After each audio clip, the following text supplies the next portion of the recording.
Days 9 to 4. We'll stop noonish, give or take, for about an hour for lunch. There are tons of places just on the next block over to walk and eat. Also at the museum, which is a block away, there's a great cafe up there. Just a great sandwiches and things like that. You're welcome to go up there. Just tell them in the front desk that you're in the workshop and you don't have to pay to get in if you're not a member. But we're the last ones out and the first ones in. So tonight you're welcome to just leave whatever you want to leave. You don't have to pack up everything. It'll be fine here. Restrooms at the end of the hall. There's coffee here, refrigerator there. There's snacks at the front.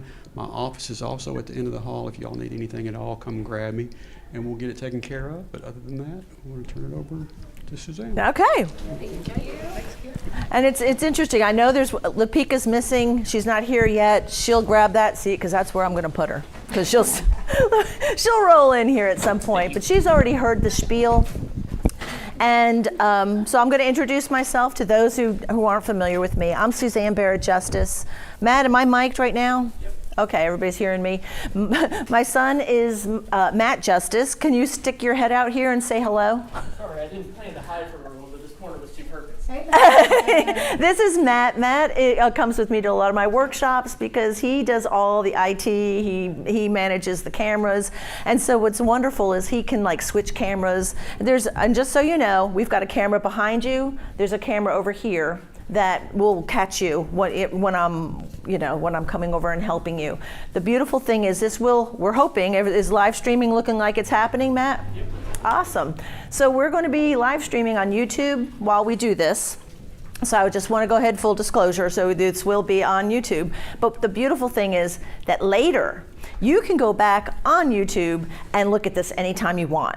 So if there's something like, she said something, but it's gone. I don't remember what she said, or she was talking about colors or something about color theory. I don't know. You can go back on and watch it on the YouTube channel. So there's that. A little bit about me. I'm Suzanne. I go by Sue. So when you're out there and it's like, Sue, I need help. I don't know what to do with such and such. Then I'll come running over there and helping you. I'm going to be demoing 2 pieces in the course of these 2 days. And what I'll probably do is split it up. I know I have at least 2 people doing cats. How many people are doing cats and how many? Okay, so we have a cat, 3 people doing cats. Okay, I know you had several dogs that you were kind of trying to, are you going to do the Scotty? I was going to try the lab eating. Oh yeah, that's right. The foot and mouth dog. That's hilarious. Yes. My friend's dog. Okay, so I know we've got a lab. You've got all kinds of dogs to select from. And what were you going to do? A dog. Okay. And Lapika, I'm not sure what she's going to do. So what I may do first is start out for the first half of the class today with the cat demo. And then I'm going to switch over on the second half after lunch and switch over to doing a dog.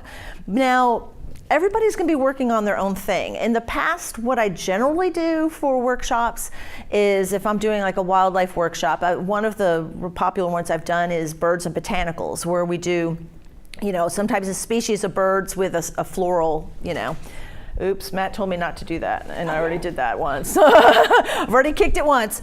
And when I do these workshops, we're all working from the same reference, and everybody's got the same picture, and I am as I'm putting the paint on the canvas, I'm saying, I'm mixing, a little bit of yellow ochre with a little bit of dioxazine purple. I am telling you what I'm mixing and all that.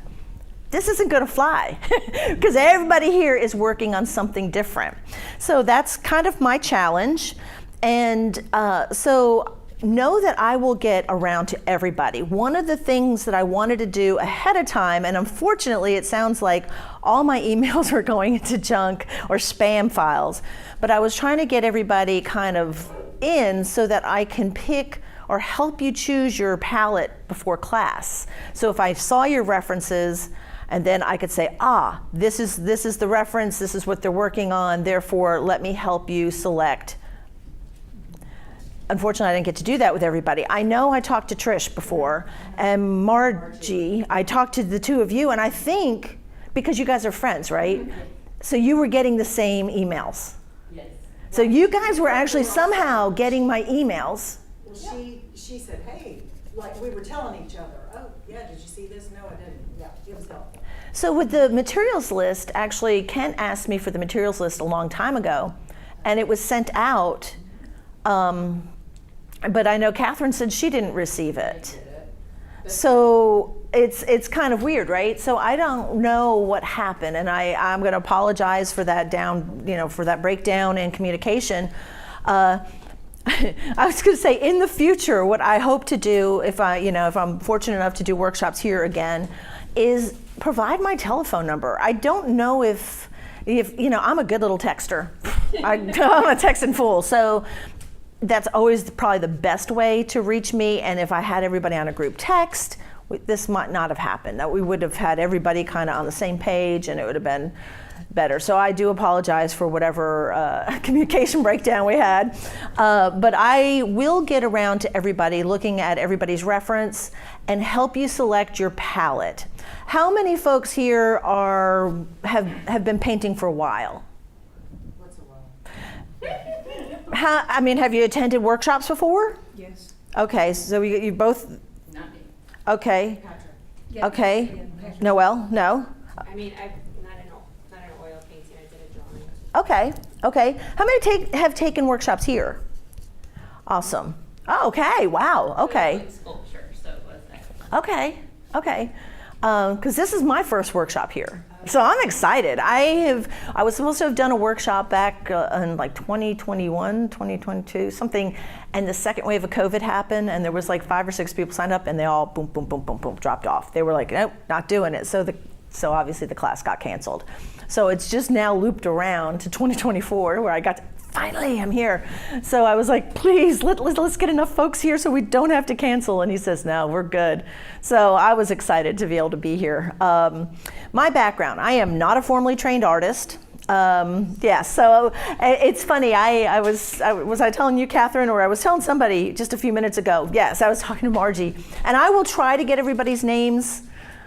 I'm terrible with names. But let me see, Catherine, Trish, Margie, Lisa, Audrey, Avery, and Noelle.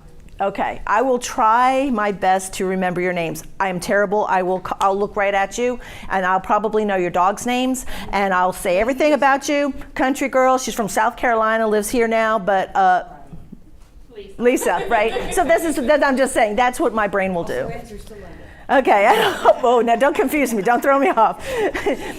So, but my degree is in animal science and agriculture. I have a minor in wildlife management and anthropology, but I came from a home where my mother is a professional artist. She went to Pratt Institute in Brooklyn. I grew up in a house that always had lots of painting, which is wonderful, right? There was always painting. And for me, the only painting I knew was representational art. I wasn't familiar with abstracts, modernism, or cubism. I didn't know all, the other. So it's only since, probably in my early to mid 40s had I started taking an interest in art history and art in general as a whole, not just a representational artist, and familiarizing myself with a lot of different art and going to lots of museums. So everything is self-taught. My knowledge is self-taught. My mother never said to me, this is how you do it. And for that, I am grateful, because it allowed me to kind of find my own way with my mediums that I chose. I was first a watercolor artist, then switched to acrylic, and then from acrylic I went to oil, and then I almost never looked back. I love oil. How many folks here are familiar with oil paint? Who paints with oil? Okay, Trish, Lisa, Margie, a little bit, Noelle. Avery? Yes. Avery, not Audrey, it's Avery. Catherine, see? I'm getting good. That's okay. I think if you've never worked in it, you'll probably be a little bit frustrated at first. And this slick substrate that I will have you working on, I can see there's a few other substrates, but it's okay, Noelle. I know you didn't get the emails, so you have no idea what the list of stuff is. I did. I got the supply list, but because something happened and I wasn't able to go on Amazon soon. That's okay. I will make that work for us. It'll be okay. But I do, hope that everybody has quality, good paint. I know if you didn't get the email, you don't know, but I'm saying any of the paints like Master Touch or Artist Loft tend to be very chalky, don't have a lot of paint, actual pigment in it, and it sets you up for frustration. And so I'll kind of go around and see what everybody has, and if I need to supplement you, I will. So no worries there. Let's see, what else can I tell you? I've been painting professionally since I was in high school. And I have had my own art gallery studio in Kingsport, Tennessee, which is actually brick and mortar place where I teach. I have, goodness gracious, probably over the years, I can't even tell you how many students have come through the studio. But I currently am working with probably about 15 to 20 students that I work with constantly. I'm always so amazed and so proud of these people because, you know, they just like a lot of us, I've already heard some people say, I'm kind of scared or I'm nervous. Don't be. They came into my studio the same way, and now a lot of them are now professional artists. I've got two of them actually in galleries in North Carolina. So that makes me like kind of a proud mama moment. And because they came with not a lot of confidence as an artist, and they developed that confidence, and that's kind of something that's true with all things in life, right? Once you're doing it and you develop that confidence, then it does get easier and you enjoy it more, right? So in today's class in this workshop, that's my goal, is to make you be more confident, enjoy the journey. I think Margie, did you say enjoy the journey? Somebody said I was trying to. Right, just said, I just want to enjoy the process, enjoy the journey of this, and that's a good way to put that. I don't want anybody to feel pressured and walking out of here with this amazing masterpiece, because this is a learning process, right? So what I hope to help you with is to learn how to stack paint properly, how to create form. A lot of folks sketch on. Obviously, I'm going in naked. So sometimes I do sketch. I'm not going to. I'm going to show you how I'm going to, and a lot of people say, well, but that's because you do this all the time. Do not be afraid, because what I'm going to end up doing is doing a wash and wiping out paint. And these substrates are wonderful for that. They're super slick. And if you've never painted on these kind of substrates, you may be like, oh my God, I hate this thing. Oh my God, I hate it. It's just because you don't know it. Once you have figured out, oh, I've got to have a little bit of a lighter touch. That's why the brushes that I suggested are super soft, because you can be putting the paint down and it goes right through that substrate, and you're like, you'll trust me, you'll see, and you'll probably get a little exasperated. Don't worry, this is going to be fun. So what I'm going to end up doing first is I'm going to do a wash over this, and then I'm going to wipe out the shape of this cat. I wipe it out, and the beautiful thing is you're not committing yourself to a lot of paint. Right? Because you're just going in there and if I mess up, I can erase it and start over. And that's what you can do too. Because then when I come around and say, yes, your shape looks great, let's go ahead and firm some of these shapes up, then we start doing the actual application of paint. So we're going to work a little bit differently. You're going to start getting familiar with negative space, or where things are in relationship to other things. Now, I know that sounds like a weird thing to say. I'm sure there's probably a more technical, cool way to say it, but I'm probably not that cool or technical. But what I'm saying is where something is in relationship to other things. So like, for example, this little cat. How far is the ear? Now this is an 8 by 10. This is not a 9 by 12. Y'all have 9 by 12s, I have 9 by 12s, okay? But I'm saying this is an 8 by 10, but if you're looking at your substrate and you say, oh, the ear is about this far from the top, this is about this far, oh, the toe is almost to the bottom. Look where things are in relationship to other things. It helps guide. Some folks may already have their substrate sketched out. I don't know. I'm going to get around the room and I'm going to look, and that's fine. If you do, because I think we talked about it, didn't we?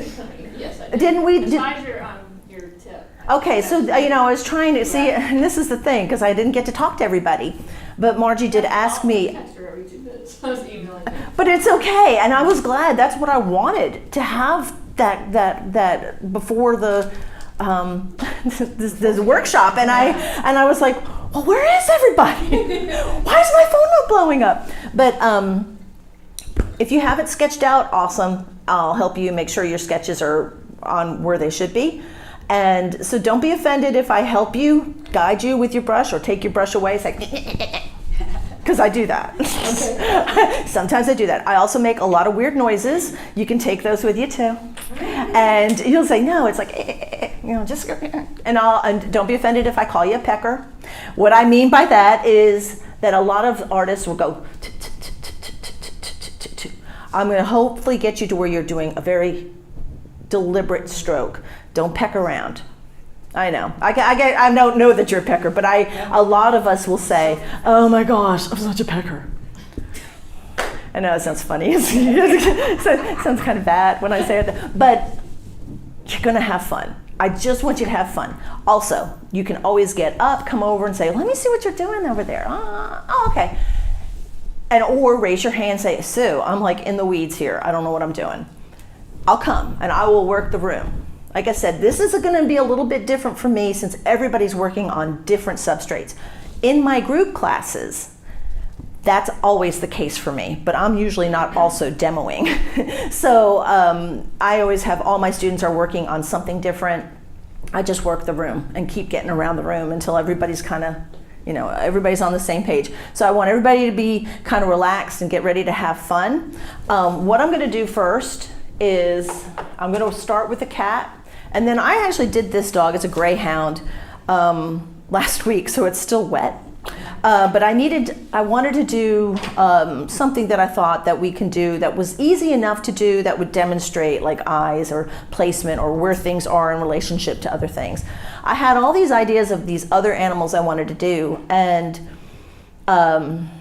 other dogs or other cats, but I thought, I want to keep it simple and keep the palette relatively simple for mine so that I have more time to help you. So I don't need to have a masterpiece here, but I'm going to try to get you all walking out with one. Okay, so I am going to put this substrate down, and I'm not even going to pick my palette until I go around and pick all y'alls.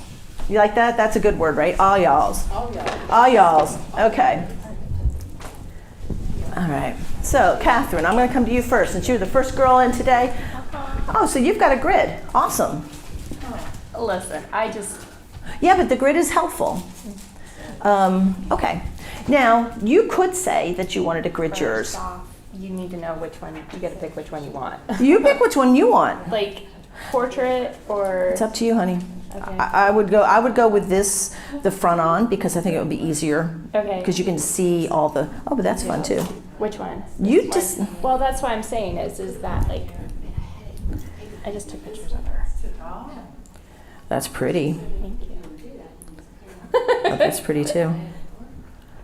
But I'm thinking that this would be easiest for you to kind of come in and do it. And you already had it kind of thought out. We probably will leave out this sea life.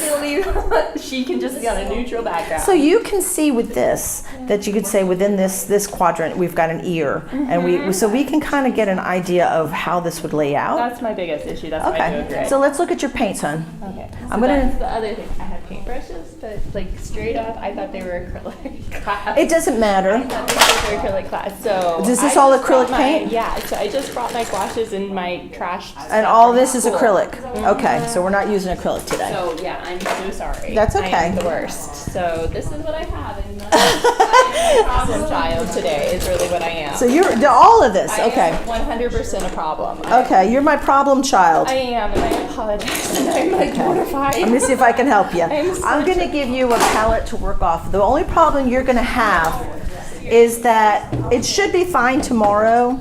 Oh, I have them at home. I can get them. It's Okay. not that issue. Do you have oils at home? I can get, my mom's an oil painter, but I Okay. don't do oils, and I'm not a painter. So Okay. I don't have any of the stuff. I just have her old drags is what I have. So you're going to work on one piece. That's fine. That's good because then you can actually finish it. You got this. I'm trying to figure out what brushes you can use today. I'm so sorry. I'm looking for soft brushes. No, I'm so sorry. Sweetie, you're all right, I sweetie. can't imagine how mortified I am. It's okay. Huh? I know, but I'm going to put out your palette for you, okay? thank you. I've got to be able to find you a way to get some paint thinner. I've got paint thinner, but I got to find some kind of little tubes or something. Let me see your picture, hon. Kim had something under the cabinet here. Oh, good. See, that's what we're going to need. Okay, so we're going to put out some yellow ochre. And a lot of times when I'm putting out palettes, I'll usually group my warm colors together. Okay.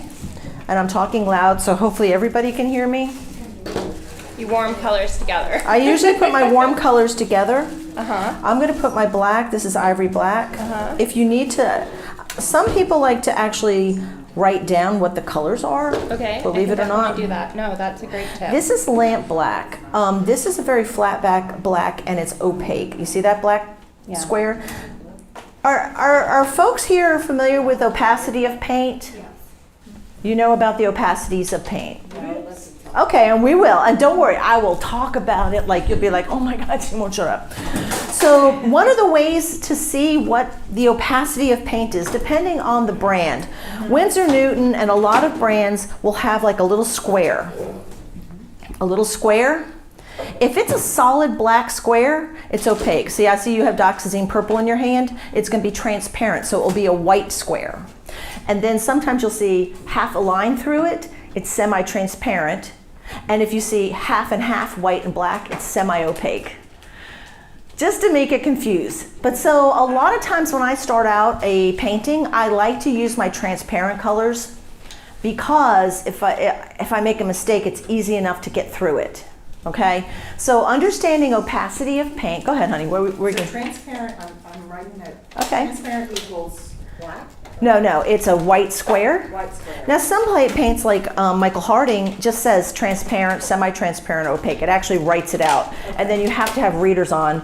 And if there's some young people in here that don't have glasses, and probably some people that had their eyes fixed and will never have to have glasses. I am not that girl, and I have to have glasses, and even with glasses I'm sometimes like, right. So I like the square. So with Winsor Newton, you're going to have, like you have. Well, I have, that's an old one. But here, sometimes there's even a. That came from an estate sale. Okay, so Winton is, and this is going to, here's another thing. If you're using student grade paints, like in Winsor Newton, it is Winton. You're going to have, like, you're not going to probably have real cadmiums. So it's going to say cadmium hue. That means they're saving your life. Cadmiums are heavy metals, and they're very toxic. They're toxic not so much with you working with them, but what happens is when you're using your Gamsol or your brush, your paint thinner, what happens is, what do a lot of folks do? They just dump it down the drain. Big no-no. Do not dump your Gamsol down the drain. Decide, the best way to do is to decant it. You can let it sit for a while, let all that sludge kind of hit the bottom. Then you can kind of, decant it into a clean jar. And then you take a paper towel, take the sludge out, put it in the trash can.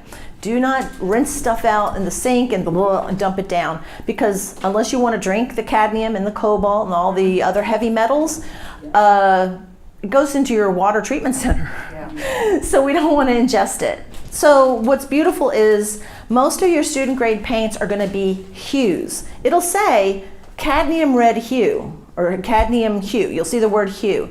That means it doesn't have cadmium in it. It kind of looks like cadmium. It kind of behaves a lot like cadmium, and it will be opaque like cadmium, but it ain't cadmium. Okay, so I just want to go ahead and throw that out there. So yes, you can see your little. All the hues are opaque, and that's. No. All the cadmiums are opaque, but you don't have to write that down. All you have to do is look at the back of your paints.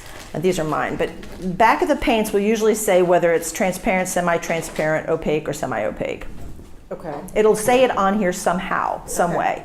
Oh, that's just something, again. I don't even know. I don't even know what to do with it. Okay, well, we'll talk about that too. We'll figure it out. But I just want to go ahead and throw that out, okay? Okay. So when I'm putting everybody's palettes out, I will be talking in general terms about a lot of things. So, like ivory black is a funny color. It's probably my preferred black. But it's usually, it's usually semi-transparent. Funny thing, sometimes it's opaque. And the only way you're going to know is if you read the tube. I thought I can't even tell you, for like most of my life, I thought it was always semi-transparent until I ended up, wait, this one's opaque. And even within a brand of paint, Winsor Newton may have a tube of ivory black that's semi-transparent, and then you buy it again and it's opaque. And I do not know why. I wish I could say the reason and tell you, but I do not know why. Okay, we've got, and often when and this is So pen, ivory black, and then you had, what was the last one? lamp black, and it's opaque. Mm-hmm. I'm gonna put your cool colors. That is Payne's gray. Paint dry. Payne's gray. Mm-hmm. And I want to give you some burnt sienna. Let me see your cat again. Yeah. And I gotta get some white. She's got some green in her eyes. I don't have a good green, but I do have blues. That's okay. We're gonna put a little bit of. Lovely set of. You can do, because we all. So if I'm using, this is dioxazine purple. Uh-huh. It's a transparent color. Uh-huh. Like really green. I'm gonna Not give a you. primary, so. I'm going to put this is also a magenta for the ears and the nose. You've got burnt sienna. So we're going to use a combination of some of these colors. This should be enough for you to get started. Perfect. No, no, thank you.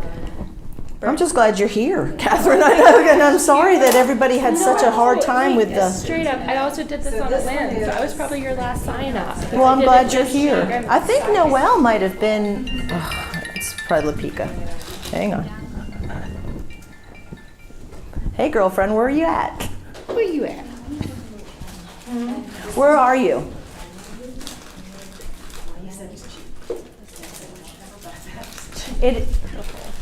Okay, so it's just down from the museum. It's called it's on Gilmore Street, and it's called the Booth Art Academy. It says TRC. It says TRC on the side of the building. So if you're going down Gilmore, I think it's just past the museum on the left. If you're passing the museum on Gilmore, and you'll see a building called, and it says TRC on it. Okay, don't worry, you've not missed anything yet. I'm just kind of, you've already heard the spiel before, and I'm actually just going around and hitting each person's table. So I've got your little spot already reserved for you. So just put in your phone. And then the mom ran away. I didn't know what to do. And so I figured let's just leave. Okay, so pull into that parking lot, come to the front, and just come on inside. Back in the morning. And she didn't come back. No, there's one that's right there next to it. So if you're facing the building, it's on the left. Okay, just pull in there and unload and come on inside. Okay, I'll see you in a little bit. Bye. That's Lapika. She's on her way. Okay, so that's your palette. I'm going to go to the next person. No, you're no problem. I'm glad to help. And it's funny because they asked me to paint the thing on the front, and either the bear on the front, and I was doing that, and it was kind of like I didn't bring greens, so I'm mixing my greens and just trying to kind of hit it, do it. I want the group consensus here. Germany or Australia? I like the Aussie. Yeah. He's more contrast. Right, there's more contrast, and the photo quality is very dark, so it's hard to get the detail. And she is dark, yeah. I like the Aussie. Okay, Trish, let's see what you've got. You're doing your white dog. I could do any of these. They're all going to be gifts for friends. That's fun, though. Oh, that's fun. That's my granddaughter. I like Australian Shepherds, and she's doing one too. That's beautiful. That's an easy palette. Yeah. And that's a good pose. That's Sheltie. Oh, you're Sheltie. I had Shelties. I used to have Shelties. Neighbor and her little scruffy terrier. That is That one looks like, I thought, is that a boxer Malinois mix? actually great. Greyhound. It looks. I like the Aussie, but you need to do which one you want to do. I love this dog more. I mean, there's nothing. Yeah, but I like this picture. Okay, let's do that. Okay. And then, that's a pretty one of mine. Yes. I can do that. Well, and the neat thing is, because you're going to learn a lot of fur technique here on this one, you can apply it to the Sheltie as well. So everything that you're going to learn here,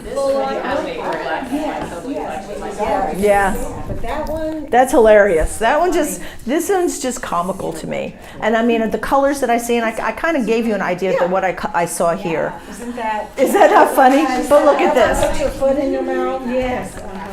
I said, yep. But this one, you can either go like this or just do the whole thing. Okay. It's whatever you want to do. And your palette is not going to be, believe it or not, that different than the colors I called out for this, except obviously you're going to have burnt sienna and raw umber. Right, I have all that. And I mean burnt umber, burnt sienna, yellow ochre. And then there's some red ink. Yes, I think you know what to do. You're good. No, I mean. But you know what palette to pick out. Okay, because when I do the cat, I'm going to have everybody who hasn't sketched on do it the same way I'm doing it by wiping out.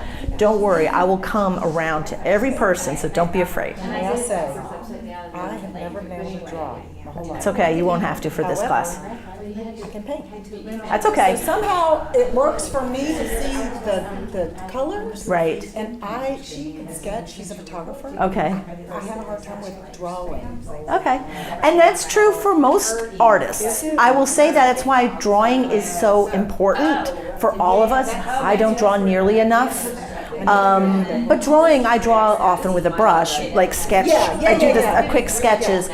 The beautiful thing is it's a little bit more forgiving because you can move it out and you can push it out, you can change it. But once you do graphite, you can't. It's hard.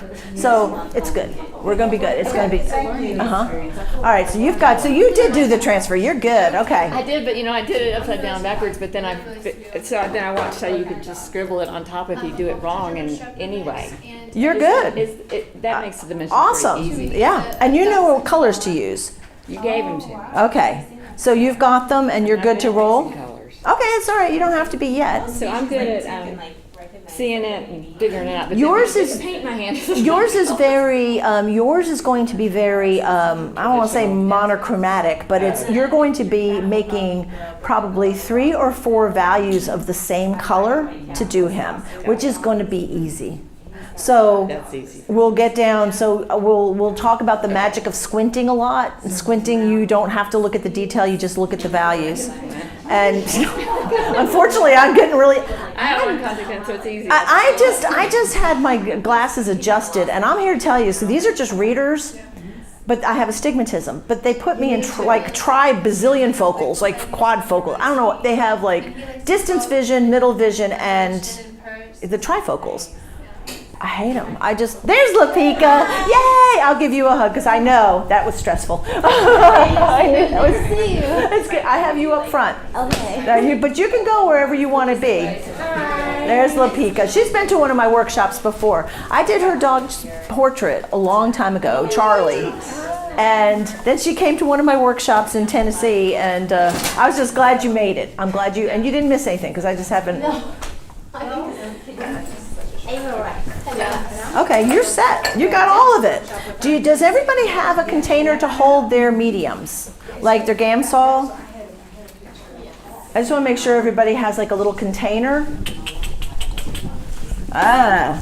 Let's see what they got here. Used Gamsols.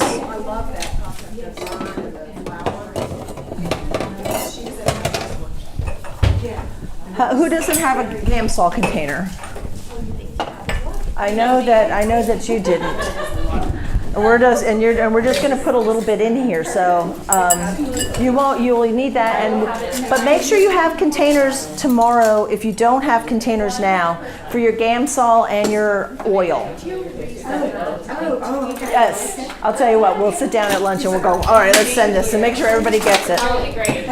So you knew what colors we're using. Obviously, you have a black kitten, but we're going to use a little bit more blues, and we're going to try to not make it so black and white. We're going to try to give him a little bit more depth, okay?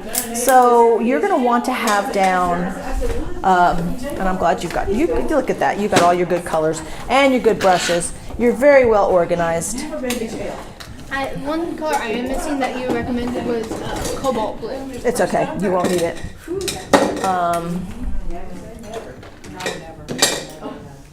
What color is Clover's a girl or a boy? Boy. What color are his eyes? Are they gray? They're blue. They're blue. Okay. For now, you're going to have to decide what color background you want. I'm glad you got your wipeout tool. Awesome. Yeah, they look blue in that picture. I'm glad you got the nice soft brushes. This is probably going to be your initial palette. And you can decide if you want something very contrasting for the background, we can decide on that. Since we're using these colors, opposite on the color wheel would be color like, you could probably use something like burnt sienna or yellow or some kind of color variance of these because you'd have complementary colors. And it would be very pizzazzy. You'll learn words like pizzazzy because I like saying words like that. So you're good. We'll be able to get started and look at you, even got all your stuff. You're ready to rock and roll. Okay. The purple is for? Well, sometimes with, anytime you're using a yellow, and you need to bring it down a little bit so it's not so vibrantly yellow, you use its complement. So I almost always will use a little bit of dioxazine purple on my palette. So that's what that's for.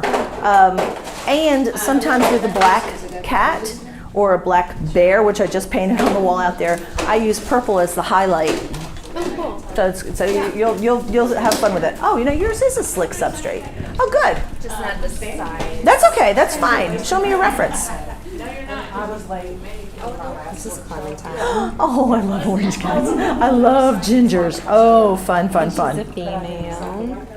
Okay. Now, colors. Now, we might have trouble with this, and I might help you out with, do you have a palette? Is this your palette? All right, sweetheart. We're giving you another palette. Do you have like a soft Look at this. She's got her pictures. She's got it all rolled that I out. can buy from you? I think Suzanne said she wanted a soft piggy. She actually likes, well, another girl has canvas. No, she doesn't. Hers is actually it's hard too. I do have an extra one if she wants it. I Okay. can buy that from you. No. For real. Okay, I'm going to put you some other colors down. I'm going to give you this. Oh, good. These are soft, and you'll see why you need it. Why it needs to be soft. Like, do you live close by? Okay, so tomorrow you're going to want to make sure you have like a little jar because I don't know how good these are for Gamsol, and you'll want something for your linseed oil too. Okay. Is plastic okay for that? As long a lot of people just use like an old pickle jar or whatever you have that you can put a lid on it so it's easy to transport. Yeah. I'm going to grab some of my paints because I know you have these and they might be okay, but Master Touch and Artist Loft, they kind of set you up for disaster because unfortunately a lot of these paints are not made in this country and therefore they're not consistent with their amount of pigment that they put in it. And so you'll be painting it and you're like, why doesn't it look nice? Like, why does it not look like what you think it should look like? And it'll drive you crazy. And I don't want you to go nuts. Okay, so we're gonna get my paints. You good? Yes. And Suzanne, I don't know Yes, if you ma'am. know this, but Sue. Yes. All kinds of stuff. Oh, do they have it? Okay. I saw the, oh, they do. Goodness gracious. This is used, but they have, Okay. they're very Awesome. generous. Oh, good. I'm gonna get some Gamsol because I know Catherine needs Gamsol. How are you doing? Good. Okay. Okay. So what we're gonna do what is your cat's name? Clementine. Clementine. Okay. Let me see pictures here. All right. Clementine's got a lot of burnt sienna. So here might be another teaching moment. This is transparent brown oxide, and this is how we're gonna use. This is a transparent color. You can use this to start your painting as well as use it mixing it in with other colors. I'm just going to put a little bit of this orange down. Now, this is Windsor Orange.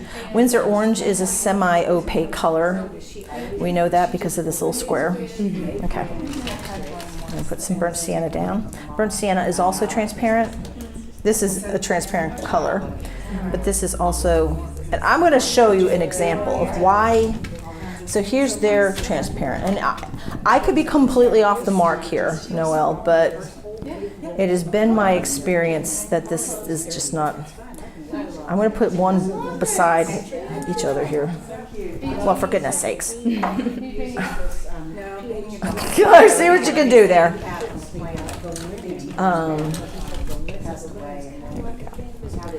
Okay.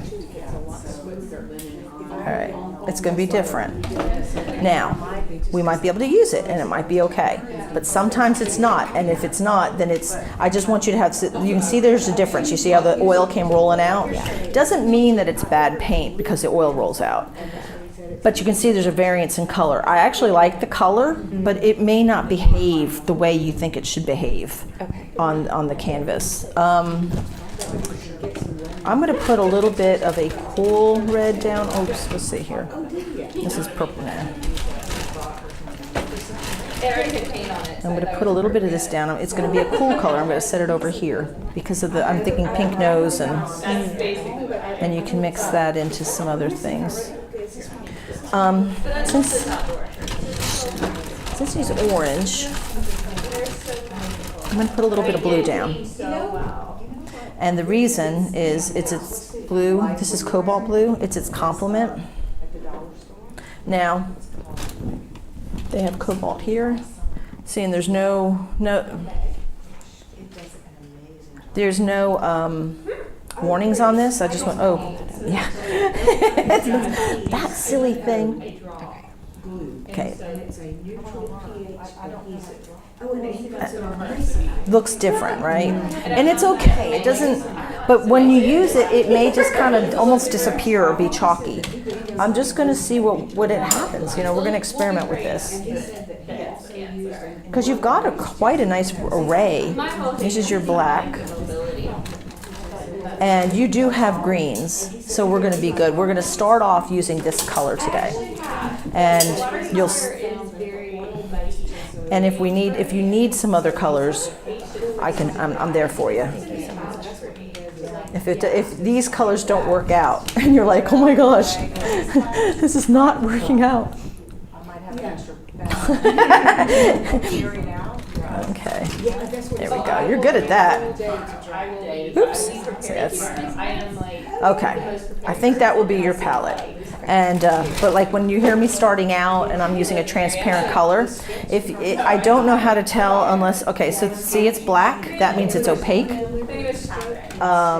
The cobalt is semi-opaque. So this is actually good because it's kind of telling you that. A lot of these brands don't always tell you that kind of stuff. So I'm actually impressed that it does. Titanium white is always opaque. This is transparent. That's transparent. That's the ivory black, and I don't know if their ivory black is. See, for them it's opaque. Depends. Oh, ivory black's kind of a wild card. You never know. So, okay. Thank you so much. We're good to start, and then when I start calling out, I'm not going to be able. I'll be using a transparent color to make the shape. Everybody's welcome to come up and see what I'm doing, but you can also watch here. You're right. You're really close. Hopefully, I won't be in the way. Every now and just one. I drove diagonal, and so that's the huge horizontal versus all horizontal. I'm going to come look at what are you painting today? What am I painting? Charlie. You're going to do your boy. I'm gonna do my boy. Oh. Can we do other things? I just thought we would. Or you just paint whatever. Well, everybody's going to be painting a different pet or a different animal. If you said, but you know, and I'm glad you brought Charlie's picture. Yeah. So it would be good and probably very cathartic to do it. Yeah, I'll probably do that. Yeah. Okay. And you learn a lot. Yes. You just learn. I'll be right there, honey. I'm going to come right over there.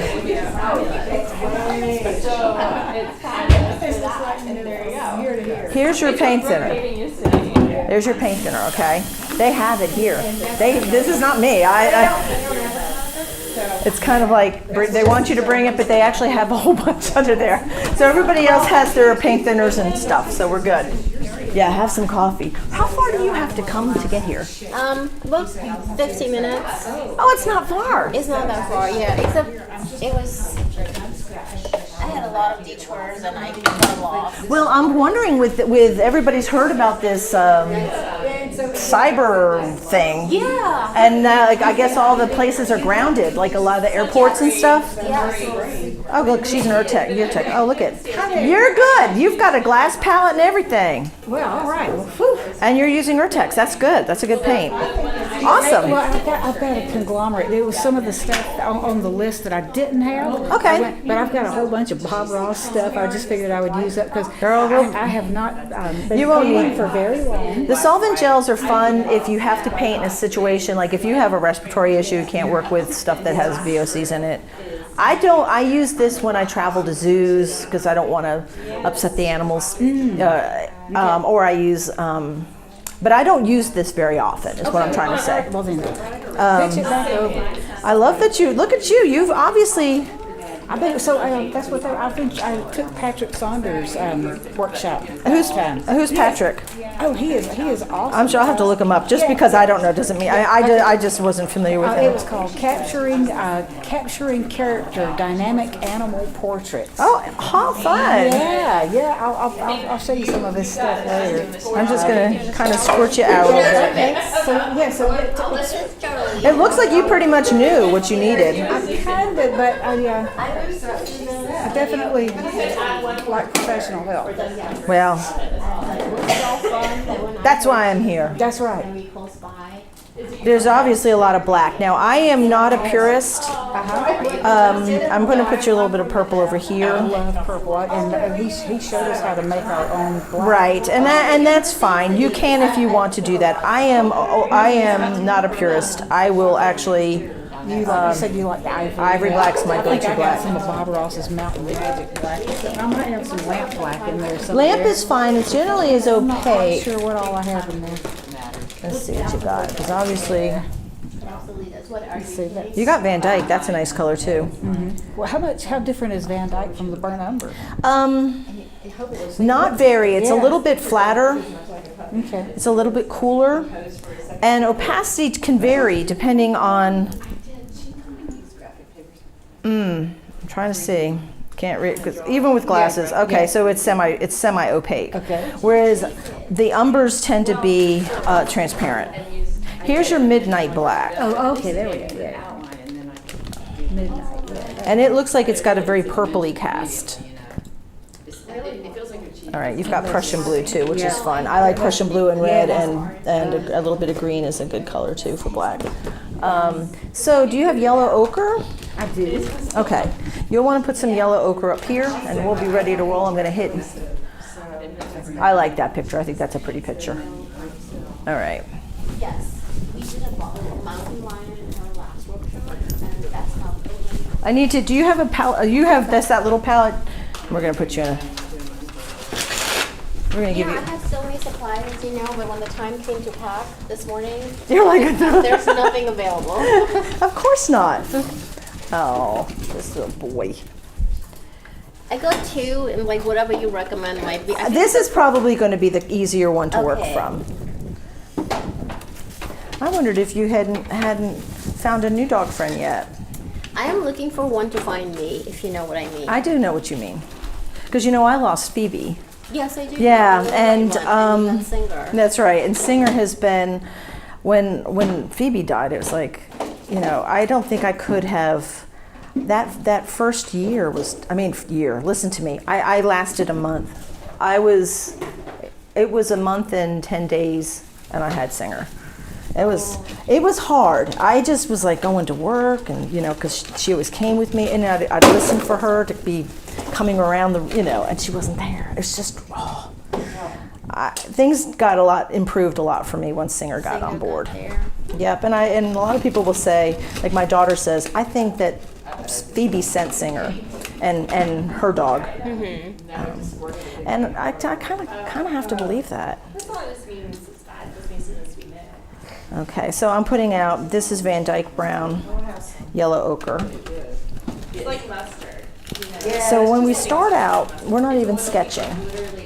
I think this is a great facility to have a class though. Yeah, it's really good. Now that I'm calm, I'm like, this is really nice. I'll put a little of the black out.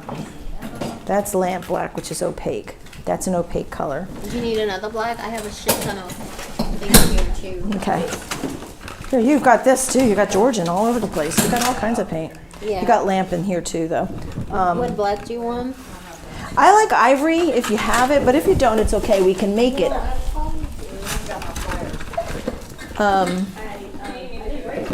Do you have Payne's Gray? What's that one? The Geneva. That looks good. Foundation layer, neutral.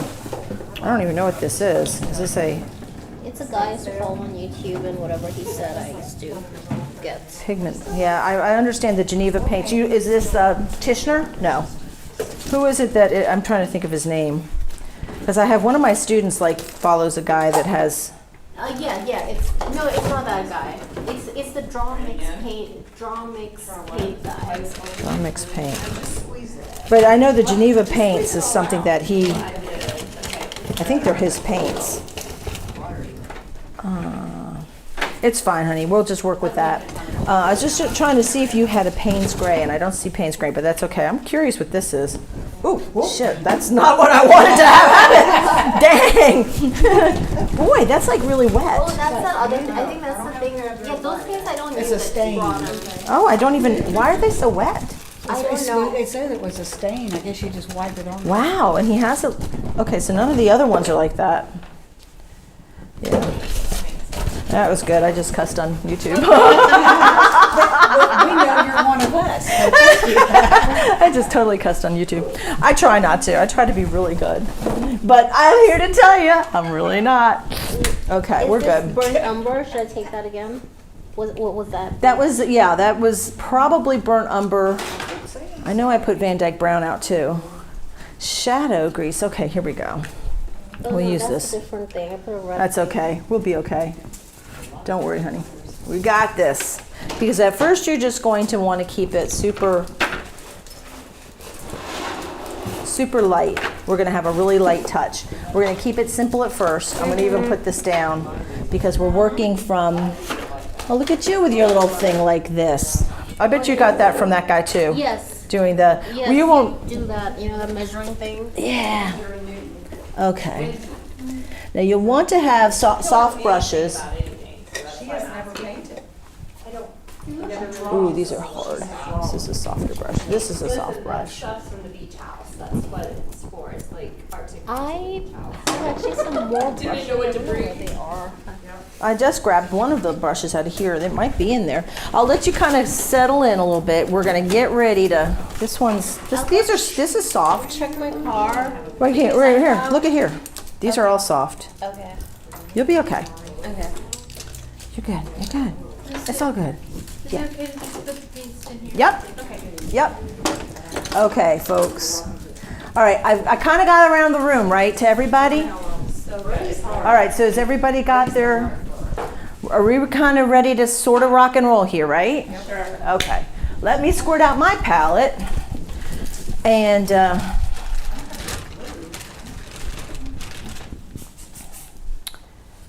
Payne's Gray. Since everybody's going to be working on something different, this is good. Like I keep saying it. You're probably hearing, God, she keeps talking about that. But yes, everybody's working on different. So that's really my biggest challenge, y'all, is trying to keep everybody. It's like herding cats, So it's okay for you to speak up and say, "Oh my gosh." But you know what? Maybe you all are just going to be so awesome and just be like, "Oh no, we got this." I'm like totally on. I got this. This is good. Absolutely. That's what I like to hear. Yes.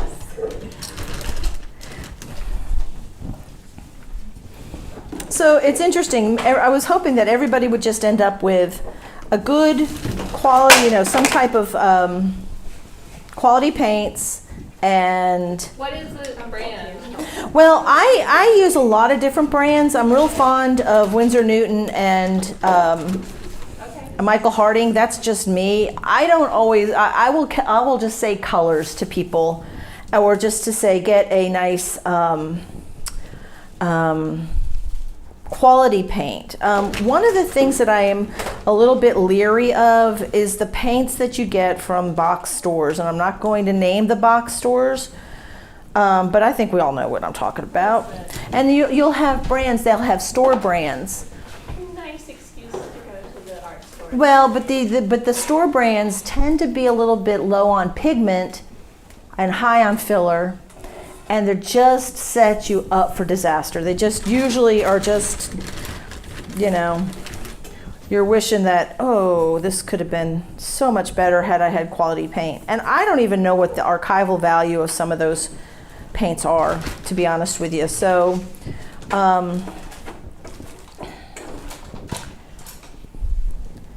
I just like to set you up with good paints. Let's see, what other colors do I need on my little cat here? Yellow ochre. Yeah, there's tape here. You know what, we're gonna use the back of the leg. Yes. I had tape. Oh, thank you. Okay. I'm just seeing what colors I've got.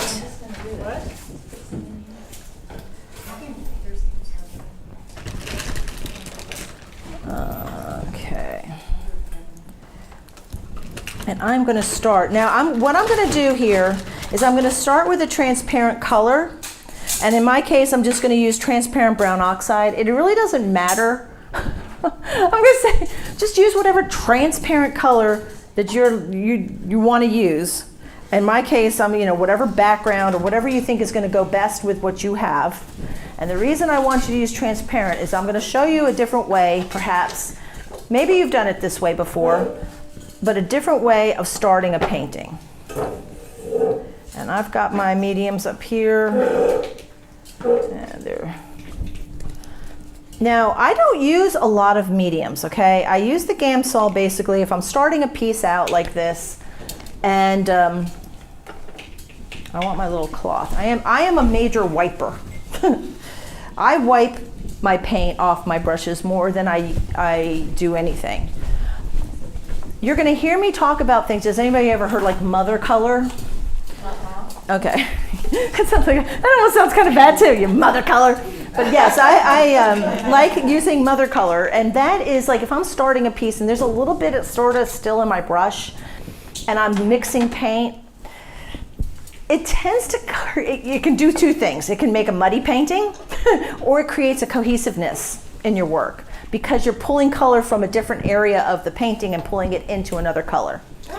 Now, with that said, like all rules, everything could be broken, right? So what I'm going to do is I'm going to take a big fluffy brush and I'm going to put paint thinner, lots of paint thinner down.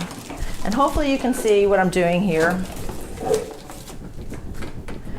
It's mainly a wash.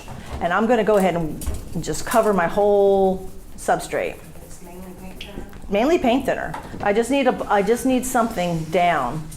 Now, some people say, well, you're grounding it. Yeah, kind of, but I'm going to wipe a lot of this off. Now, I'm using one of my paintings as the my reference, okay? And so I'm just going to stand back. Now, we've got the perfect situation to work here because we have these neat easels. A lot of folks, and you're standing there looking, and you're not painting yet. Oh, you can. Everybody can do this. Everybody can jump in. And use a lot of paint thinner, okay? I was like, so if you have a question, please speak up. Everybody's working on something different.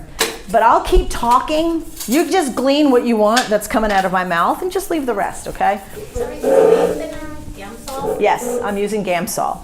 Because what I'm going to do is I'm going to wipe a lot of this off. So I look at where things are in reference to other things. And I am standing back. Now that's another thing. I particularly like long handle brushes. I know the brushes that came are not long handles, and it's okay. The only reason I say that I like long handles because I hold my brush back here, and when I stand back here like this, I can see everything right here. So I'm going to start suggesting where this cat's head is going. That ear kind of comes up to here. I'm going to make it a little bit bigger, and you're probably thinking, but it doesn't look like anything yet. Trust me. Trust the process, as Margie said. So I'm just using a clean brush and suggesting where this cat's head is. And I can keep making mistakes all day long. And it's okay. And I know the back of this cat's over here someplace, and the haunch is here. So once I kind of feel like I'm getting an idea of where this is going, and I know it's hard to see because I'm just moving that paint around, and you can tell I obviously didn't clean this brush very well because I'm getting a little viridian on here, but that's okay, doesn't matter. The painting I'm working on right now is one at my studio, is one I'm having a ball with, and it's a floral piece, and it's funny for me because I don't usually do florals, but I'm having fun in it. Okay. So if you have paper towels, which I hope you do, I will take a paper towel and start wiping paint off, just to give me an idea of where things are going.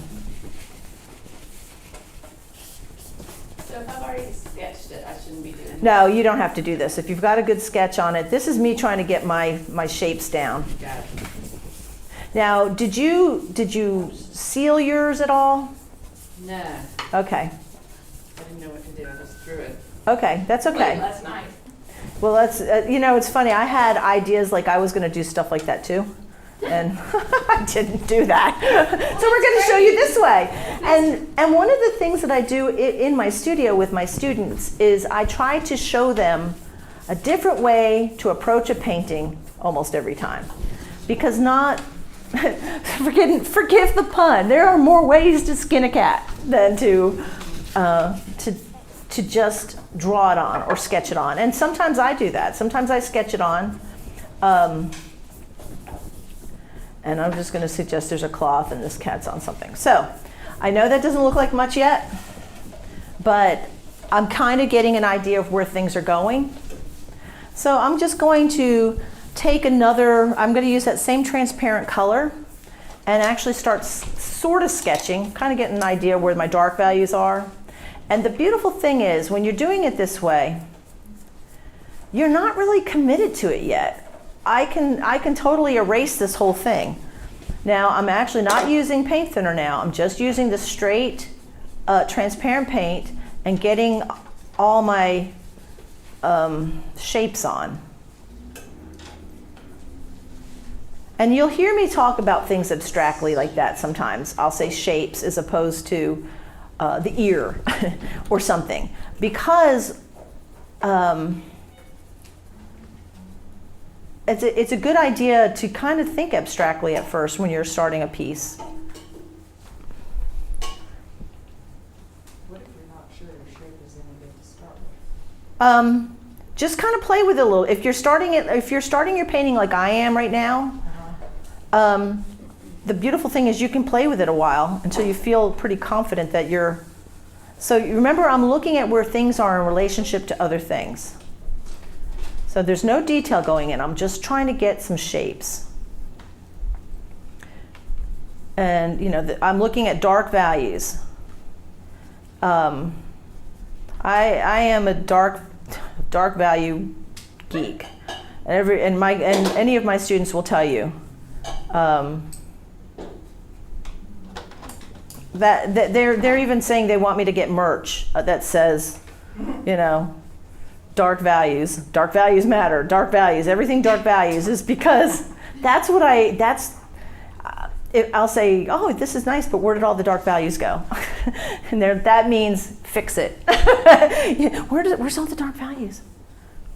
Okay. So, and then I'll even say, once I kind of get this idea of where things are going here, and see how just quickly I move around. My eyes are mainly on my reference, more than they are even on my actual substrate.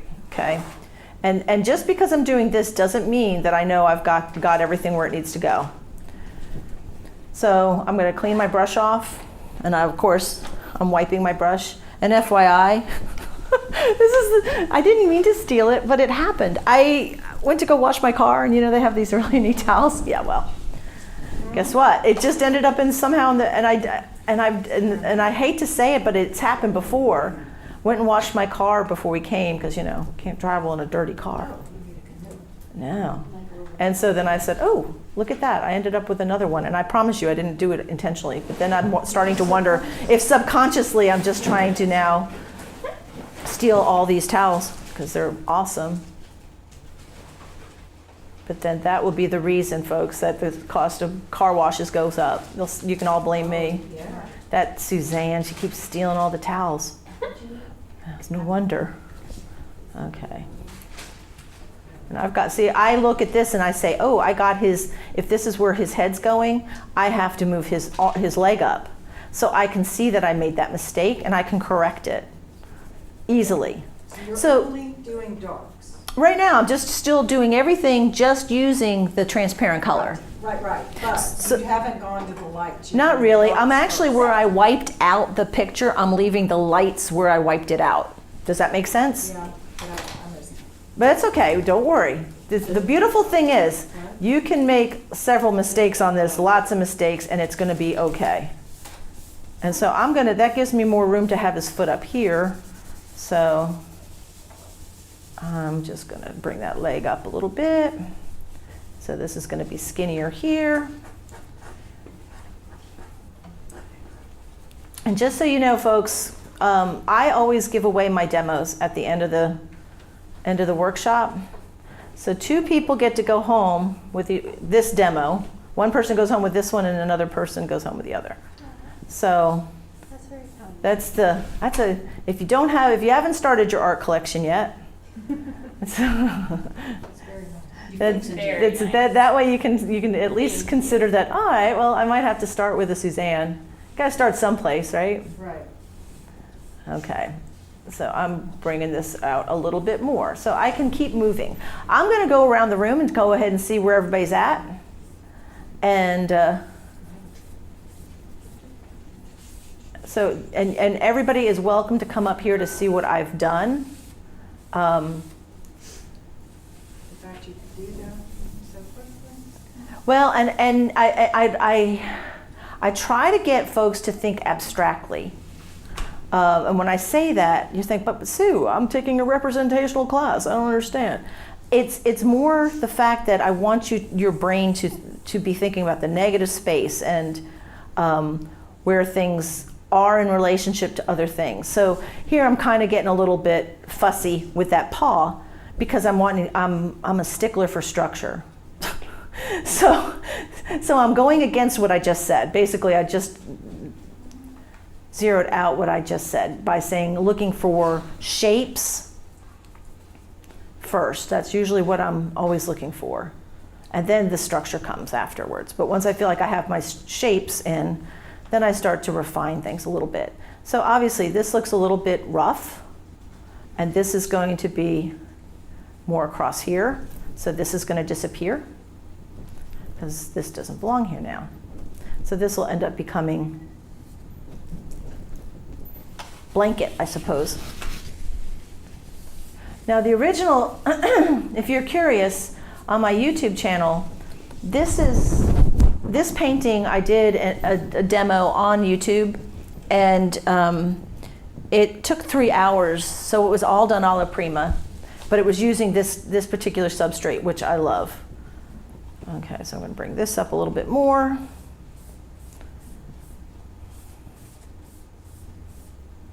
Okay, so I'm looking at my structures.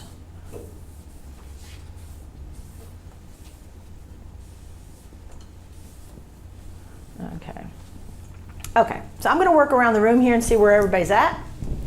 And I'm going to drink the rest of my coffee because, you know, it's cold now. Okay, that's your transparent, but that's opaque? No, I was just adding to. Okay. So you're going to want to use a little bit of a paper towel. Let me help you. So let me show you. So you're getting your shapes. Let's see what other. Remember I said it almost doesn't matter. Burnt sienna is also a transparent color, but I want to cool it down. So we're going to do a little bit of. Okay, so we're going to get your cat on here. So I'm looking, and I'm just going to kind of suggest I look for shapes. Yeah. I can do angles. And so I see right here it's very flat. And you were talking about, you know, she's so puffy, right? Mm-hmm. And she is a puffy girl. What's her name? Tuna. Tuna. I like that. Tuna is actually a very feminine sounding name when you Tuna think. fish. Yeah, but you know, it's like, What better name for a cat? right. I don't know. There's a Clover over there. There's a That's Clover nice. over there, and what is your Noelle? What's your cat's name? Clementine. Clementine, and There her you cat's go. a ginger. So it's like, yeah, that's a perfect name for a ginger cat. It is. Okay. I'm just trying to get your shape, so you can see that this is Yeah. going to come out. A So, lot further. so like things like, and get used to, don't let your have your brain tell you how to do something. Let your eye direct you. So, you know, when I see little ears that look like triangles, do they though? They might be a little bit different than a triangle. But I like that you're seeing that it's and so you can see how much puffier she's going to get over here. Yeah. So, and she's kind of like here. So, and you know that most of this whole bottom part is going to be her muzzle. So I'll let you figure out where all that goes. So you can start to go like put the darker values and even, but just use this soft brush and start to. Okay. There you go. Thank you so Yep. You're good. Let's see how you doing, Trish. Okay, let me help you. So let me see your paint thinner. We're going to use a bigger brush first. Let's get a bigger. I didn't bring any brushes from home, which I have hundreds, because I'm very literal. and So both just you guys have, okay. Well, no, I can borrow All right, let's, one. Yeah. Look. Can I borrow one? But you need a long brush. I left them all at home. okay, that's all right. No, do you have more of these though? I bought this whole set. Oh, yeah, good, perfect. No, this is fine. No, this was my fault. I'm gonna move this up for you because you're gonna fall too short. Right. And his feet were lost. Right. So this is the beautiful thing. You can, like I said, I'm going to be that girl who comes in here and mush it all up for you. I'm going to use the burnt sienna because burnt sienna is very nice and transparent and easy to work with. So, oh, did you not have a substrate? No, I have it. I just didn't know what to do with it. Oh, gotcha. Okay. You're good. All right, because Margie's she's already got this. All right, so what I'm going to do, you have a paper towel? Oh, yeah. All right. Plenty. Okay. Right here. So what I'm going to do is I stand back, and I'm going to say, well, I would rather you can just. No, I'll just do it this way. And I see the the ear kind of. See how lumpy his head is? Yeah, but that's kind of part of its charm. I know. I've painted him before, and he has this. See how lumpy her head is now? I have Advil. This is a dangerous situation here. Now you girls are friends though. You've worked together. Oh my gosh. We go back to. Oh wow. Yeah, it's a while. Wow. How nice. But that's beautiful. It is. So I'm just going to say, okay, and so you can actually use, I'm just going to take a little bit of this burnt sienna and suggest, I'm going to use a little bit more. Okay. Getting the shapes down. So we could say that's a shape, we've got here. And I'm not worried about the eyes yet Okay. because you can take that off later. But we want to make sure we get that cute little head tilt. Yeah. And the ears. And and just kind of, he's got this color here. I'm not even worried about yet the difference in the yellow ochre versus Okay. burnt sienna. Okay. I'm just doing But I'm actually looking about where, form. right. And I may have actually gotten it too big for this Well, I space. don't know if that's bad. Well, but I want to be able to make it fit because I don't want to cut his legs off. Do you see what I'm saying? So I'm going to just start over. So that's the beautiful thing. So you can keep starting over as many times as you need to. Okay. And then let's try it again. So Yeah. this is just a different way to look at it, okay? And instead of me getting so caught up in the face and the features here, I'm just going to move down and say, okay, we've got this chest here, back here, legs, and they kind of go off the page anyway. Yeah, they do, but we can. All right, we're Thank you. going to try to get them in here. Then the side kind of goes like this. And there's the other foot here someplace. So, oops, good catch. All right, so we're gonna say, okay, let's get this in. And the other thing is you can always use the negative space, the space that isn't, Yes. to direct the shape of your piece. But you've got a lot of white behind him, and I don't wanna, and so this leg comes here, and then it kind of goes down. He does this a lot. He's this little, and he's got all this white hair here, so there's a pretty good space between. Yeah.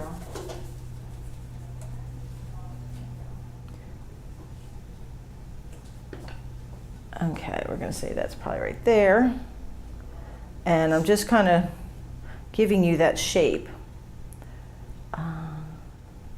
But we enlarged it, what, 20%? 25%? Yeah, well, you're working off of basically a, right. Right. But we don't want a picture of the azaleas, we want a picture of the dog. Right, but the azaleas are a really nice backdrop. So like I want to try to make sure that I get it high. I'm using probably the wrong brush, but it's okay.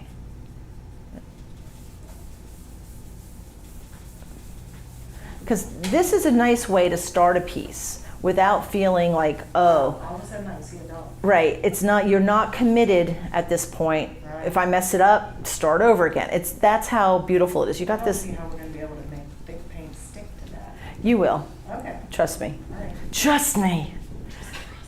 Listen what Margie says. Yes, that's right. Listen what I say, not what I do. Yes, but I looked at that board and thought, Yep, it's a different, and like I said, a lot of people will say, oh my God, I hate this. I hate this. I hate this, because they're used to a certain way. I like handing somebody a picture on something board so they can just put it on a stand, they don't have to frame it. Right. Well, why I like this substrate, because I usually I do frame these. The reason and you don't have to. You like just like what you just described. It doesn't have to be framed. So I'm going to pull this leg out a little bit more. Okay. This leg goes off, but this one's still here. Okay. And there's underneath here. He's got a, Well, there's lots of fur. yeah. So, how's everybody doing? Are you having fun yet? Absolutely. Okay, good. Good answer, Catherine. Thank you.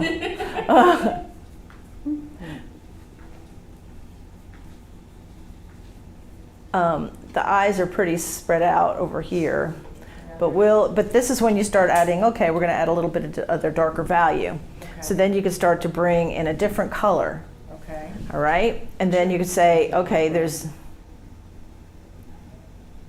and it might actually spread out a little bit. The eye's probably somewhere in here. We need to make sure that this kind of goes up. So here's the thing.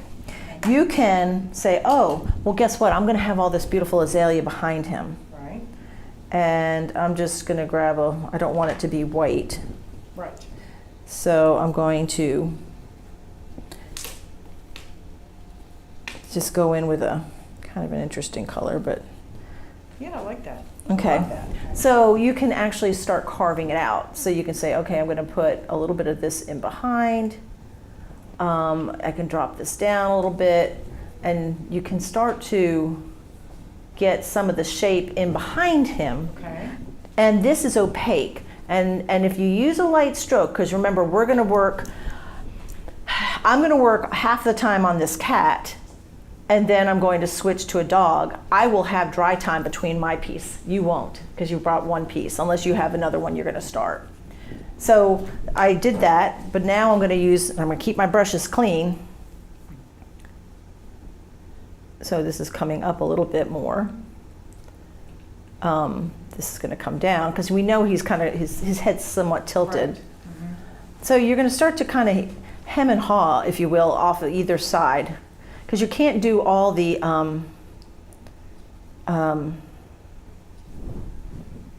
details yet. So you, Why did we do the white right away?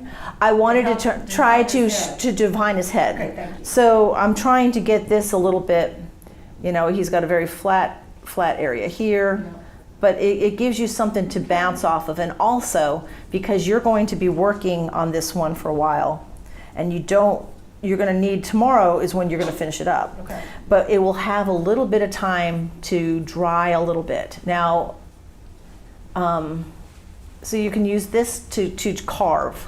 So in a sense, I'm kind of taking some of the paint off by carving down into that ear and looking at the angle. Like this is going to come out a little bit more. So I can take this paint here and just, you know, see, because his ear is Right. sticking out. Mhm. And obviously this is still not optimum. Yes, but it's yin and yang. Yes, that's exactly what it is. Okay. Don't worry about the direction, just get the coverage yet Okay. for this and start working your way down. This light color, obviously, you know, you can put that in there and you're just gonna kind of, Okay. you're gonna give it something to stick on. And do you also do this color now? You can, but not yet, because unless you have a transparent green, like Viridian is transparent and you can use it very lightly. But don't get too far ahead, Catherine, okay? Well, let me get around, and I want to make sure that I pull everybody together. She's a natural. Yeah, it's looking at, it's like, Love it. I can because see you're going to want to personality. learn to use your stroke in the direction that the fur grows. And I was going to get to okay. that place. So, oops, wrong brush. So we're going to keep that as your light brush, and you can go back in. I guess I did both ways. But I would just want to try to get a little bit of this darker color. You can sit there and just say, okay, there's darker. You know, the shape, there's going to be a lot of this white is coming over the top, but it's still, and there's a color that I'm sure you don't have, but or maybe you do. It's called Caput Mortem by Sennelier, which is this color right here. Sure. Yeah, no, Caput Mortem. I'll get it. It's okay. But I'm just looking at it and I'm looking in my head and thinking, oh, that would be perfect for that. Because he's got a cool, you probably can make it. Listen. Good, good. I like to hear that. But so I'm actually cooling him off a little bit. Yeah. So, because it's got a cooler undertone, this fur. So you can see this light is going to come out to here, so this leg might move out a little bit more. See what I'm saying? This is why I like starting a piece this way, because I can keep messing it up, and then eventually you get to the right place. Yeah, but the legs are hard because he stands sort of crooked. Well, and so if he's standing, if his head's crooked, here's another thing, folks. You can use this as a guide and look at all those angles should line up. So if you have, if everything's kind of going off like this, then everything should go off like this. So if I have to correct, then I'm going to bring this down a little bit. with you. So you can use. So that's what's these paintbrushes. That's why if you're standing back and you look at the angle, it should line up. And it kind of does. I mean, sometimes there's, like I said, there's always rules that are meant to be broken, right? But Lisa's like all about that. But Interesting, you put the purple and the brown. right. But do you see it? Yes. But do you see it? She put a little, that isn't the perfect purple, but it's. It's working. It's working. Yeah, to cool it down. These are things I But don't. he actually looks a little purple, Guess especially you on could the just side. do Now that she says it, you can see it. Yeah. You can see it as soon as she says it. Yeah. So that gives you at least Yeah, purple dog. an idea. Okay, you just had no idea that he was a purple dog. That's at least a start. Thank you. Okay, so we're moving all moving we around need. the room here, folks. Okay. Oh look, so you were doing. So look, I did it all by myself. You're amazing. You're like totally down with I this. tried to do it on paper, it didn't quite work. I just wanted to. I'm glad that you did, and I'm glad you didn't like just sit around waiting for something to happen because you already have your picture down. So we're going to approach yours a little bit differently. So, how are you with color mixing? Not good at all. Okay, is this your palette knife? She can draw. No, I can draw and do everything, and I'm a photographer, but when it comes to mixing the paint and getting the right value and then putting on, I can do the values better than I can the color. Okay, so he's kind of like this, that picture, he's kind, you know, he's what, a golden retriever? He's a puppy. He's only 6 weeks old, but I want to make sure it looks that way. I don't know how you do that. Right. But, Well, you did. You've got a good sketch. So I'm starting with yellow ochre. But see, he is very, did we put the purple down? No, what color purple? Dioxazine purple? Yeah, I got it. Oh, so it's like blue, white. You didn't tell me. Yes. Brought it. I thought you might want it. That's you, because you're so good. I'm just thinking. You're like a mind reader. Yeah, You're good. I overthink her a little bit. So he has yeah. a lot of gray in them, like This? his ear. Right, that'll work. So here's the thing. Yellow and purple, we all know that yellow and violet are opposites on the color wheel, therefore they're complementary colors. A lot of times if I have something and I'm trying to cool it down, I'm going to use a little bit of purple in with it, and it pulls it right down. See how that just all of a sudden just changed everything. So it's no longer, and if I think, well, you know, he's really cool, so I'm going to add a little bit more. So that looks brownish. Yeah. Right, but Golden is this brown. yours to do this? Okay. So I'm going to grab some of this white. And it may not be cool enough, but let's just see what happens. So I will usually take a color and then mix a couple values of it. And right now it's still not even cool enough. And I'm going to probably, instead, I'm going to grab, So I put my colors up. That's ultramarine blue. yeah, let's see what happens here. So you want to cool down the yellow. Yeah, I'm just bringing it to, and one of my favorite ways to make gray, you know, a lot of folks will say, oh, black and white. Well, yeah, that's one way to do it. But I often like to mix complements anyway. And complements, one of my favorite grays that I like to mix is ultramarine blue and burnt sienna, because basically burnt sienna is kind of orange, right? So I like this way. it makes a really good gray color. So this might be a good start for his let's just go ahead and make a bunch. Let's just go But ahead. that's one of my things. I don't know how much to make, and then you get the color, and then all of a sudden you run out of it. Right. So I was told, I had heard this from another artist. Mix paint like your daddy owns the paint store. Because if you're working on a large piece, oh my gosh, you'll say, I had the perfect color, and then I don't have enough of it. And you're like, oh man. So, Scarcity mindset. It's not. So I'm used to doing acrylics, and usually I have a wet palette and it dries on me. But this, I got this. this is a wonderful surface. You're So good. that if you make some, it should It's a last. lot more money. And you can take, if you're going, how many people are staying in a hotel? Okay, where'd y'all travel from? We just decided to. Okay. We decided Celebrate a that birthday, yeah. Yay. I don't want to be home tonight, so that's fine. Awesome. Okay. If you were going home, I'd say stick your palette in the fridge, and it will be great. You've got the sealed palette. It should be fine tomorrow, if you can't stick it in the fridge. He said he had a fridge here. Right there. Is it big enough to store pallets? If it is, yeah, by all means. If we can do I that. could just put the glass in He here. has one down the I hall. meant to bring some saran wrap. Are you supposed to put some? I have saran wrap too. I use saran wrap also. So So that's I'm the just raw taking. ember and the. Yeah, I'm just blue. taking a little bit of these colors here To make it because I'm easier. looking for dark values. This is the part I wish I could learn. but- Don't worry, you're gonna hear enough of it today. I promise. You're gonna be like, oh my God, will she stop with the values? No, she's so all about the dark values. Oh my gosh, she won't The even. color decisions are what I don't know. So Yeah. should I be writing all this down? Nope, don't even. Just enjoy the ride. We're having It's fun. on video, but the color mixing is what I'm trying to write And you down. can always Raw. YouTube it, we can always. But YouTube that's it. yep, and it's going to be on YouTube. So everything that's coming out of my mouth, good and bad, Hey, is Matt, going to be on Matt, we YouTube. need some editing. Yes. That's right. My son is used to my. Okay, and that's that. Yeah, is that the Van Dyke? Yeah, raw umber. raw umber, or it's working fine. I'm just looking at. This is burnt sienna. That's raw. Black. That's the black. And then you're going That's so Payne's gray. so you can take these colors and say I'm gonna take some of this and add some more white to it. Mm-hmm. You can go back and forth with cool, and you've got this color too. I'm gonna add a little bit of yellow ochre to this.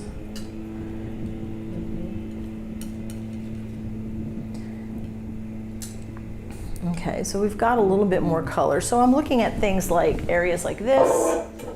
You've got this, it's very cool. You've got the ears, but then you have the very light color. So you're gonna wanna mix, play with it a little bit, Margie. Just take some of it, mix it over here and add some white to it so you have several values that you are comfortable to work with. And that way you'll be able to, you're off to the races. Okay, but so I don't know how to mix them. But anyway, Well, okay, you saw what I did, right? So like, no, it's easy. Don't worry about it. Don't get to work. So all you have to do is say, okay, I need a lighter value. So I'm going to take some of this okay. and add some white, and there you have a lighter value. Okay. Now, these are all pretty cool colors. He's a pretty cool pup.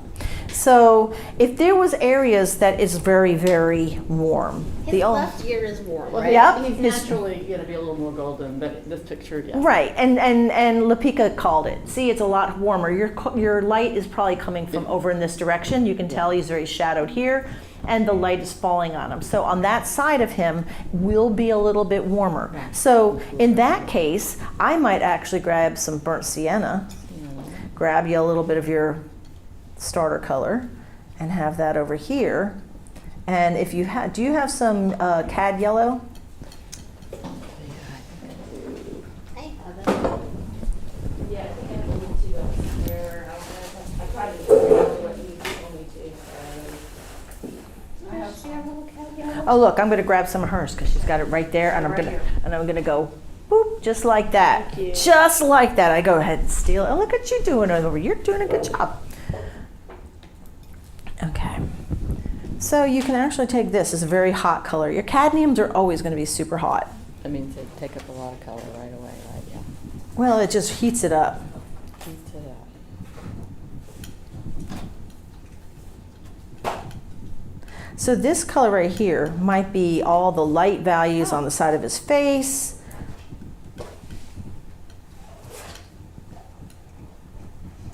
So I would think that would be. So some of these areas over here, it's very whitish gray in the pictures. But you've got some of these lighter colors. I would, if you were going to take artistic license because you know the light is on this side, I would make this the warmer side and this is the cooler side. No worries. Because I'm a photographer, I'm so picky. But anyway, this is natural light and that's in line, but I'm just trying to go with, well, I don't know. Yeah. Okay. That's why it looks so weird, but it's okay. It'll make it interesting. Right. Sure. So when you're starting doing your paint application, yeah. Let's see what you got. Well, I didn't know. I got This one, we'll go and we'll get this one. So if you don't mind, can you stand right here and I'll go ahead and jump in here. So I'm going to grab a little tiny bit of oil. So I look at this as being the cool side, and I'm going to grab some of this color here. Just push it off to the side. Is that? That's Payne's gray. Okay, I can use that. That'll work. But I want some of the brown in here. You've never used that? I do, but I will use the oil more as we progress.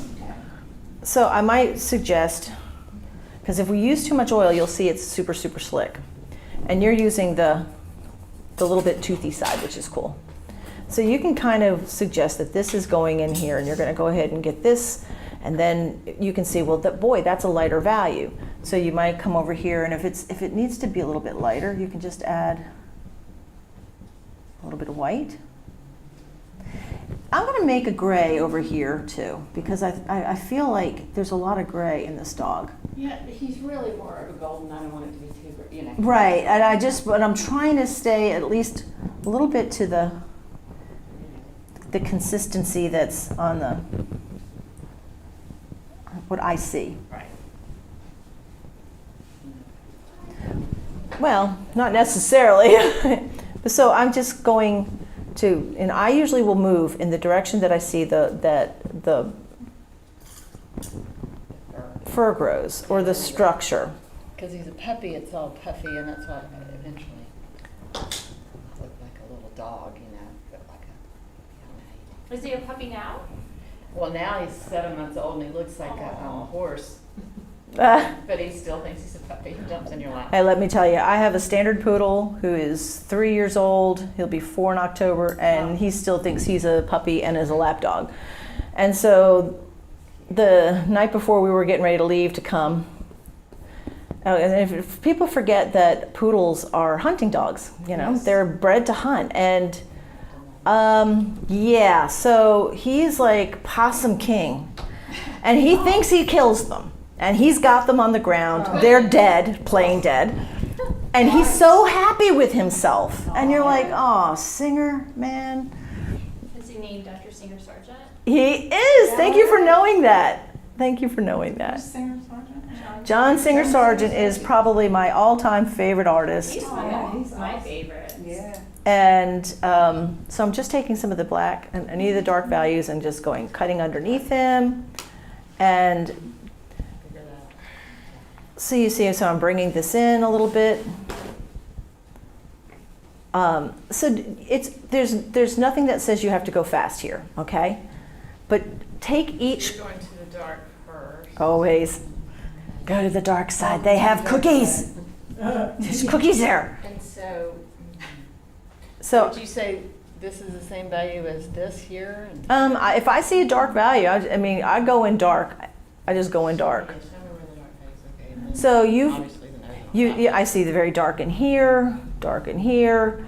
You can actually start out by cutting in all the places you see the dark, all underneath here, and it helps you see it in black and white almost, okay? And it's okay to do that. I'm always mixing a little bit of some kind of something in there. I'm almost not going in straight black. And he's got another little foot there. I don't know if you want to include it there. Oh, I didn't see that. He has his little tail here too. Right, that's up to you if you want to include it. I'm going to just go by what you see. And it looks very dark under his paw. So, you know. So it helps me to have, a rhythm to start with. So you'll go. Dark and then to the more mediums maybe. Right. Just make it, the most daunting thing in the world is a blank canvas. You know, you're looking at it, you're thinking, oh, geez, you know, I've got to do something here. And it's scary. It's scary, you know? But see, like I'm looking at all those little wrinkles and you can put them in and you can kind of play with it. will probably make him look more like a puppy. Yeah. And so you can see it's dark underneath here. You see, I've not even loaded the brush again. If you notice that? So, you know, he's got a very broad little chin here. You know, I see a little swipe here, another swipe here, a little swipe here in the middle. So you just kind of move around a little bit. Don't be afraid. Do not be afraid. Because you can go back and say, okay, I need to do like his ear. And his ear is very dark and kind of like, Rah. So I'm going to start with this color. And it looks like it's a little bit grayer. So I'm going to add a little bit, because I'd rather be darker than not. And you can almost fill in the whole ear. And because you can, but you're going to start, remember, we're going to stack color. So once start with the dark, because I'll show you a really quick demonstration before I move on. So that's a good color. Yeah. It's okay. Don't worry. So I'm just grabbing what you've got. I'm looking for darker colors. If I want to warm that color up, I'm going to grab some of what I mixed up here, put a little bit of that in there, and I'm going to come over here on this side of the ear and just come down. And Video. It's gonna be on. this is going to be on YouTube. Yeah. And like I said, my son's he's got cameras all over here, so hopefully he's got this concentrating on what I'm working on right now. You would be correct. I would be correct. See, don't listen to the man behind the curtain. He told me not to say that, by the way, because it's something I've said before, and he's like, It's too cliche, especially this time that I'm behind the You're curtain. really behind the curtain. Yeah. The screen, man. oh, magic sounds. Sorry. What's that, Catherine over there making magic? Thought it was Matt. Making magic. No, I just had a 5-minute timer to give me. So keep doing you could something start quiet. just kind of like I see a dark value here. You're just going to keep moving through. Just move around and hit the values as you can. Oh, but what I was going to show you. Nose and eyes, right? Because those are so. Right, I but, always wait that till the end because I'm so afraid. okay, but look, I'm just gonna kind of pop in where they're gonna be. They're very blue. Yeah, they are. That's what I see. So I'm just gonna kind of pop that in so you'll have it. Don't be afraid. And remember, don't be afraid. Don't. I'm glad you're popping it in. And his little mouth. Oh, that is so good. You've done this before. It's a funny, yeah. She has a good, but what I was going to show you before I move on, I got to move to somebody else here, is like if I say, okay, there's a little bit of that lighter value that's on top, and we were talking about how you're going to blend that out.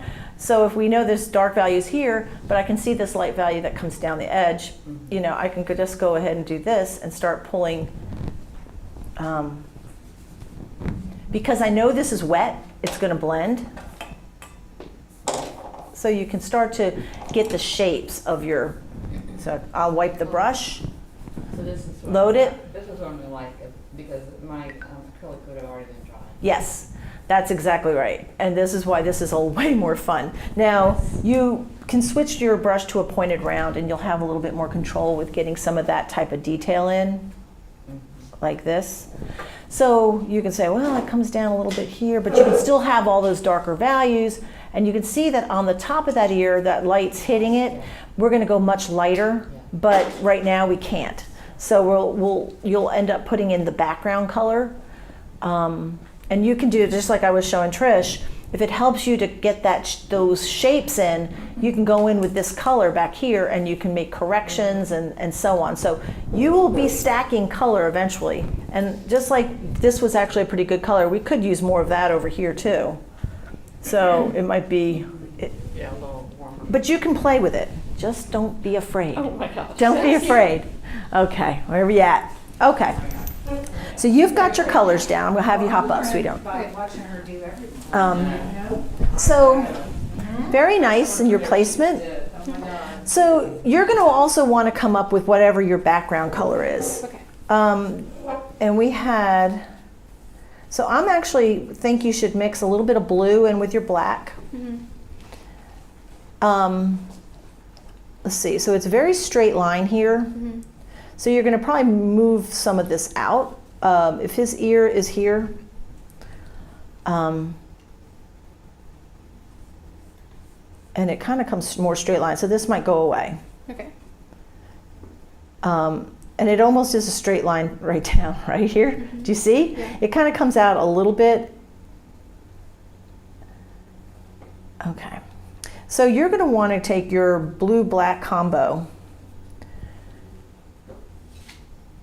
and pop all the shade, you know, the color that you see here. And you can see that this kind of goes way over here. Is that watered down or is that pretty solid paint? I didn't really do anything with it. I didn't use any of her mediums, so it's just her solid paint. Is that good? It's fine. It'll be fine.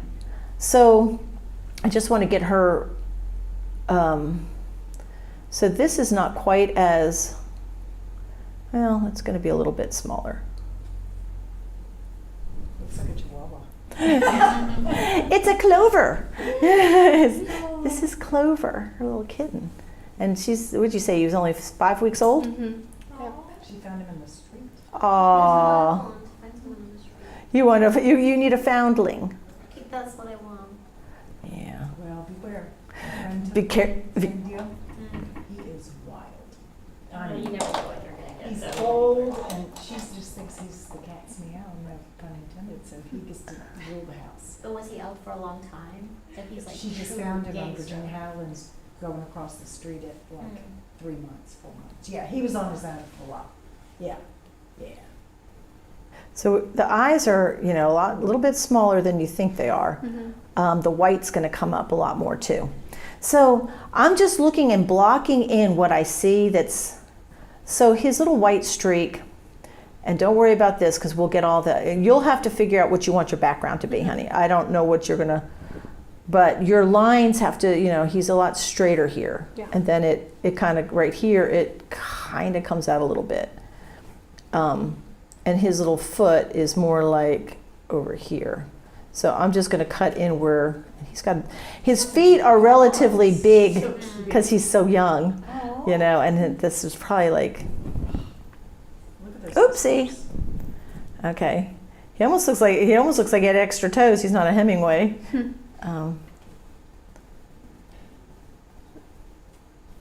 So he's got his little arm, and this is actually his little haunchy area here.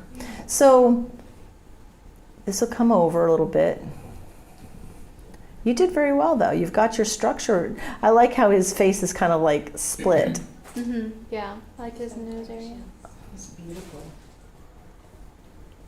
And how did you arrive at the name Clover? I don't know, I just liked it. Yeah, I like it too. You never hear it.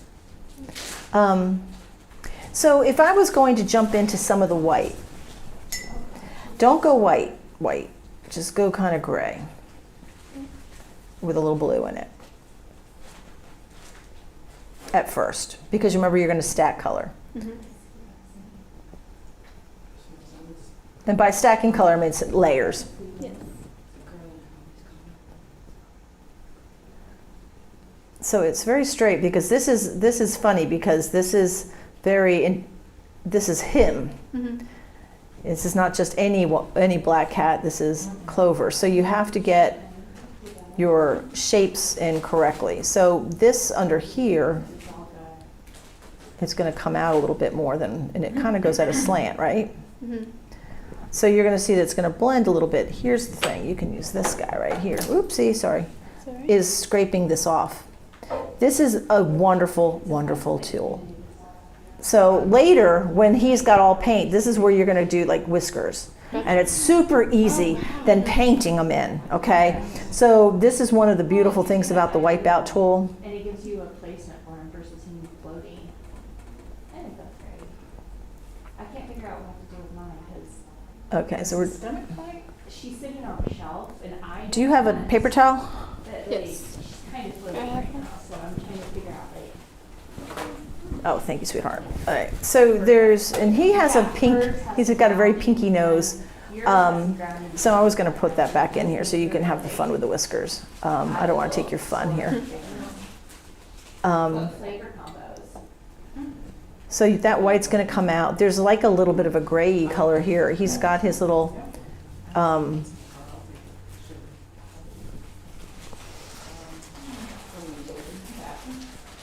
okay, I think you're off to the races. You'll want to fill all this in with the black and narrow down on the size of the ears. I mean, the size of the eyes, okay? But that's the basic structure. All right, and can you tell me how to use Ginsol and linseed oil?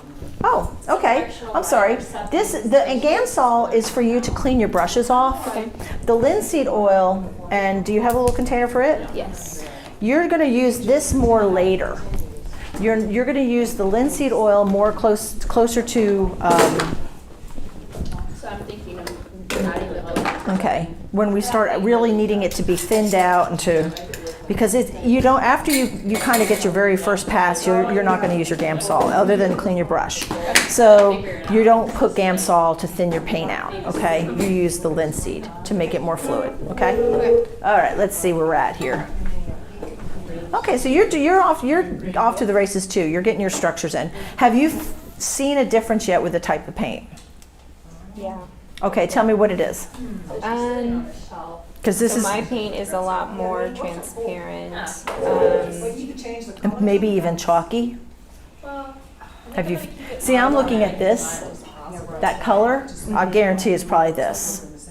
Or you made this though too. I made this from some of this one, And that's this your one, and white. Okay. And this is a transparent color. And then that's the good burnt sienna. That's the. This was made from the Okay. burns. Okay. All right. First, I'd like for you to go in and try to get all your dark values first. So when you're looking at your paint, and you're tall, I am not. So I have to do this because I'm just. I can brighten the screen. So I think this color or. Okay. Oh yeah, that's better. So I'm looking and I go, okay, look at this. I'm going to say dark values here, because if you go in too light too soon, you're not going to have anything for it to bounce off of. And you can use this transparent color over here too. It's going to be fine. And any of these little chucky, little places here, you can get those in. So you're going to probably see, like here I did it, and it takes the paint up. And that can be so frustrating when you're starting out, but trust me here. So I'm looking at this, I'm looking at this. So if you go too light, you don't have any place else to go. So, because you can only go so light. White's as light as you can go, but so you're better off getting all your dark values first. So when you're looking at the shape of Clementine, her overall structure is a little bit, I'm going to just use this paint that you mixed over here. Very good. No, it's not, but I don't like to put your paintbrush down and step away. No, but you've done the shape right, I think the head's right. See, it comes out a little bit and it flattens and then it comes back in a little bit. And she's got this, and then she's got this little shape. Then it goes a little. So you got a bunch of them. Look at you with all your little wipeout tools. You can take this off, and maybe not, it's kind of drying. So this is going to come up.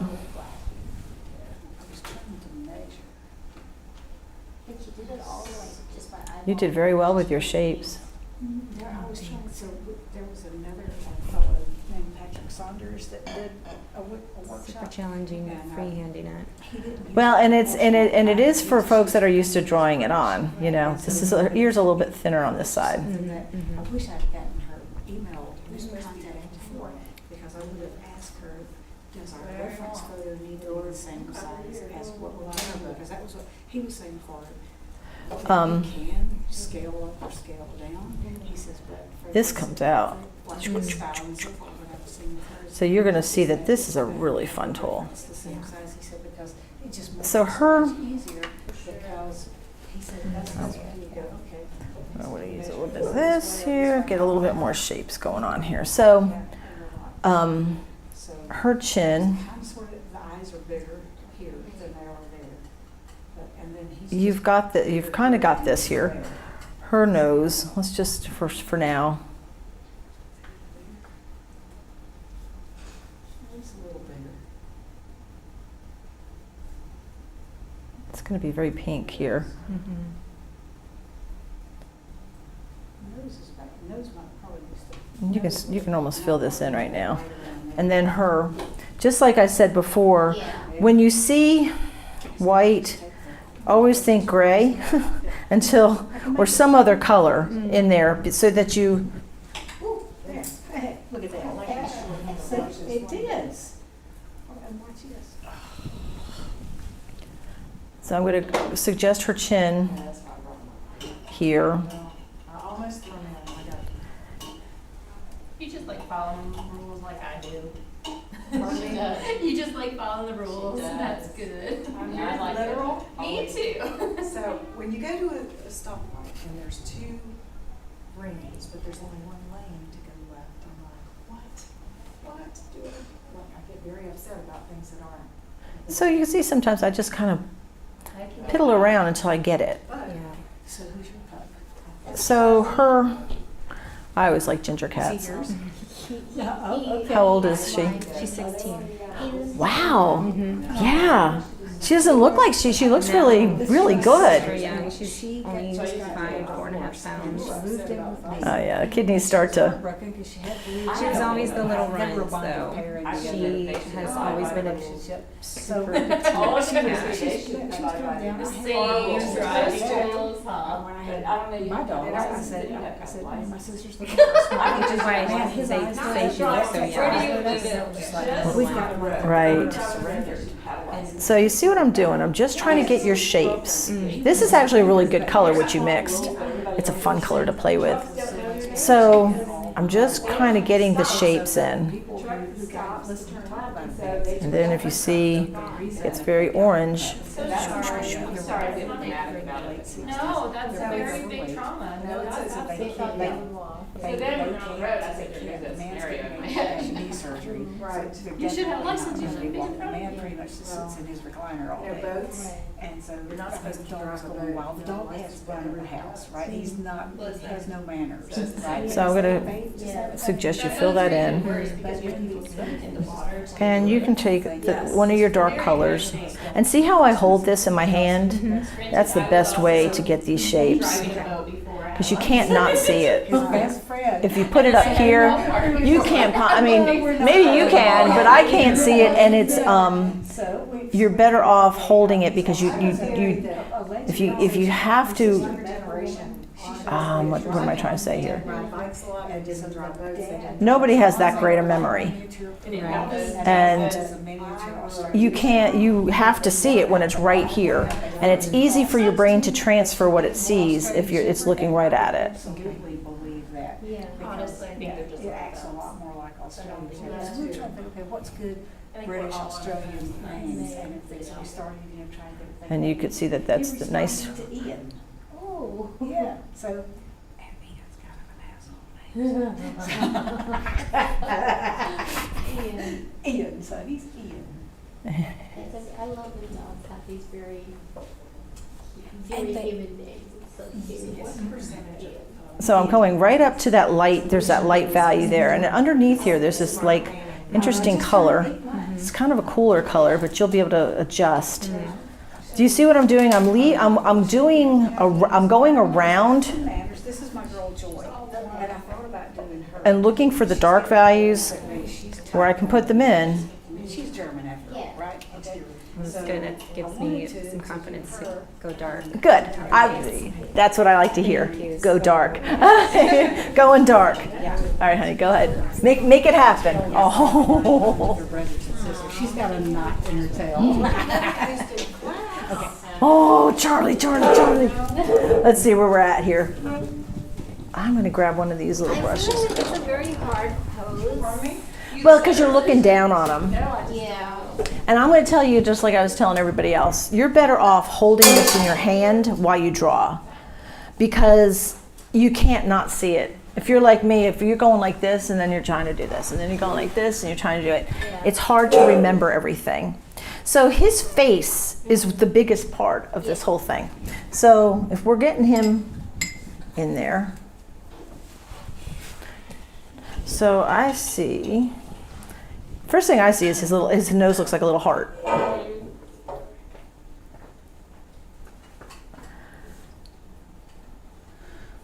Actually, do you have a pointed round?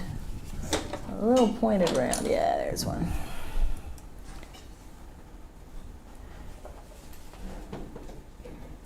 And his little lip. His little dog lips.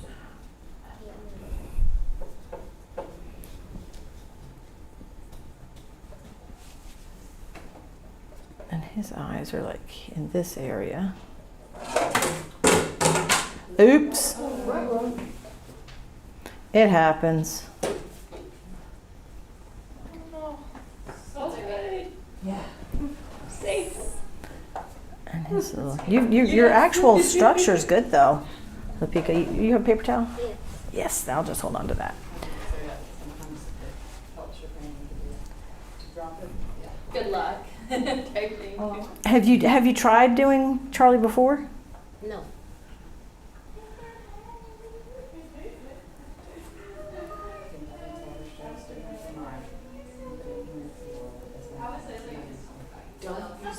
Well, mine pink. I'm afraid it won't dry. What are we talking about? I can't make my strokes look like your strokes. I think I'm a pecker. Peckers Anonymous. I know, it's like all my little pecker girls. And I'm using linseed oil, which is not pink linseed. Well, the linseed oil on this substrate, when you're first starting it out, it's going to make it too slick. Yeah. And so you'll see oftentimes I'm just using almost straight paint if possible. So I'm going to use a little bit of this color here.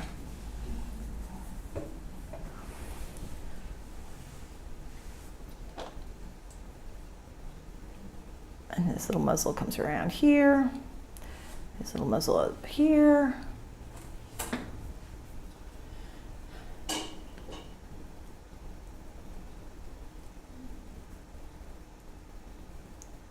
And then we'll get the lights in too. Are you going to keep his little harness on? Yeah. Okay. Do you have some blue? Some blue colors. So his harness will be, let's put some whites in there on this guy. Yeah, you look like you're off to the races over there, Lisa. I don't feel like it, but Well, we'll get there and we'll see where you're at. yeah.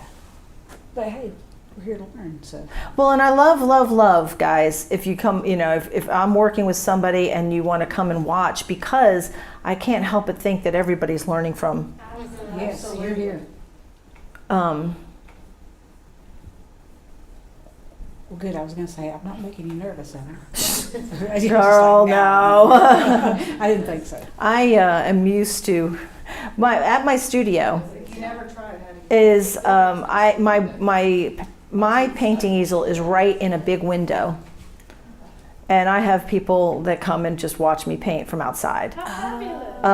Which is, when I first started, it kind of was a little bit unnerving. Intimidating. So I had a mirror so that I'd see if my back was to people that I'd know I was being watched. And I have my dog more than lets me know. He keeps track of them. He keeps track and he barks at everybody and he's like, whoa. But I love my boy. That's good feng shui, You're supposed to have, anytime you. Did you can't put blue see down? behind your back, I did. Oh, there he is. Feng Shui for Dummies book says someone could take a knife and stab you, so you always need a mirror to see if they're coming. Yeah. So you're doing all the feng shui stuff. Is that what I'm doing? Okay. You don't have to always rely on mamas. I have my dog is like, he will, and lately we've had some really questionable stuff going on in downtown Kingsport. When I walk my dog, he's a friendly dog, except if he doesn't know you, he will, when people approach, of course he's a pretty dog and people will just like, they want to play with his afro, First thing they want to do is play with his hair, and any more than you would let a stranger touch your child, my dog is not at all interested in being handled by people he doesn't know. And he'll bark. I'm like, whoa, whoa, whoa, whoa. And it's a good presence. I kind of like that he does that because, like I said, we've had some questionable characters downtown as of late. And I am like, yeah, you know what? Not having that. I need my dog to be that way. Where's that gray? It's just right here, and I just grabbed the colors that you had. But what does that mean? Is that? I'm looking at this part, Mm-hmm. and I'm bringing it down to here. This is his leg. And then we're going to mix the, his face is going to get bigger, you're going to see. And we're going to do a little bit of this and this, and make his little pretty color here.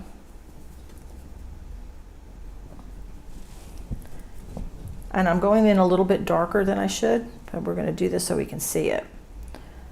Because Purple and brown. there's a little bit more burnt sienna there.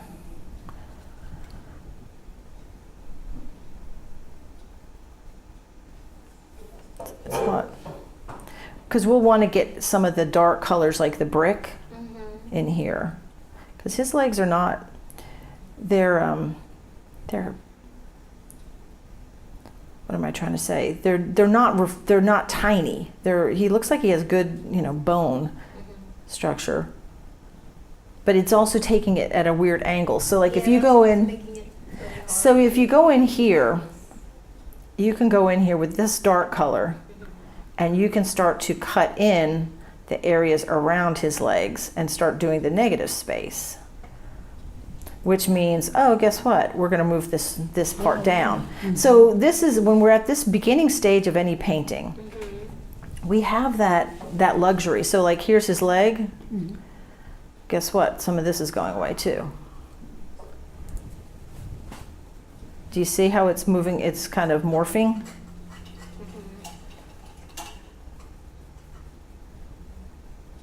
So we can make his little leg here.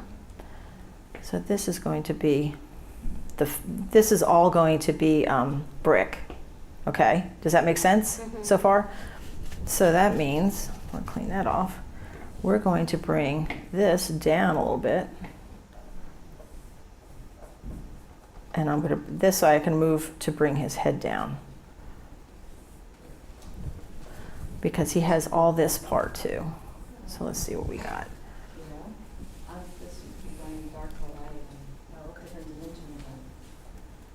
I'm having trouble with the surface painting. I know, it's weird. It's different. It's new and different. Not too old to learn new tricks. That's right. And we'll get the little sloopy stoops, the little chin hairs later. We'll get that in there. We'll just kind of suggest where it's going to go, just to give us a confine to where we need to start. So this is dropping down a little bit. He suggested that he was too old. No, he said you're never too old. Good in your case. Yeah, I've kept mine, I think, way too thin. I didn't know we were getting thicker yet. Well, and that's the thing. I'm kind of going by what each student has, might be different. Okay. Because I always go a little bit darker at first. And a lot of times people are probably going, but it's too dark. Trust me, it'll get lighter, but you have to have some place to, I say, bounce off of. So we're bringing his little, this is coming down to here. So here I'm bringing this down, and this down, and his little lip down. So see, sometimes I just end up morphing a little bit.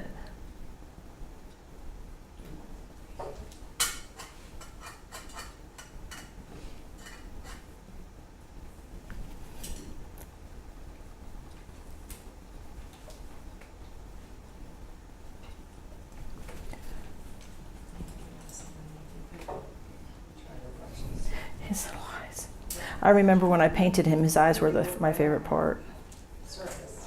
Yeah.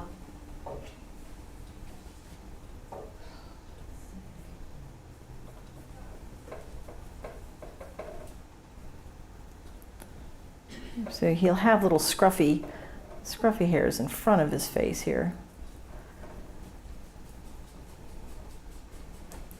This will come out a little bit. So you'll end up having some areas where we'll end up putting the light colors on, but we just can't get them all on yet. So in the meantime, what you need to do is pull in like some of these other colors. Make sure your brush is clean. Do as I say, not as I do. Let's just get some of this lighter. So we know that there's lighter values that kind of come down this way. And, whoops, see I'm starting picking up the,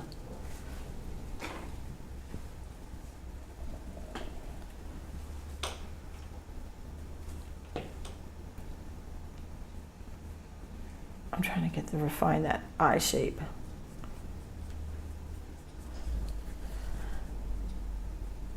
Oops, got some picked up that. Let's wash that off. How's everybody doing? Okay. I'm going to get to Lisa, and then I'm going to get some paint on my, because everybody's going to be ahead of me, and I'll be like, well, I still didn't do my cat. The cat's a little diva. That's all it is. That's all there is to her. Don't need it. I'm just wondering why I brought it. Okay. And what's his body here? Like, just, is that it? Is Right, so I moved it up because his leg, because of the position, their dark value will go like to here. And then whatever this is right there, it kind of goes, I guess it's his foot. yeah. And then it's, so this will all be that brick color. And then if it helps to see this part, let me just go in with light. That will be where his foot is. You'll have a lot of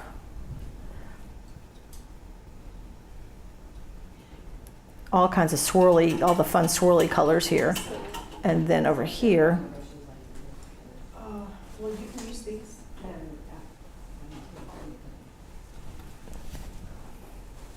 until we get, so all this will be the brick color back here.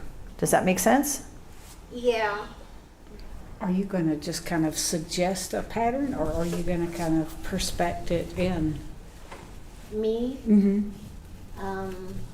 I don't know yet, but does it look like, because of the angle of the photo, I feel like it's like half a dog, right? Well, that is the angle of the photo. Unfortunately, unless you did a whole different pose, you're looking down on them, so it's hard to see everything for the angle that the photo was. Do you think it looks weird? No, I think it just looks adorable. Yeah, because he's looking like, okay, what's next? He's looking up at you. Yeah. But I do think that some of the brick structure is kind of important for the piece, Oh, because okay. you'll understand why he looks like that. Okay. So like I would, because this is going to be puffier here, and then this will be straight, and then his foot will come out. So you kind of almost have to work on, let me get it so you can see it. Bricks, so it Yes. looks like he's seated on the floor. Right. So it's going to be pretty intensely dark in this area. Mm-hmm. I mean, you're going to put that, but I just want to give you something to work off of here on the brick here. Let's get that a little bit down.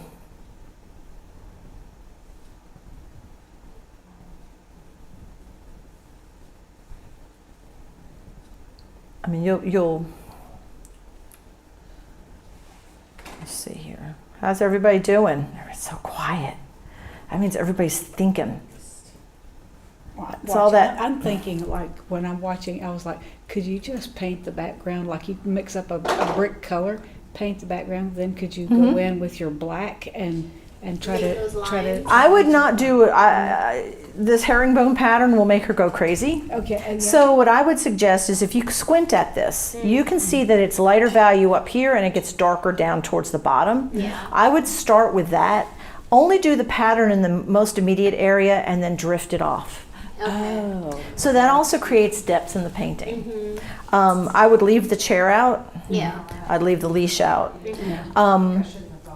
And I just wanted to do this so you can see where, obviously this is going to be out here, and there's going to be things that we have to put in later that's like the light values, there's going to be light values in here that we can't put in yet.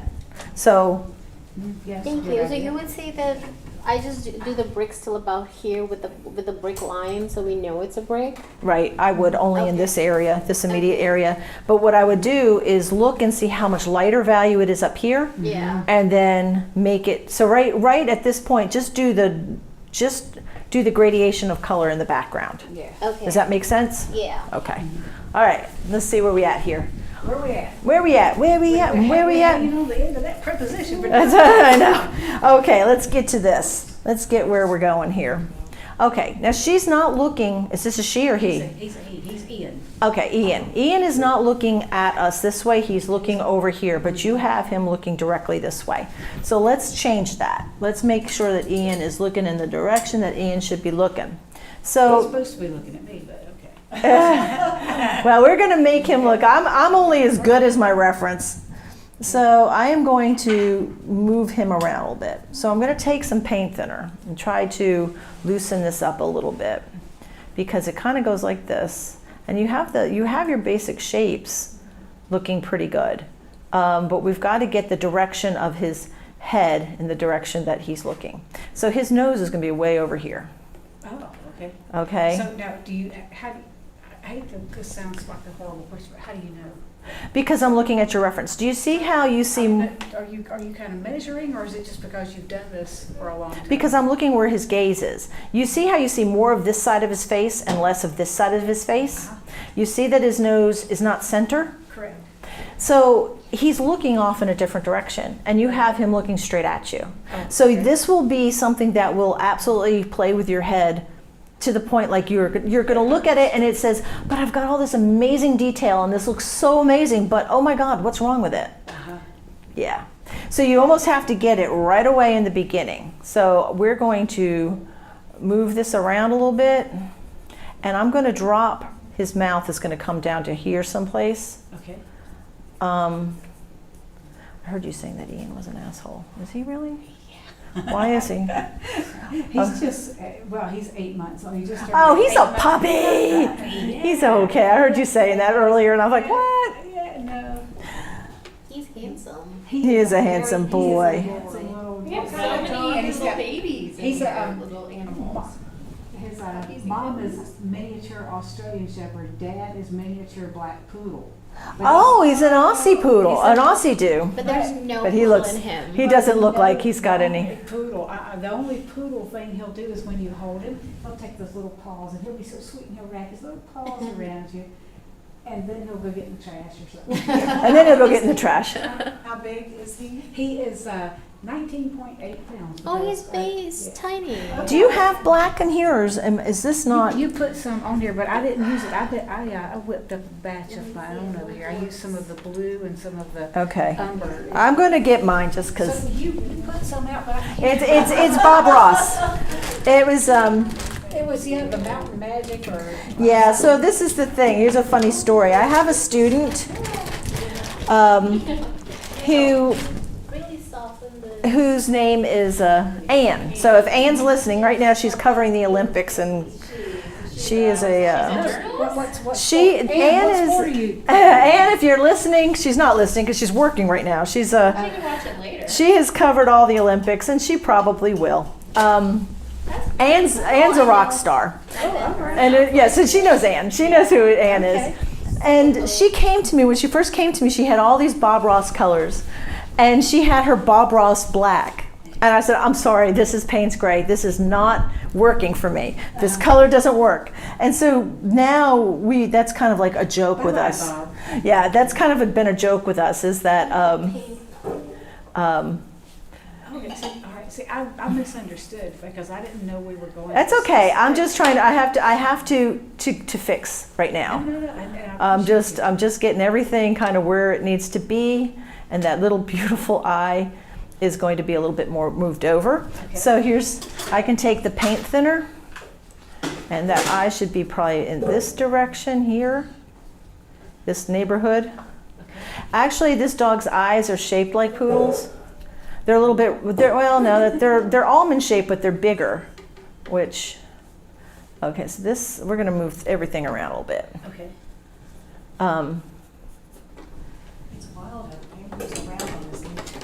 It's a different surface, I know. Painted, so shoot, like you're, yeah. It all seems, It seems natural to me because I don't know. I don't know what it should be like. it's just See, different. you're just rocking with it right away. That's Right, I am because Especially I know gotten a where we little are bit. on time, and I want to make sure I get everybody where they need to be. Okay. So what I'm doing is I'm moving, and this is why this particular workshop is a little bit different for me, in that I normally have everybody working on the same thing. Yeah. This is not the case. So I have to make sure that everybody's is on the right. I was wondering if I should have underpainted the white with a little bit of blue in it, or if I just. I almost just leave it always, on. almost never use straight white, any more than I use straight black. Okay. And so that little lip will come out of here someplace, and this is all coming over, looking over here. And that little nose is going to come all the way over here.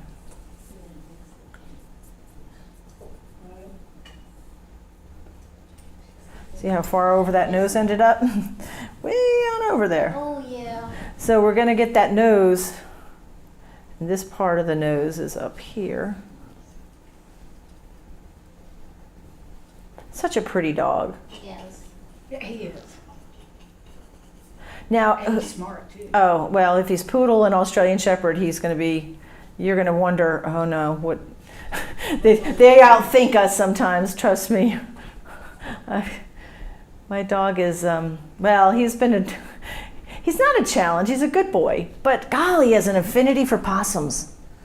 And so last night, no, not last night, the night before last, he had one. And when, you're ready to go to bed because you got to get up early and you're getting ready to drive and blah, blah, blah, blah, and your dog's out there and not coming. His recall, unfortunately, is not what I wish it was, meaning he doesn't come exactly when he's called, especially if he has a possum. And this is, I'm not even sure, 3 or 4. He's had so many possums, and he really has his triumph. Does he tree 'em, or does he just? No. They play dead. They play dead. So he catches them, So we actually and he catch tries to kill them, and I say that in air quotes because they're not dead.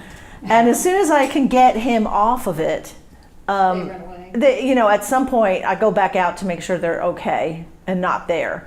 God forbid he hurts one. I mean, I will be beside myself. I know he's a hunting dog. He's already killed a squirrel. He and his brother tag teamed an adult squirrel. And I'm like, wow, guys. Yeah, most people that be bragging rights. Yeah, I know, for some, but I don't want You're a naturalist. Well, here's the thing. I made such a big deal about people's cats being like letting them run wild, and losing so many birds in my yard and baby rabbits and everything, and they get a hard pass, right? Cats always get a hard. Well, it's a cat. That's natural. Well, you know what? It's not, because cats are. Land on her, and she was fine. Yeah. But my dog used to kill all the bunny rabbits in my. Right. So that's where I'm going with this, is the fact that there was a time, because when I had Phoebe, and if you didn't know my dog Phoebe, she was a 8-pound soaking wet Bichon Poodle mix. Oh. And she was a mighty little dog for her size, but she never killed anything. So it was easy for me to be that person, to sit there and, it's just like, keep your cats up, get your cats out of my yard, they're killing everything. And then here I have Singer. Yeah. And Singer he's my wildlife murderer. If he can, he's going to catch it. He's going to get it, and that's his goal. And no, I don't want him killing anything. I don't want anything dying in my yard. But yet here I was the one making such a big deal about it. That's why you got Singer. That's why I have Singer. God has a way of evening up the score on anything. And if you're not sure, just wait a minute. He'll make sure you understand perfectly what it's like to have a killer beast. And that's what my boy is. But then he's such a doll. Poodles are lovely. Oh, he's a great dog. He really is. He is a wonderful dog. So I'm adding a little bit of white to get that, and I'm getting the shape. I want to make sure that we have Ian's shape correctly. It's an Australian Shepherd. Yeah, and my son has one that's gray and white, blue eyes. It's gorgeous. And Did y'all drive in this morning? Yeah. No, we drove in last night or yesterday, Oh, yes. and Matt and I were here till 4 o'clock They just had a baby. in the afternoon. Spear was that. Trying to get set up for everything, because there's a lot of wires running, there's speakers and cameras and all that, but we had to leave at 4 because they close up, and so we had to come back. We were here at 7 o'clock. My goodness. So okay, we're about ready. I don't know what she was exposed to, but. Okay, we're coming down a little bit here, so that chin. Oh, I know. Yeah, I got a nervous cat myself. We He's love not her. medicated, but he can be when he acts up a little bit. I mean, when people come over, you just can't. We'll just wait and put his guns in later. Yeah, if you had a little tiny bit of red, do you have like an alizarin crimson or some kind of cool red? I'll get there when we'll move on to a different spot here right now.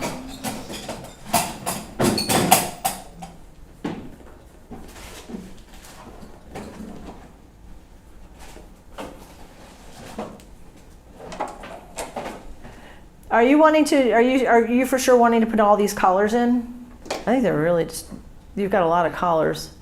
Oh, no, I just want to put that one collar in. This one here? Yeah, just the black one. Yeah. Okay, so it's gonna. The chain would be too difficult. Yeah, this is gonna be more like down here. Oh. So that's why I wanted to see.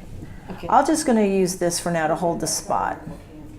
How do you prevent the brush strokes from being so visible? Like, I feel like. That's why I wanted the soft brushes. When you start off with this substrate, when you took the class, you did the wildlife with the I did the mountain lion and the. or the bobcat and the heron, Yeah. right? So I've only. Oh, there we go. That's what I'm looking for. So we worked on regular traditional canvases when we did that. This is a different substrate, and it's like I said, a lot of people are like either love it or they hate it, and because it's so different than what they're used to painting with. There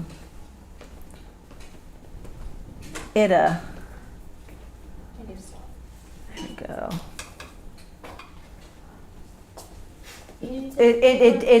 It's very So much more better.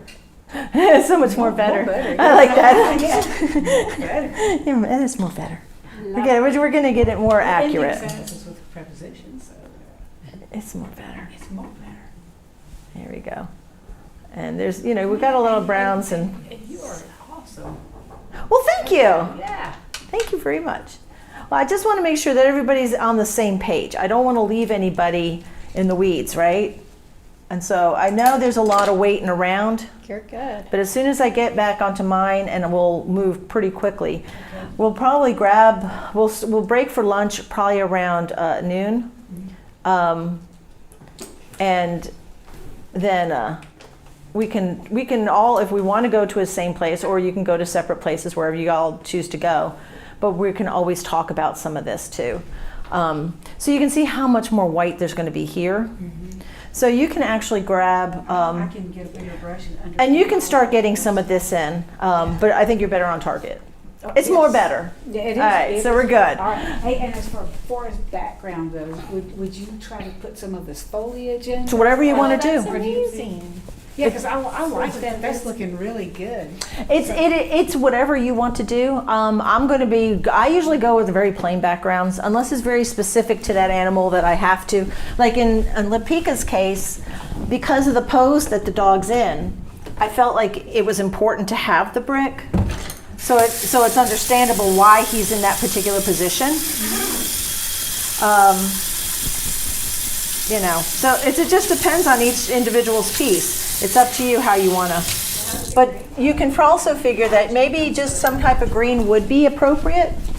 All right, I'm going to try to move quickly on mine. I don't know if I'm adept at drawing, so, well, that's very kind. But what I am is someone that I have to stay busy with my hands.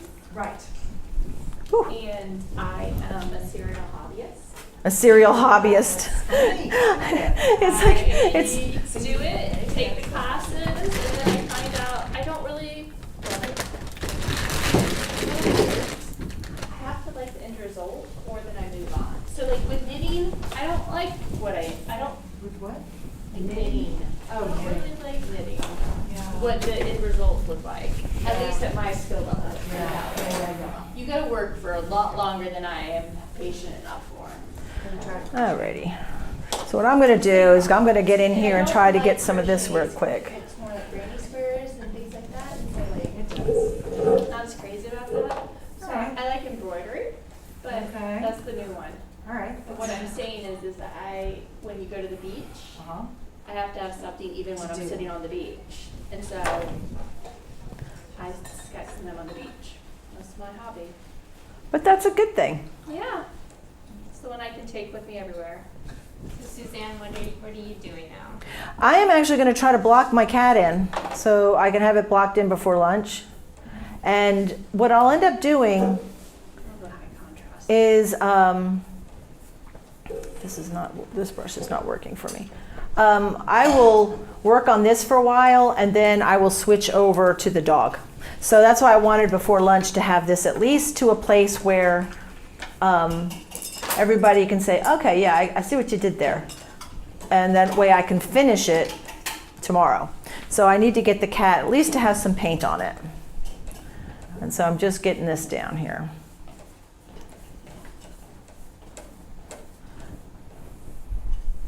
Is everybody doing all right?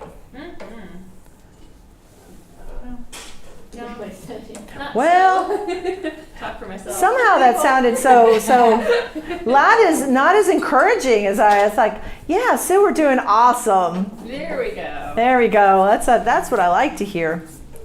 Crushing it. You're crushing it.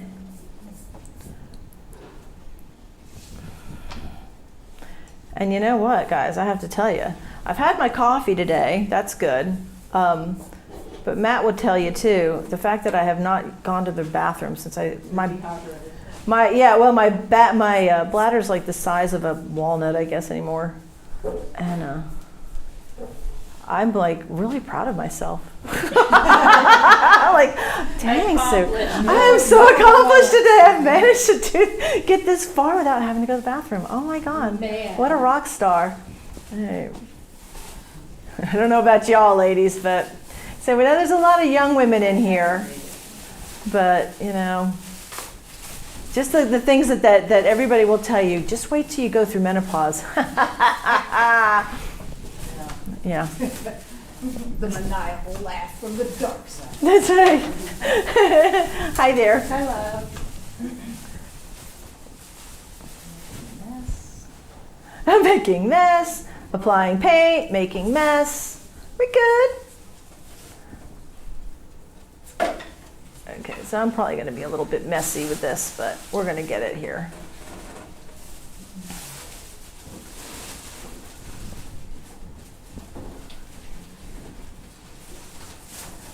So at first, sometimes my paintings will seem like a big hot mess, and people will probably go, like, what was she thinking? And sometimes I say that too about my own work. What was I thinking? So is this cat some cat you know? No, I just thought it was a beautiful cat. Great contrast. It is a beautiful cat. It's a beautiful cat, and I love painting cats. I don't have cats, but I love painting them because they're. Do you know I didn't even put white on my palette? Wow. Elusive, aren't Not The- all of them. They're funny. Oh, one of my favorite cats, and because you know Noelle's painting an orange cat. Just sits on you. That's all she does in life. One of my favorite cats I ever had was his name was Jazzbo. We named him Jazzbo, and he was an awesome cat, and he was a ginger. I love orange tiger cats.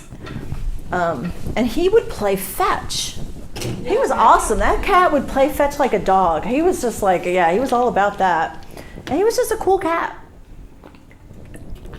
And then I had a cat that when I was in college, her name was Meg, and she was an absolute disaster of a cat. She was mean. Yeah. She was, I had gotten her when she was about 2 weeks old. Her eyes just opened up, and from a shelter, a high kill shelter, and that was going to be her future. And I thought, no, you can't do that. So Would like to know what surface you are using. who asked? Someone on the stream. Oh, we are using it's a gessoed masonite substrate. Super slick. That lets us get a little bit more detail. And I think, I know Da Vinci makes one. You can get them from Jerry's Artorama. I'm pretty sure I've used Da Vinci. I've used Ampersand makes really good ones. I buy most of my products from Jerry's Artorama, so hope that answers your question. How's it been, Matt? We've had between 8 and 10. At any given time? Yeah. Cool. Well, I hope there's folks out there enjoying stuff. I was curious to know how this whole cyber thing is working out for people. If I understand there was a lot of people that are stuck in airports and Could affect us getting lunch too. they'll have to give us free food.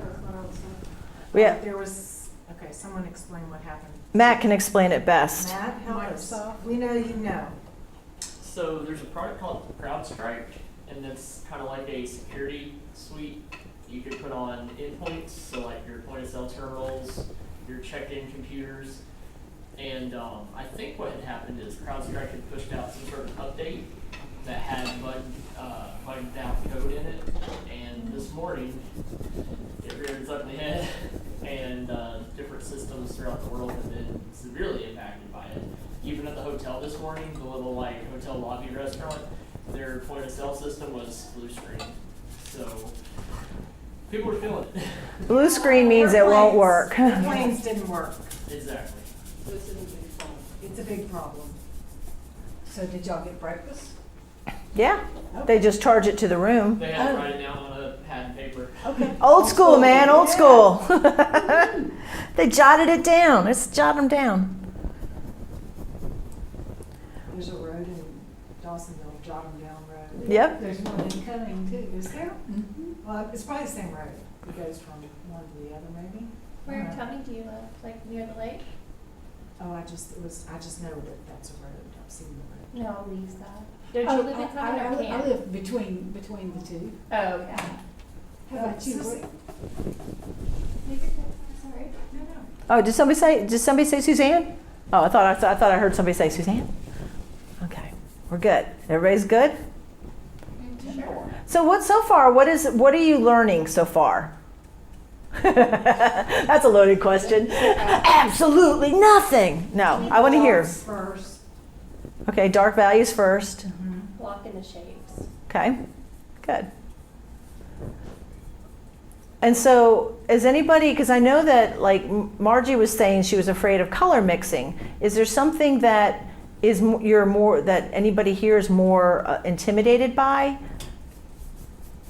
Getting the shape right. Yeah, the Okay, shapes. that's the hardest part, honestly. Yeah. I think it is hard for me too. And see, I'm just kind of what I do a lot when I'm first starting a piece out, and you can see it kind of looks scary when I first started out. It's just kind of, ugh. Yeah. But I just move fast, and I really watch my. I keep my eye mainly on my focus on my reference, and that allows me to, just be a little bit more free and move around the piece. Now, who was I talking to? Was it Catherine who said you were afraid of being loose? Yeah. Yeah. So I'm just trying to block in things and not look Right. at details. try not to focus mainly on the detail as much as you're focusing on the actual reference. So for example, I'm looking at this, and I will use my brush, and I think when I was showing Trish, that angles, you can use your brush to check the angles of your subject. So I can look at this, and I'm looking at this ear right here. This ear has to be a lot shorter, or this one better be a lot taller, because they should be a little bit different in size. And I can see that when I stand back from my piece. And I do recommend that everybody, because this is a really great working situation, take a step off your piece, get back off, and look at it from here and think, oh, I need to fix this. And then you can jump back in. Yeah. Because when you're right on top of it, sometimes it's really hard to see everything. So taking a step off your piece is kind of important. And I'm just gonna throw some more paint in. I'm concerned it's never going to dry. Yeah, good concern. But this is when we're working very alla prima, in the sense that Okay. I don't want you to be too afraid. I mean, do we need a hair dryer? No, you know what? You're gonna let it go, Okay. and it's okay. We're able to luckily leave everything here Yeah. and walk off. Right. That's pretty awesome. I love that. So, because otherwise you're toting around wet paintings, which, I've been lucky enough to a lot of the places I've done workshops that we're able to just leave it, But I have been in places, like for example, my students, I do not let my students leave their paintings in my studio. Because I don't want to be responsible for them, honestly. I have had them, because I have so many students that come in at different times, and, somebody else might be throwing paint down a little bit too wildly and it gets splashed, or, oh, I got paint on this, is not it. I don't want to be responsible for someone else's painting getting damaged. Plus, I don't have the storage. My studio is really tiny. It is, you could probably fit 4 of my art studio galleries in this room. So, It's itty bitty. It's like 16 by 16. Okay. It's tiny, tiny, teeny, tiny. So how do you recommend your students transport? A lot of them have special, like cardboard boxes. Pizza boxes. Pizza boxes are a great way to transport. I have one student. She's got a nice system. She has, because she does a lot of plein air. So I do have more brushes, Sue. I was thinking I didn't have any brushes. That's why, because I didn't clean them off before, when I did the bear outside. It's like, oh, I have all these brushes I could have been using. Suzanne. All right, so I'm going to move this ear in. So I can see if I'm going based on this ear, how I need to change things. And I can use my little wipeout tool, and oh, these things are awesome. I love them. So that's going to be here, so this ear is going to come over a little bit.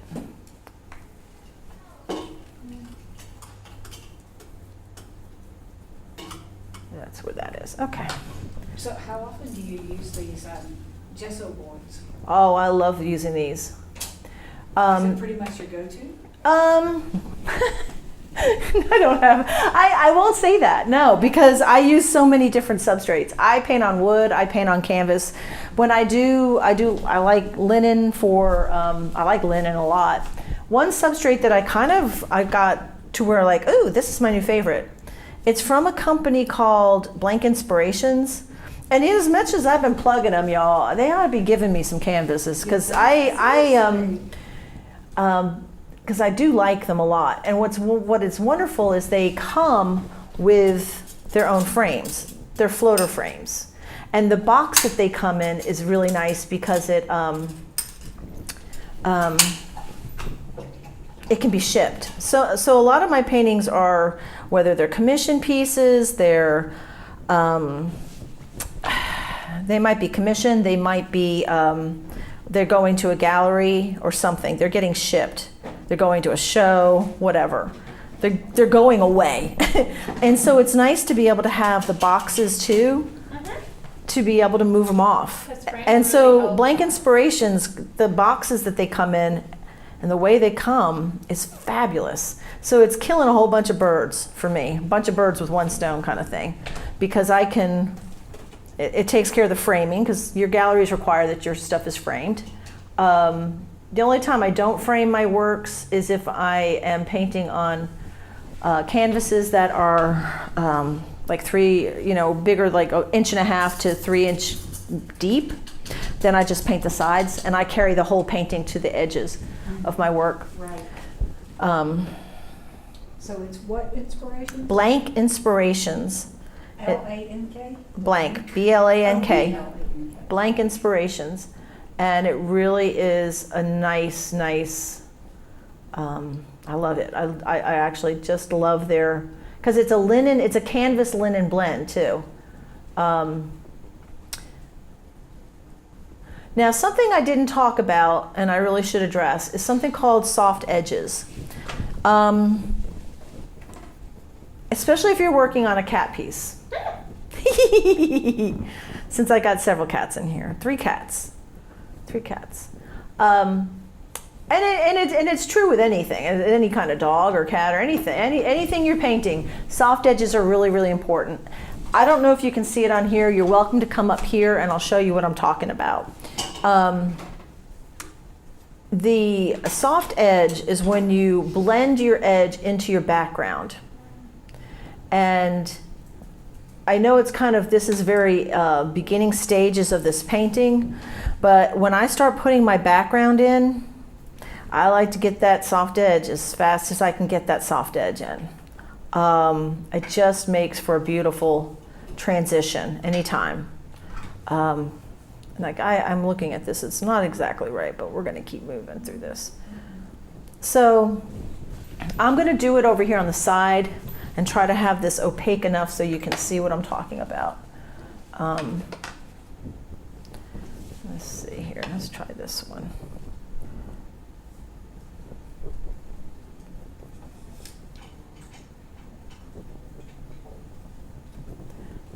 So I'm going to go in heavy here, and I'm going to go in heavy here.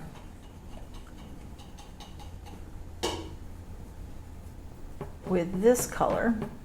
So you're basically saying paint into the Right. shape. It's how you make it look fluffy and soft. So you have that undercoat of showing through. No. Well, not necessarily. So let me just show you here. Let me get this on. I'm trying to make this gray, and I'm trying to work quickly here.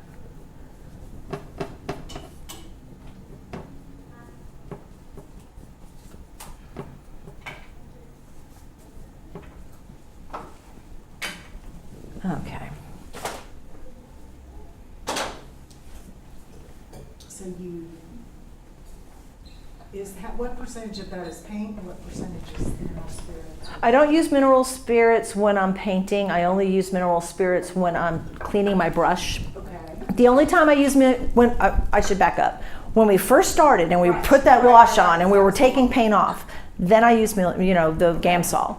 But after I start actually throwing down paint, You're just wiping. No linseed oil, no nothing? I use linseed oil only when I have to. And somebody was talking about worrying about dry time. Okay, the more linseed oil you use, the longer it's going to take to dry. So I am using very little. You're slapping on the paint. I'm just slapping on straight on paint here. And what I'm using is You're not thinning that down? not really, no. It might be a little bit thin, but I am, so somebody, I guess it was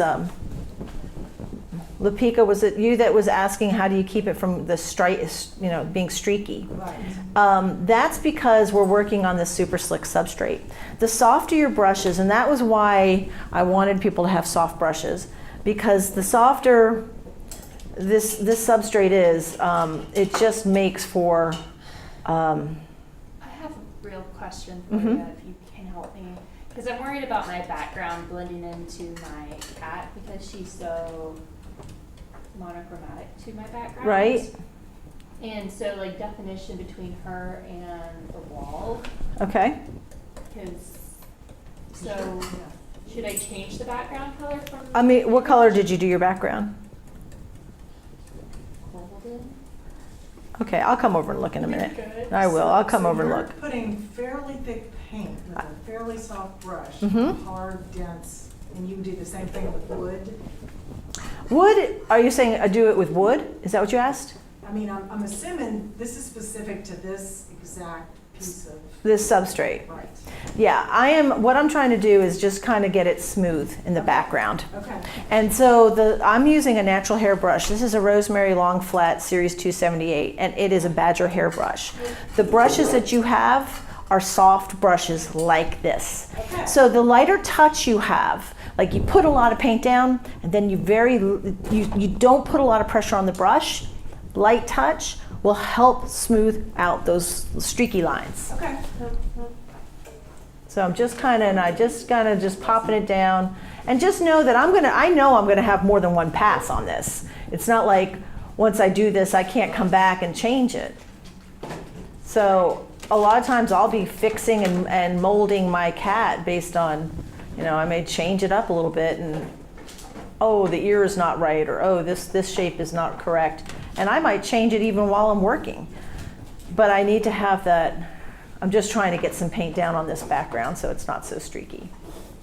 And when I did this originally, it was a 3-hour painting, and I am using a little bit of oil for the record, but very little, very, very little. So I'm just getting it in there. Now I can, if you have questions or observations or things that you want to call out, just because I'm painting, even if I'm not coming over to you right now, you can call it out. Let me hear what you have to say, because it might help somebody else too. If you have a question about something, it may be the same question somebody else has.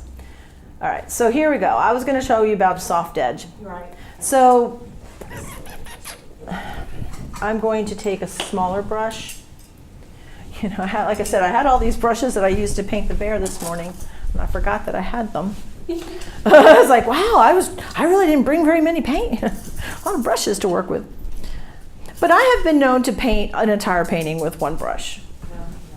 I don't know if it's because I'm lazy, I don't want to switch. Now there's a brush that isn't a rosemary, and if anybody knows me knows, pretty much all my brushes are rosemary brushes, almost all of them. I love rosemary, and the folks there are so helpful, and they're good folks, and I'm actually an affiliate with them. So if you're ever curious about them, I can always help you pick the brushes for you, to say, oh, you might want to try this brush or that brush. But every now and then I get a new brush. And this one was given to me by Scott with Jerry's Artorama. He owns the Jerry's Artorama in Knoxville, Tennessee. And he brings me stuff to try. He gives me free stuff. And this is the Princeton Velvet Touch Long Round.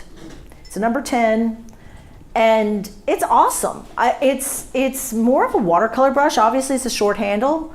It keeps its point. It takes my abuse. It's a synthetic, so it's like a synthetic Kolinsky. Kolinsky is something that's getting harder and harder to have in this country. What is that? Kolinsky is a type of fur. Okay, so most of my brushes, not all of my brushes, but a lot of my brushes are natural hair brushes. So I use a lot of badger, I have sable, I have squirrel, I have goat. But when I can get a good alternative, like a good synthetic, I go synthetic. So for example, with Rosemary's brushes, if you really like sables, but then you have a reason, ethically you just don't feel comfortable using sables, you can use their red dots. And their red dots, I challenge anybody to tell me if they use them and they didn't know they were using sables. They are so good. They're good brushes. That's awesome. But a lot of brushes, I don't get too worked up, and you say, but Sue, you're an animal person, and indeed I am. But I don't sweat it too much because I also am a meat eater. I'm also like wearing wool. So I'm not going to try to have all of a sudden have such, and my ethics is in such a way that I only do this or I only do that. No. But when I can get an alternative that I really like, I do.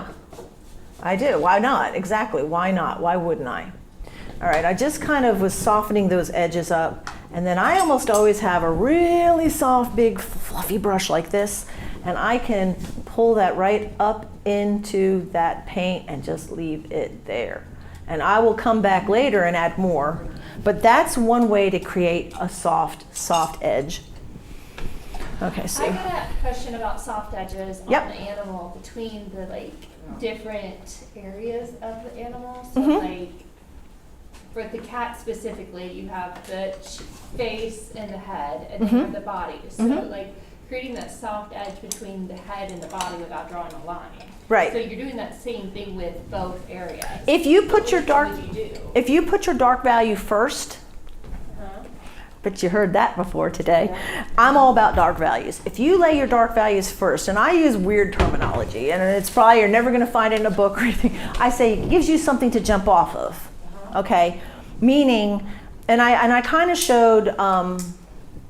I guess it was Margie on the ear, where I did the ear dark and then went in and showed you can put the light on top of it, as long as you have something dark to work off of. So when you're making a transition from the side of the face into the fur of that, oops, I did it, Matt. Matt always says, and don't tell me you did it. I keep touching this. Sorry. That's not live right now, so you're good. Okay, so when you make this, so if this fur is going to be a little bit lighter going into this darker edge, you will instantly get what you're asking for without making just like an outline. That's okay. I'm going to come around. I think I painted the head with the dark line is what I'm trying to get at. Okay. So, all right, that helps me though. Okay, I'll come around. I know I've got to get around, but I was just going to try to get some of this on here. No, I hear you. Now I'm going to because I know everybody else is probably thinking the same thing. They've got, but I got to get this. Oh, it's not. Oh, is everybody getting hungry? Just sort of melting. That's okay. Matt and I got up at, I was up at 5:15 and Matt was up at 5:45, something like that. And so that we could get ready to be here because we didn't get all our stuff done. But we got it done. We got it You in. did a great job, yeah. Yeah. So Matt is a rock star. Thank you. Y'all just have to know Matt is a total rock star. All right. Where'd you get your glass?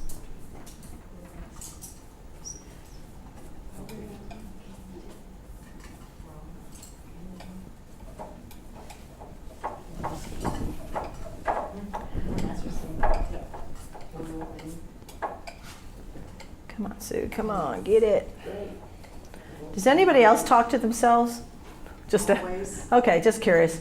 It's not that I do. I sometimes think I'm losing it. Well,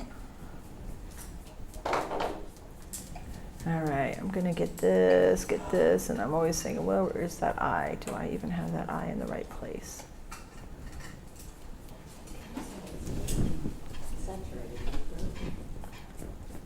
I'm starting to think I don't have black on here.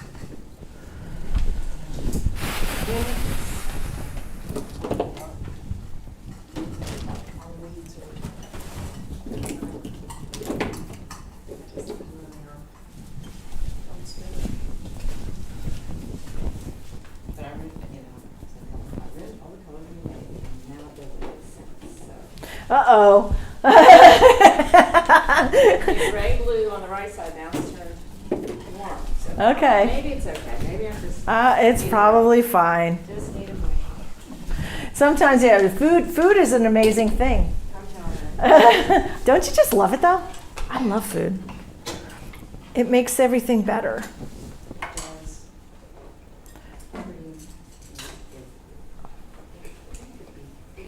So time consuming last time to go different places. But everybody just did. So there's been a lot. So a lot of you have taken classes here before, and so I guess everybody has a different teaching style, I assume. Yeah. Yep. Okay. Cool.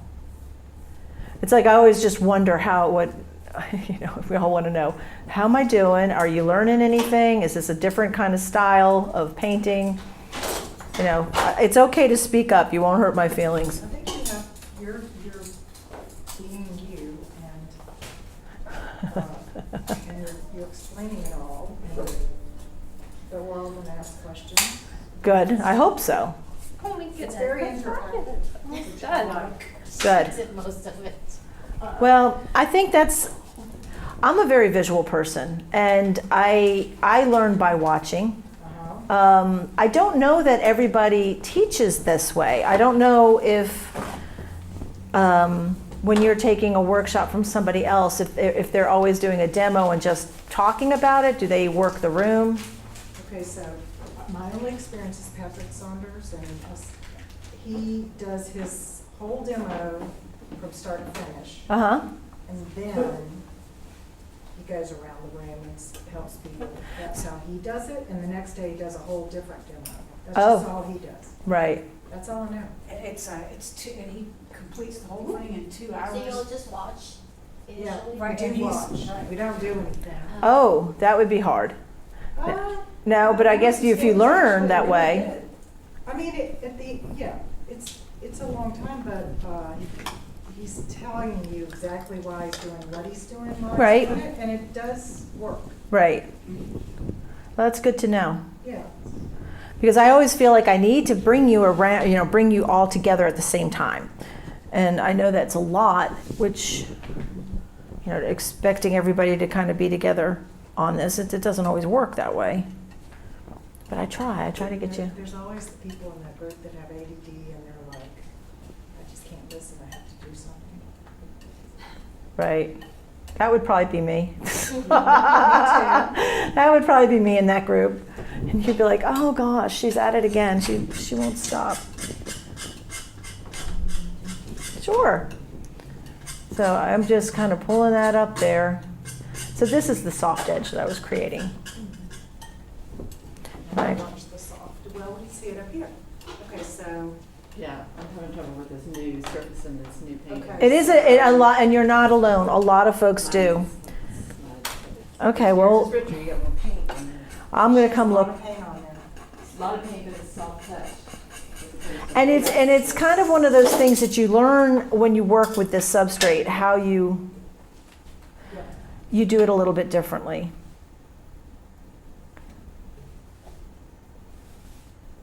Eyes of a cat are like one of my favorite things to do. Yes. It can look very evil really quickly. Either if you, and you could say that if you do it right or if you do it wrong. Yes. Depending on the cat. Siamese have this weird meow. Oh, they do. They're very, very. Very vocal. And my cat may not look exactly like the cat on the other side when it's all said and done. I hope I do. Well, I hope I get her looking like that.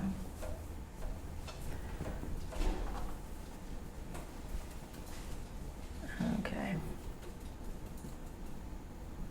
So sometimes, speaking of soft edges, I will even do soft edge. It doesn't have to be part of the background. It could be the transition from the dark color to a lighter color. It could be a lot of things. In this particular piece, I used my, and I'll use it here, and I'll probably want to do it before we go. I know lunch is like, it's probably lunchtime now. And this will still be wet when I get back. But I love putting in my whiskers with this tool. Do you do it early or do you do I have to do it while it's wet. so you have to do it kind of now? Yeah, that's what I was kind of thinking I can get it done, but maybe not. We'll see. I may do it, and then if I have to fudge later, I will. Trust me, I'm a good little fudger. I got a big problem because this one has a lot. A lot of what? Whiskers. Oh no, that's a fun thing. That's not a problem at all. That's a blessing. Have you ever found the cat's whiskers laying around the house? Of course. Isn't that funny? I just think that's a funny thing. Now, I know, and dogs have whiskers too, but with my dog, it's his gets shaved off. You know, I keep his face really clean, so he's always gets his whiskers shaved. But I like when you find stuff like that. To me, it's like that's funny.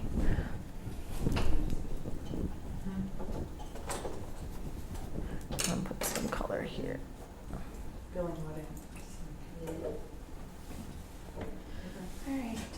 All right, how's everybody doing? I know we're getting there, and everybody's probably hungry.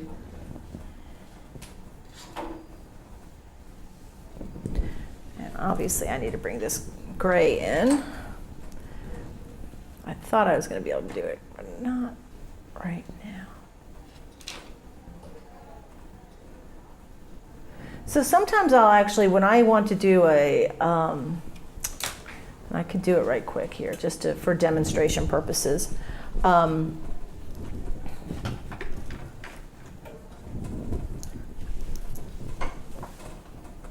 going to put, there's little hairs around the ears, and I can use a cutout. The little tool, the little wipeout tool, is a really super edging, just a great detail. That's where I do the whiskers. That's where. So sometimes I'll just come in and just do like.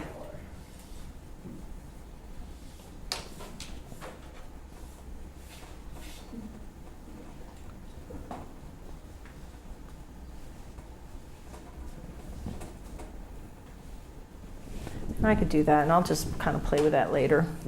All right, I'm going to walk around the room for a real quick look.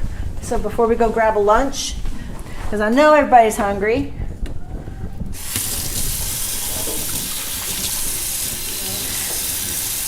Now, I kind of quietly touched on the safety of paint. I don't wear gloves. A lot of artists do. If you wanted to wear gloves, it wouldn't hurt my feelings. There are gloves over there. Oh, this is pretty though. I like so you decided you wanted to use your little. I have the magenta as well. You're like, you're going to do that. That's interesting. All right, I'd leave out the books and stuff. Okay. Keep your little thing, maybe the books, but keep it That's simple. what I want to know. So no, I think you should go with the colors that you see here. I think you're going a little too impasto too fast, Okay. but we'll work on that. I won't do that then. I'll just.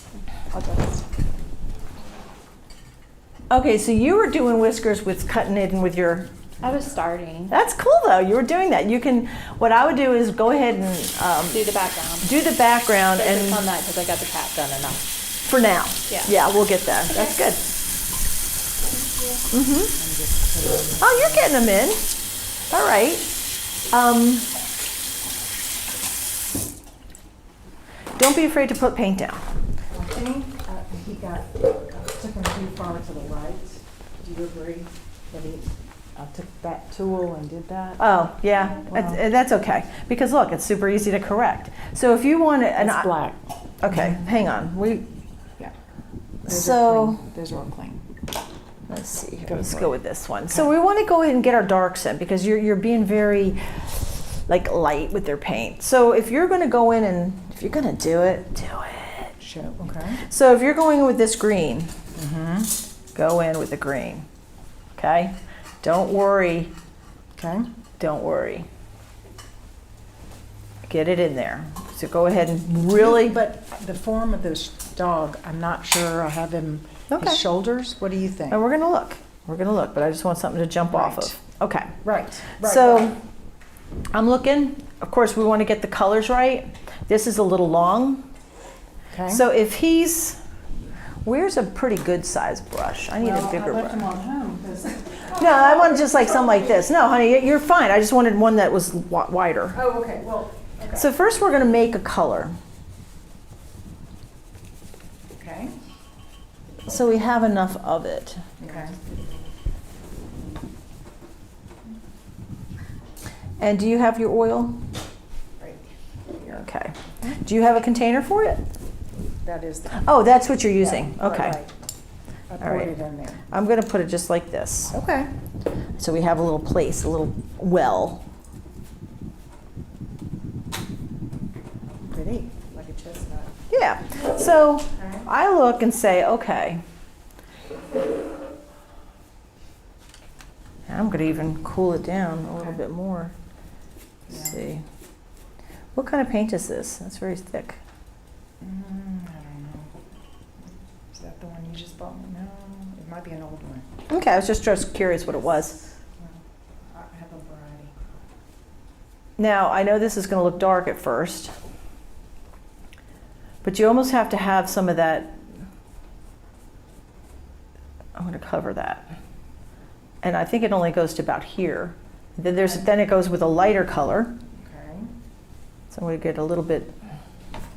Did you have a palette knife? Yeah. I don't wanna mess all your colors up. I'm messy with this, sorry. No, you're good. I always like this. Oh, girl, go look at mine. You'll be like, I okay. feel better because You will feel I great. I don't know why, I just have to do it. I will say it does pay to have an organized palette, and this is what's fun, but I'm not that girl. Right, right. Um, I get yelled at by our other art teacher Oh. about it. Don't. I'm like, Yeah, it's all right. I won't yell at you because if you go look at mine, you'll be like, all right, you know what? I don't have a leg to stand on. But I will say that there's redder. yeah. It does make, an organized palette does make for easier painting. I've taught workshops where people squirt their paints out and then they write down each color. And because usually I'm painting it, I'm calling it out, they're already being, I'm just gonna grab some white here. So when you go back later, you'll be able to go in with lighter colors. Okay. So don't worry about, you can't do soft edges until you have paint to work into. I know that's what you're probably trying to do, but I it, know what I'm doing. okay, it's okay. Very open. Yes. Okay, it's So okay. you can't do soft edges until you do the Right here. So like if rounding color. Okay. you've got to have the Like paint, you just showed us with the cat. right. So this hunk of white, Yeah. this is going to go up, this leg. Okay. It's not as, and this color goes kind of like to here, and then you've got this little split here. Same, remember that's going to be that angle. Right. And you're going to bring that down here. You've got to kind of have some paint on here for things to happen. Okay. So we know that his shoulder is over here. Right. So we're going to kind of suggest that a little bit just by that line. Okay. And he's going to have these lights. And see, here you did. That's a good example right there of soft. That's a nice soft edge. I know, unfortunately, we're going to cover it up, but that's good. You did a good job. Trying. You tried and it succeeded. You did a good job. So we're going to get, this is going to come down and it kind of goes a little bit.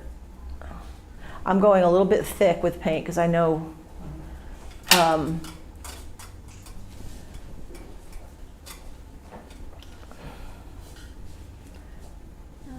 don't be afraid to actually get that paint on there, because you remember, if you start with your dark values and you have something to work with, because his nose is going to be much bigger than what you have. Okay.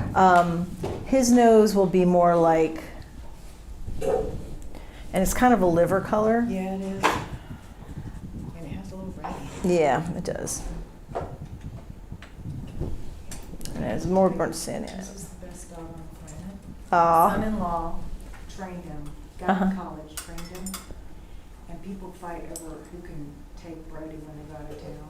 His name is Brody? His name is Brody. I had a Sheltie named Brody. Oh. Yeah. And you can say to Brody, "Hey Brody, where's Piper?" He'll go, and he'll go find the other dog. Oh He's no. so smart.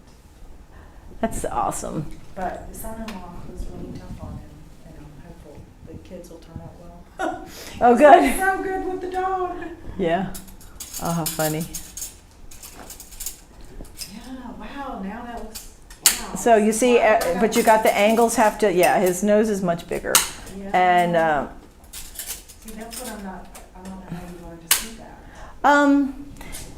that's good. That's a good thing. That's one of the things that I always tell my students is my job as an instructor is, yeah, I can show you some cool paint tricks, but it's really to teach you how to see. Right. And Oh my gosh. teaching somebody how to see is, Isn't that fun? She's just adding a cute little. Oh my gosh, I mean, it's now coming to life. his little face kind of goes like, and there's a lot of colors that I'm missing here, but I just want to get his, let me use a bigger brush.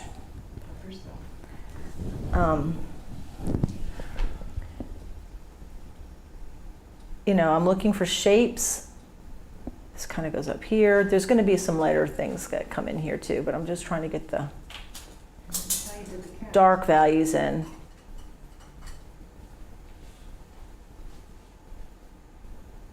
He's got a lot of light in there, so I don't want to get too crazy here with that. This kind of comes down a little bit, and it comes, so it's going to be a little longer than this side.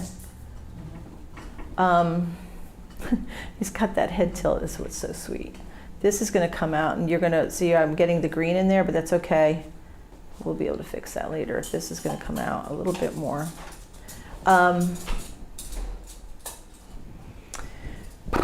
Let's see here. That color is. I'm going to grab a little bit of white. How's everybody doing? You good? Hungry? Yeah. Stuck at where I'm at right now. I mean, she just got a hold to him and gave him Okay, we're good. depth is what you did. Well, he's She put more paint and made it darker. and that's the thing is more paint. Yes, she More went- paint and darker. Yeah. That's what I was noticing up there. Yeah. Right. Just go in there. Just get in there and do it. Don't be afraid. If it's Oops. wrong, I can wipe it off the surface. That's exactly right. You've got that wipeout tool, hopefully. Yeah. So if you have that, you're good. I'm so used to using my finger Yeah. on a canvas. I know, and it's like one of those things. It's like I always tell my students, do as I say, not as I do, because I try to not use my hands. Right. Some of my students are young. We've got one young lady here. She's 15, and Avery is 15, and her mother told me, she says she's a very mature 15-year-old, and I said I'm sure she'll do fine. I said I have actually one of my students in my studio is 15, and a lot of times I am very selective on in my studio, which I don't take every 15-year-old because one, it's the attention span. And usually by the time you're 15, you got that. You know, you're doing better with that. But Maybe. yeah, but it's just like if, and it's also Every other. I also feel like I have to taper my language a little bit sometimes. I will, you know, because I have other students and sometimes they don't taper. You know, they don't cut it down, and I was like, you know, but I also don't like to be the bad example. Try to be a good example. Well, yeah, And don't feel that. I just went to see the Jersey Boys, and I'm like, oh. I mean, I'm not pristine or prissy, but they're from New Jersey. And Hey. they've all been in prison. Yep. So they're like every other word. Oh yeah, well, you know, I was born in Princeton, so. There you go. All right, so this will be a good place to stop. But you see what I'm doing? I'm putting down paint. And when you see something and you're like, but I don't understand, but that looks green, I don't care if you don't understand it or not, do it green. Don't let, because there's a reflective light, right? And he's in a green grass, and so reflective light will give you colors sometimes that you don't necessarily, your brain is telling you, that's not right, that dog does not have green on its chest. Paint what you see. Paint what you see. Paint what you see, not what you think you Plus, see. it's more interesting. I think so. I think Okay, so. thank you so Let's go ahead. That's We're very gonna, helpful. Yeah, sure. Good. I'm glad it was. Yeah. Oh no, girl, you're doing great. I have nothing to say to you. Well, I was trying to, Well you done. did this part and this color was going, and then I kind of went, oops, and the colors. Okay. You know what? You just need to add more color. I'm They seeing. were kind of underpainting. Yes. This is where we're at too. Okay. All right. You know what? I am not even going to say anything to you. There you go. Oh, another one. Look at you over here doing this. Now this might be a little bit too much. The whiskers are fun because you want to carry them out a little bit more. But we need to get the soft edges. We'll get that when we come back from lunch. But you're also doing a good job. Okay, thank you. Okay, sure. And you're everybody's making this easy. I said making it easy. Okay, let me see your picture. One of the things that I like to capture that I don't really know how to do Okay. is like kind of the backlight Okay. which I think is pretty cool. It's glowy, right? So if you were going to go, I like it. but you want the green background, but you want the glowy effect. Okay, so fair. So what do we see here? You have a lot of contrast here between ear, and you've got the beautiful light showing through, and that's the kind of cool stuff you want to catch, right? All right, you got to lighten this up. Lighten this part up. Yeah, you can still have green. You're just going to take a big old brush. Maybe one of these. Oh, we can do that. Let's see. Take all this white paint. Just get back here. Stand back and help me. It's going to take a bit, Is red. but you're going to want that to be really light. And then you're going to see that this contrast is dark. I mean, if you squint, it's like black and white. Yeah? So you're going to really want this very light Yes. so that you have something to have that contrast. And so once you get that paint in, you can take a clean brush, But this is a soft brush. All these are really soft. I was just trying to, this is the mahogany, but then it it's like I want to do it, but I don't want to. But you're going to want to really get this darker. Do not be afraid, and I'm just like I told her, oops, sorry, honey, is don't be afraid if you, it does, but I'm going to try this color over but here. how do you get the striation? If it looks like day and night, I would rather you do day and night. I know it seems scary at first. This is totally different than, actually, these two are the same almost, but this Don't is- be afraid to get this dark at first. in the light. Cadmium red, do you have cad red in here? I don't think so. Well, that's good. What does that say? Scarlet, crimson, alizarin. Alizarin, okay, so they don't have it, but go ahead and give me that scarlet. Oh, it's just. I don't know what it is in it because it's also their color, but see, even if I, yeah. Do you want cat? Well, we're going to try this one that she has, Lipika. I don't know if it's going to work, but if it doesn't, we might hit you up. All right.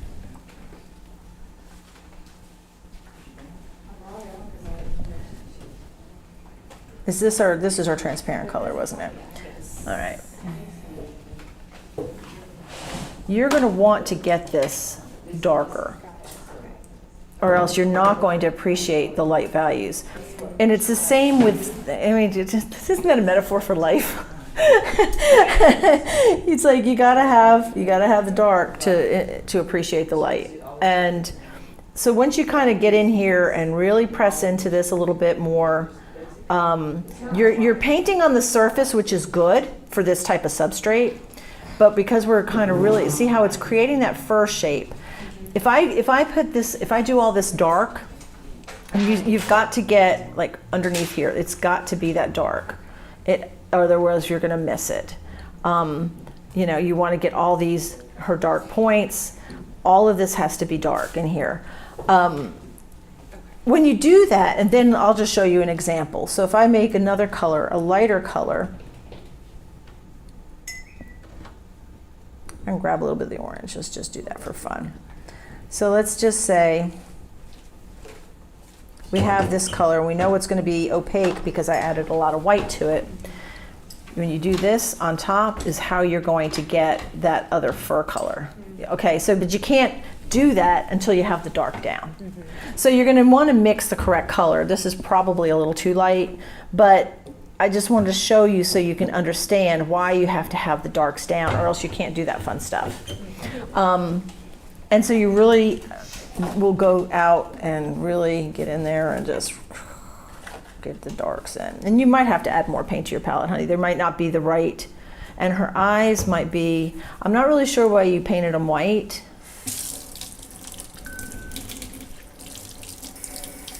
We'll No, figure it out. it's not going to be there permanent, so I was Okay. going to layer it on with like a yellow-green, so. Okay. Well, I'm just saying you go ahead and do all this stuff so you have all this interesting shapes here.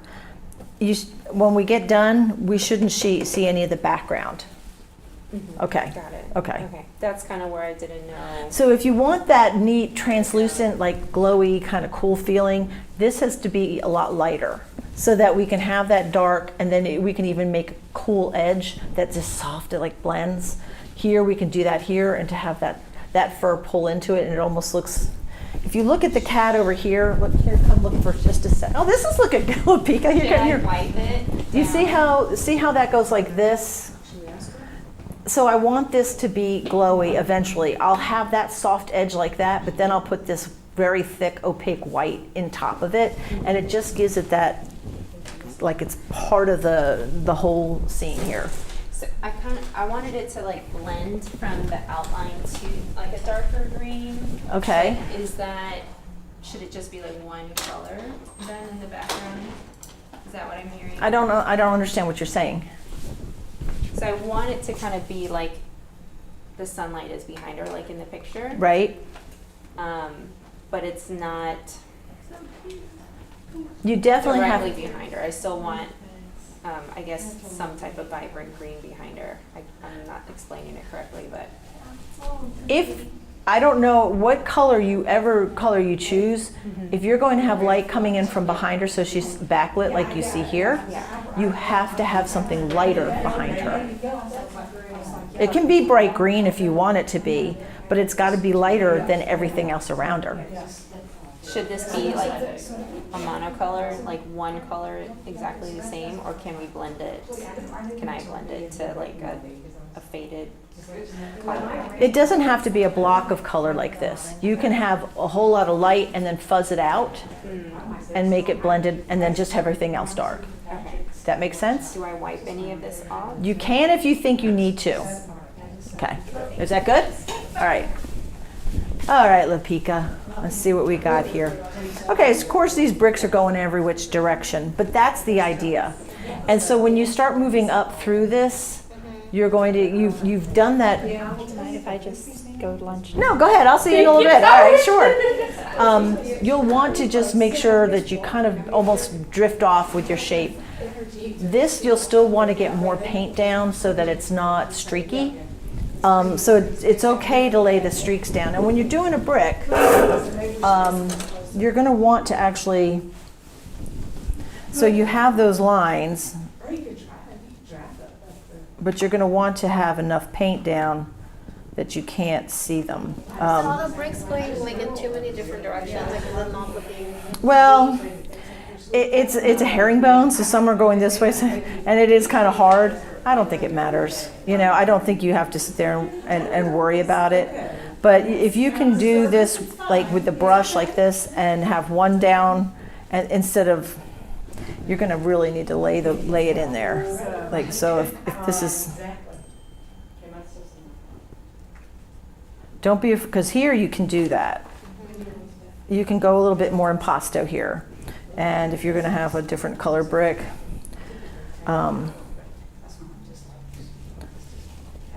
you might go, you know, just really. I don't think it's going to matter if you have them exactly right. I don't think that matters.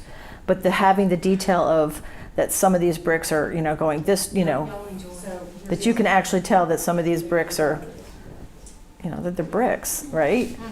And then just kind of fade the idea out. That's all that matters. Okay. Don't worry about it too terribly, but everything else is looking good. You'll just want to make sure, just like you have this faded, that's awesome, that you have that gradation. Because from back here, I noticed it and it looked really good. I was like, oh, she's got her bricks in already. That's looking cool. So he's looking sweet.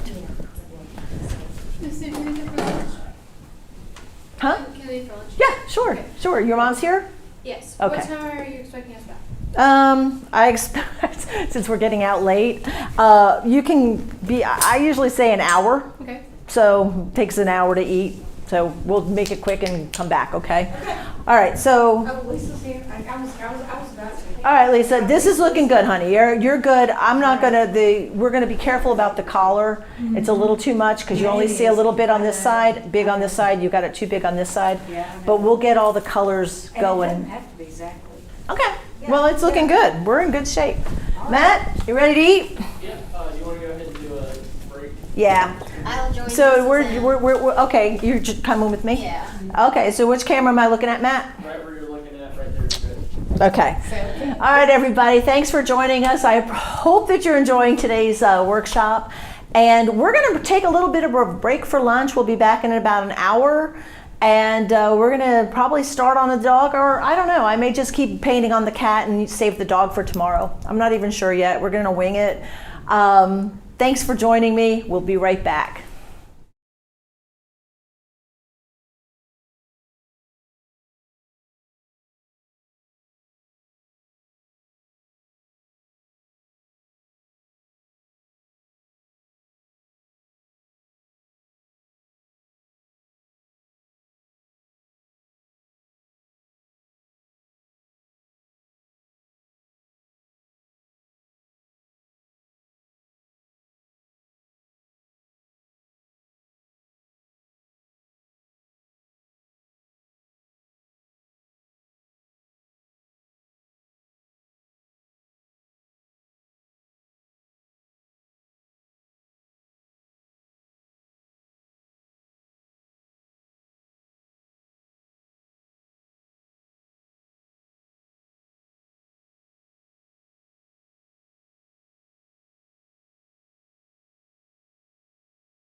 Hey everybody, we're back. We just had a little bite to eat, got a little rained on, it's okay.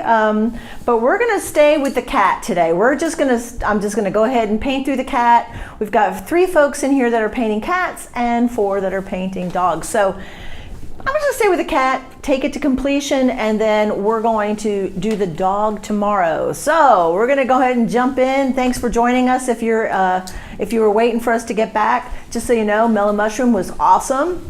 So we had that, I had salad and a little pizza, we're good. So we're gonna go ahead and jump in, and I'm going to see how everybody was here before I was, so let's see what happened while I was gone. Let's see what happened. So did you start working on the background? Pop. I was basically just trying to get it started, yeah. Okay, so I want to see what you got with the eyes here. All right, I like your style. What you're going to want to do is you're going to want to have a lot of paint back here so we can have soft edges. Okay. Since she is puffy and fun, you're going to want to go ahead and do whatever background color you're going to do so we have something to pull that paint into. Okay, that's what I did now. Okay, there you go. And now you know. Just got back just like you. Oh, good. What did you guys have? We went to the Appalachian. Oh, we did that. Matt and I did that last night. It was good. It was good. It was good. Yeah. But then they charge you 50 cents if you want your onions grilled or whatever it was. It was something ridiculous. I thought, wait, you know what? You didn't have to charge us something. So I haven't grilled onions. My son likes his onions grilled. So we were just, yeah, but you're off to the races too. And I liked how you laid yours down. What are you saying? Well, I got frustrated because I missed the golden ink colors and I couldn't fit it, and all of a sudden I'll go like this and then I had to wipe it off. It's all right. I know. You must be a perfectionist. I imagine you're somebody who puts a lot of pressure on yourself. Well, you started out with gray on the side and then I totally Yeah. made it a different thing. But you're going to say, here, look how much darker that is. So maybe I didn't choose the right color. It happens. Trust me. I So, started going back with blue down here because I thought maybe that. but like if I was, because this value is very dark. And right now it's not. So you would suggest. So this is, I need to know what you're using. So And that's I'm- raw umber. Yeah, and I'm going to grab a little bit of blue. And that's black. And then that's. And just get a little bit of this color over here. I'm going to grab a little bit more of your yellow ochre. Let's just go ahead and make this a Tell me little what you're darker. doing, so I know, 'cause I All right, so I'm grabbing a little brown. I'm just looking at the color, trying to get something that I feel confident is going to be a good color for you. So I'm grabbing a little bit more brown. So And that's probably okay. So you like, get brown, blue, and yeah. yellow ochre to do that. Yeah, that'll work. And I know it sounds so, I just did it, but and there's this, you've got that little edge here. So what we did originally was this, darken it. Now it looks like it's not dark, right? That's Now you got to put it back in. So you'll want to go ahead and make sure you get all your paint down on your background. So you can always mix So a it's color like I just threw that and up check there. check it. So you can probably use this color a little bit in other places. I know it looks kind of scary at first, but you're going to add other colors to it. And when you add them, how do you do that? That's what Remember I showed you on the ear. So don't worry, I'll show you again. Okay. So say you start this color in here. So you learn how to make really cool noises like that too. Okay. Yeah, see, you got it. See, you got this. So say I go ahead and, let's just for the sake of demo, paint this whole thing this color. Okay. All right, so then I'm going to take some of the lighter color because this is already wet, right? Since this is wet, I know I can almost take a straight white. So I'm trying to make this. So I was trying to make this go this way and that go that way. So you can just, you don't have to do it exactly, but you can, don't sit there and worry about that. But you can start to get that basic look. You can change it out how you want. It gets lighter if it's further away. So, okay, let's just lighten it up. But if I put enough paint down,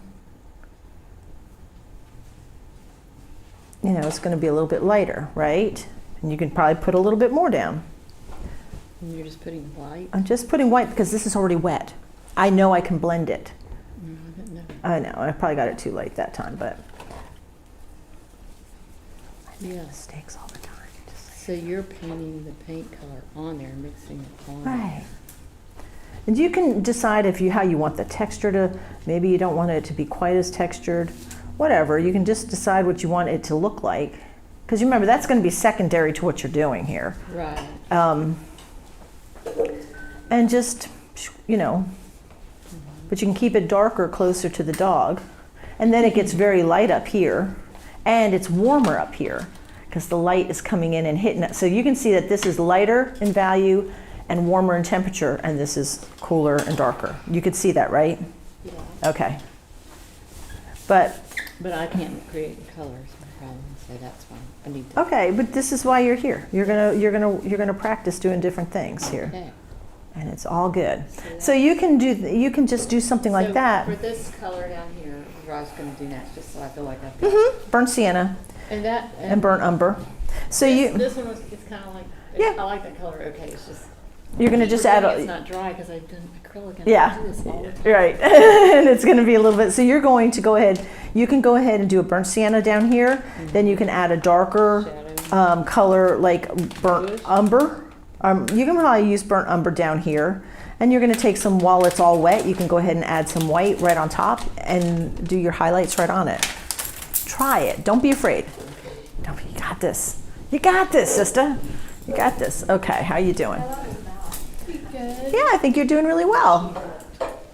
Oh, you got his little pinky, the pinky parts in. So we talked a little bit about soft edges. And since you've got your background in, this is where you get to have a little bit of fun.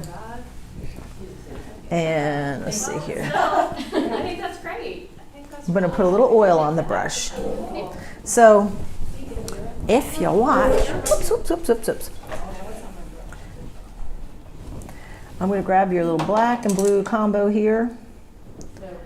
So like this area, if we see how you can do that, and then he looks a little bit furrier. You use that with the Gamsol or the Oil. Okay. You never use the Gamsol except when you're cleaning your brush. Gotcha. So you'll want to have a wet surface to make these fun little edges. Yours always looks like he has a bandana on instead of a harness, and I love that. I was, I know what it is. And there's going to but be little nuances I in get it. structure So in the ear. So he looks more authentic. So you're just going to get used to not having. This helps make him become part of the painting and not like he's patched in. Right. So you want him to be part. You Starting to come together. Oh, thank you. just keep it very soft I like it. and work the edges. You can just kind of play those edges a little bit. That's okay. Yeah, that's what you're supposed to do. How do you And one of the fix things it is I know that this is too. How do you fix it if you mess up? Then if say I went and oh my gosh, you just messed my painting up. So then you can just take your blue color. This is the wipeout. Yeah. I'm not even sure how you mixed it, but you just go back over it. I'm asking these questions. And you're going to want to, I'm not getting your color in here. And it looks like it's got a little black. It's a little grayer than. I made a impulse purchase because the same company. I have those. I'm not sure what you used to mix it. But so you're going to want to get it right in there and get it tight. Yeah. I'm going to just add a little bit of black to that. Pretty good. That's fun. Because where you have it like this and it's swooshy, you're going to not want it to be that way. So you can get in here and get up close to him and do all the fun stuff that you want to do. Because you're going to want to save those whiskers for the end. So. Listen, I don't have Right. that high standards. I'll take anything. And so do the Joe fluffy part closer to the have the back. Right, you have to have that wet. It has to be wet for this to work, okay? So, and same here. So you be careful that of this, where you have this weird swishy thing and it looks like a halo around him. Right. You'll want to make it all part of it. So if that color is white, like a gray white, I'm going to make a gray. I'm going to put a little burnt umber in there. Okay. So say you have it straight down and then his little paws.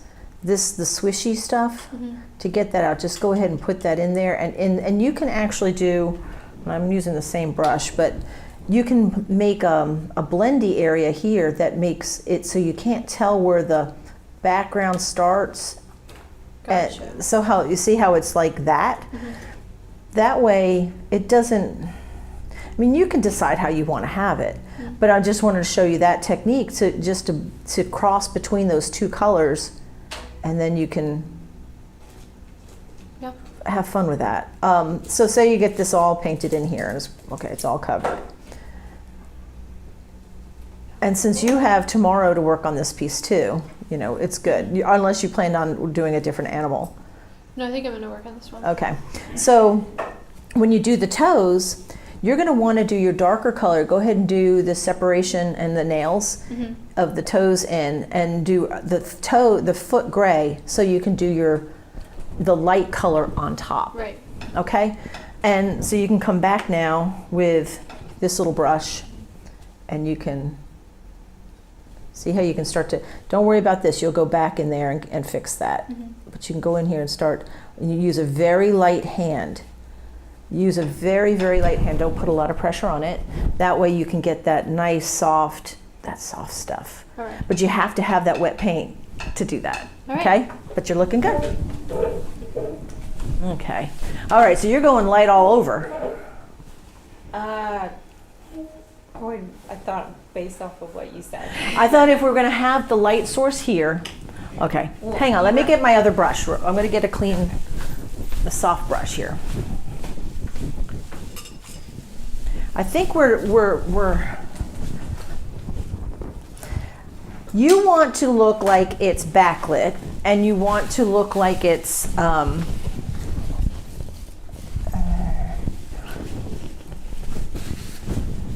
trying to understand, because I want you to be able to go forward. And hey Matt, I'm going to let you do this for me. Would you get mine onto the, okay. So this brush will help blend this out. And I just want to make it so it's less. Usually you're going to have a light source. That's why I was saying if your light source is coming from up here, to make it look, I'm sorry, I'm going to get that out of there. There's a lot of paint on here.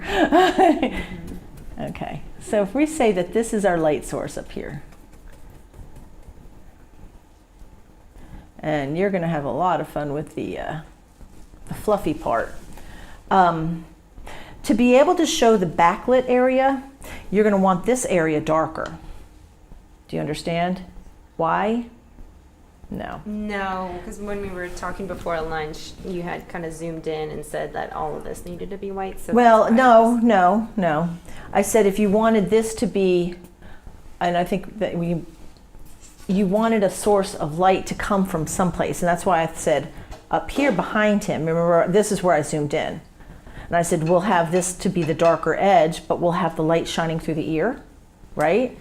Okay. So this, it doesn't have to be dark, but it has to be darker than what you have. So let's go ahead and put, I know you're. Yeah, I'm looking to just have her backlit like this. You like the backlighting, right? Yeah. So we have to have our source of light coming from someplace. We know it's coming from the back, but if the whole back is lit, if you light up this area, you'll be able to see through, and this will be dark against the light. But where you have the light, again, you have to have the dark. Does that make sense? Or does it? Are you okay? So you'll want to. You're gonna kill me here. You're gonna want to scrape some of this off because it's too hard to get that. I think you must have a better. Okay, I'm dropping all your stuff on the floor, all of it. I'm just trying to get some of the light off here.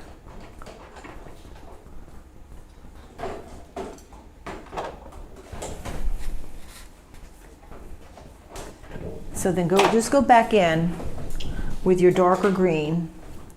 Are you using Viridian and yellow ochre? Yes. Oh, And a little bit of blue here. Is that what you were using? yeah. I'm going to put a little bit of this just to earthy it up a little bit for you. Does it need to be darker than that? Is that what you had? It's hard to say. Yeah.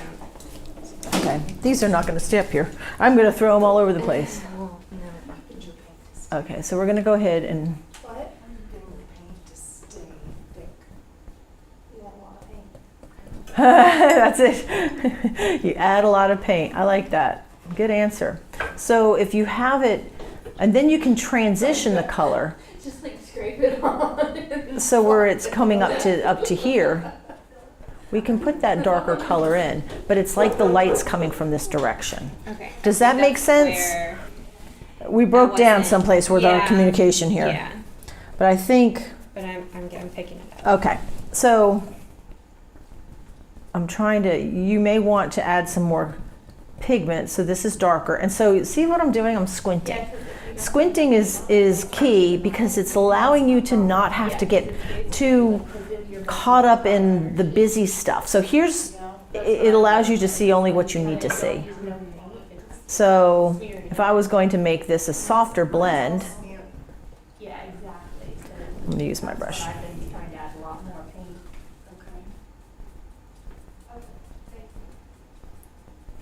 And you can, if you really wanted to go nuts here, you could add even more white up on the corner. That's up to you. But if you at least have that, then this almost the area where I have it carved out will be your highlight, your backlight. Does that make sense? Yeah. Does it look like, okay, it's going to be lighter up here and darker down here. Therefore, this is going to look dark against that background because it's light, but over here will be all the backlighting. Mm-hmm. Okay, that makes sense. So I think that background part would be easy to do next. What I don't know is where to go from there. Okay, so on your, let me see your reference. All right, so like, for example, and the beautiful thing is you'll want this to be darker because when you do the whiskers, you'll love it because you'll just be able to make them like this. You know, they'll come in and it's super easy. So no worries here. They're easy to get off there.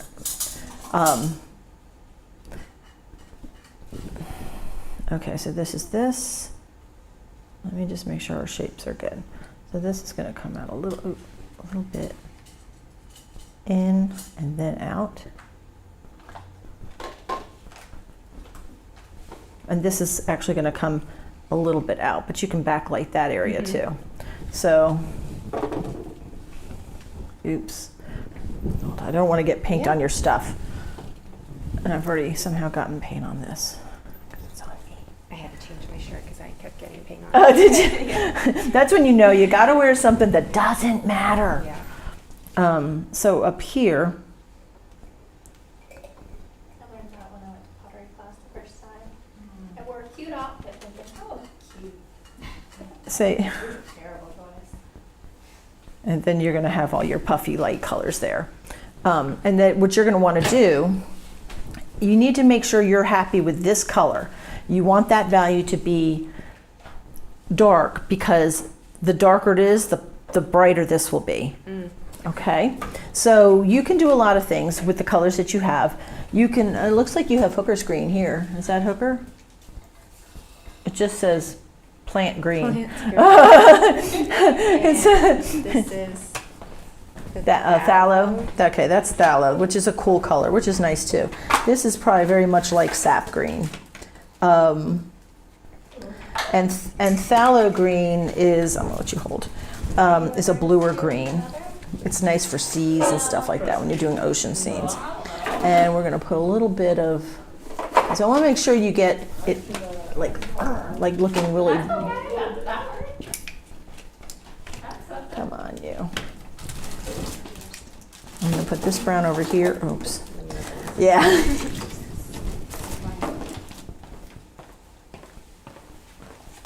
Thank you, Matt. Yeah, I meant to do that like at this, 7 this morning. Yeah, I know. It was still on there. Okay. So I'll just use what we got here. I like to use browns in my greens. I think it just earthies them up a little bit. So going even darker. It never.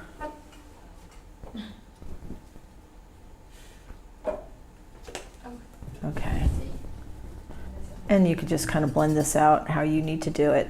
But then you would go in with, if you're going in with that light edge, there's a couple ways you can approach it.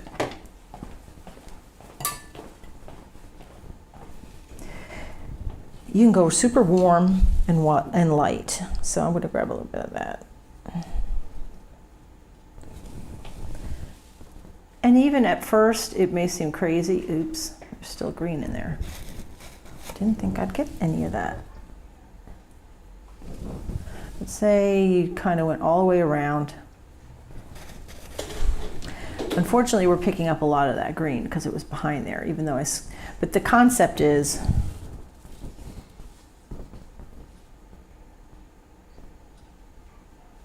that you're going to pull it into this.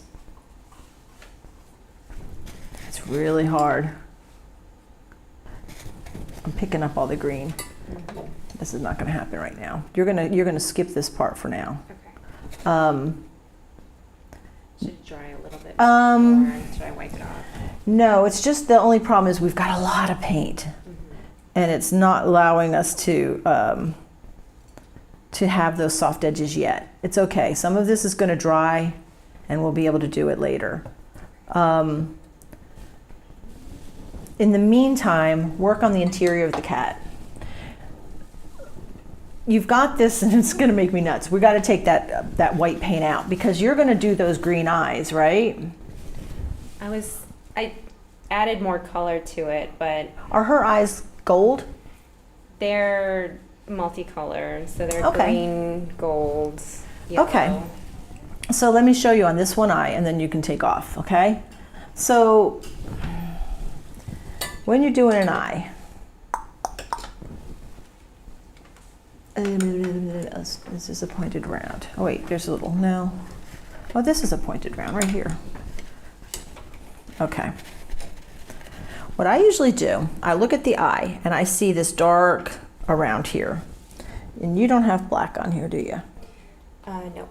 Okay, let's get some black on here.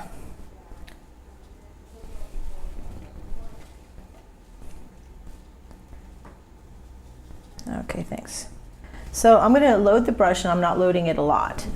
All right, so I'm going to suggest that this cat's eye, and it has a little angle here. I might have to add a little bit more paint. Come on.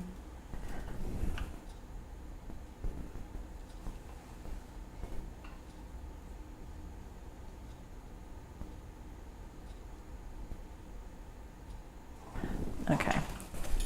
And then you're going to see that she has this eyelid. There's eyelids here. Okay. So I'm going to even suggest we cut in the eyelid because we've got a lot of paint here. And these tools are fabulous. So much. So that's an eyelid right there. You gotta see this. This is how she just made the eyelid. I just cut it out just so I had something to. Yeah. So I'm going to show you. I'm going to show you this eye. Okay. So I've got that based down. I've got that dark. So it's usually around the outside. Remember, the eyeball is round, and so I will be demonstrating on this cat the eyeball. But I'll do ahead. And, if y'all are here, I'll demo on this one right now. So I'm looking at everything. I see the brown right here. There's a lot of brown. And we're going to take that paint off real quick. I understand why you did it, but it might have been the wrong color. Usually we want to go in dark first. It's too light. It's too light. So you'll get to fix this side. So you'll get to watch me do this one, and then you get to do it. Okay. So I'm getting some of the browns here.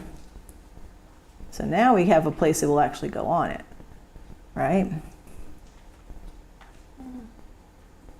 right, which will seem, and almost because of just the way the eyeball is, it's generally darker at the top and lighter at the bottom. Now this is pretty much consistent because of the lighting is coming from behind the cat, right? So I'm gonna look here and I see a combination of a lot of colors here.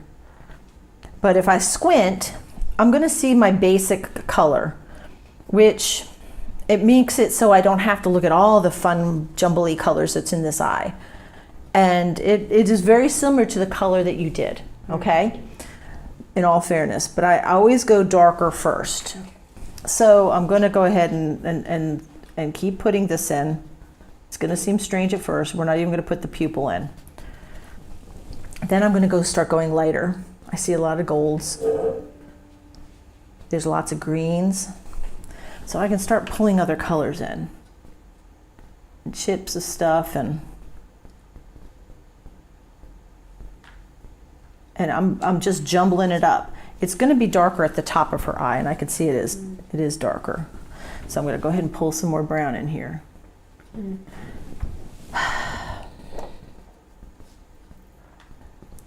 Is this, I bet it's this brown. It's not behaving. And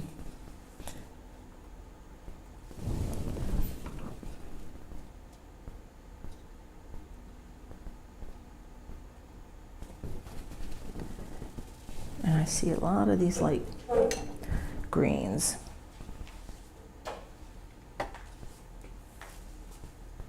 So I'm going to pick up a lot of the titanium white because it's going to help with the opacity. And there's all kinds of weird, you can get lost in this cat's eye for sure. I'm going to grab some of this color because I know it works. I'm going to mix it with black. And see, the thing is, and here's an example of why I'm struggling with this. The paint quality is not there. And I'm trying to make it happen. And it's obviously it's not Noelle's fault because she's like a lot of you folks didn't get the emails. But it's tough when you have a paint quality that just doesn't want to cooperate. So I'm trying to move that around. And in the center of her eye is very goldy with a lot of really dark around the rim. Right. And I'm just kind of bringing these other colors because she's got it in there. There's all kinds of colors. It's like a big. Wonder how this is going to work here. Let's see if I can make this color.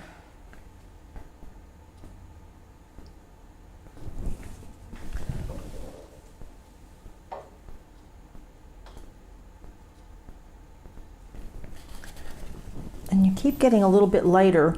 See, the black didn't even outline this the way I wanted it to. Well, maybe it's doing it now.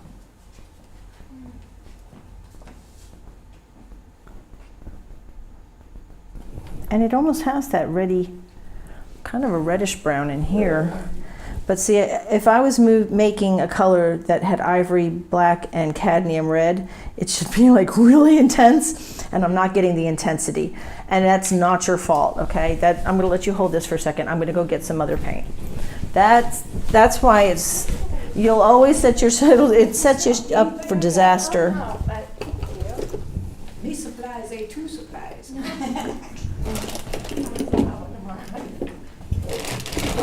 Let's see what we have here.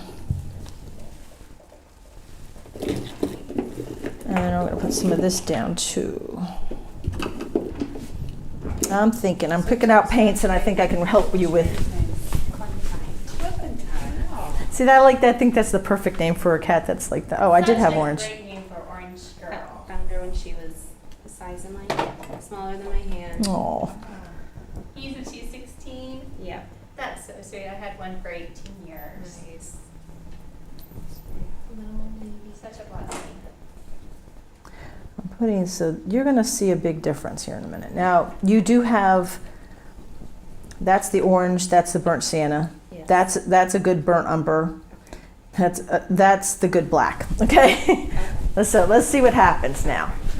I hope that we're going to see a marked difference in. Okay, so there's a picture. And oopsie. Okay. So now let's go in here. Crushing it on Brit. That's good. Oh yeah.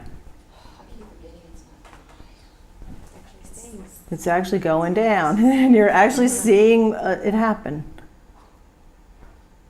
Putting a little eyeliner there. Yeah.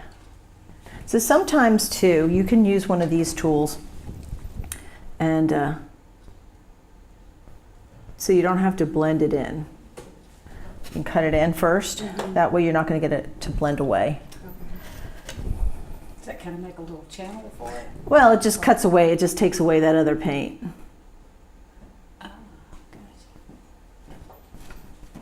Now I think I brought her eyelid, her pupil down. She's more looking up, so we're going to take some of that off. Not a problem.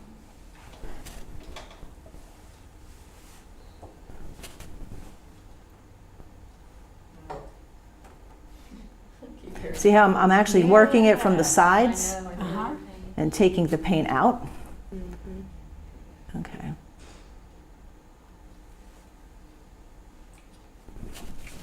Okay.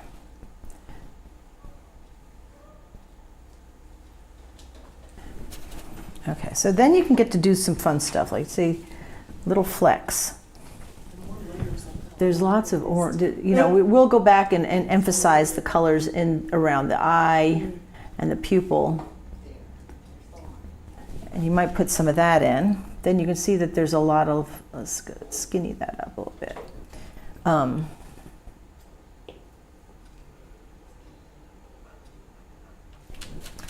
Okay, and then you can go back in with some of these lighter greens and just kind of play it back and forth. This should be how you hold your phone, your reference. There's going to be a lot of stuff that you can, I mean, you can get lost forever in these eyes. There is not really big shiny areas. A lot of times I like to do a shine. Right. But it's up to you if you want to do that. This is also a pretty good color, I think. Did I put that one down on you? Yes. Okay, that's the magenta. It will work. And if it's too pink, do you know what we could add to bring it down? Green, because it's opposite on the color wheel. See how it's getting closer to that color? See, and so understanding your color theory a little bit will be helpful.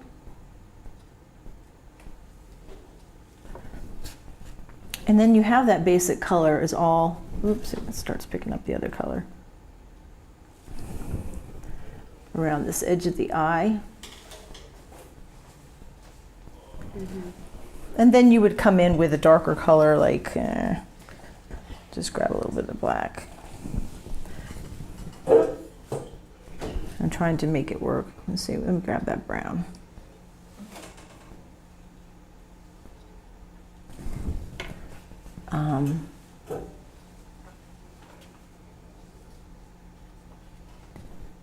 So like it's really intense, dark.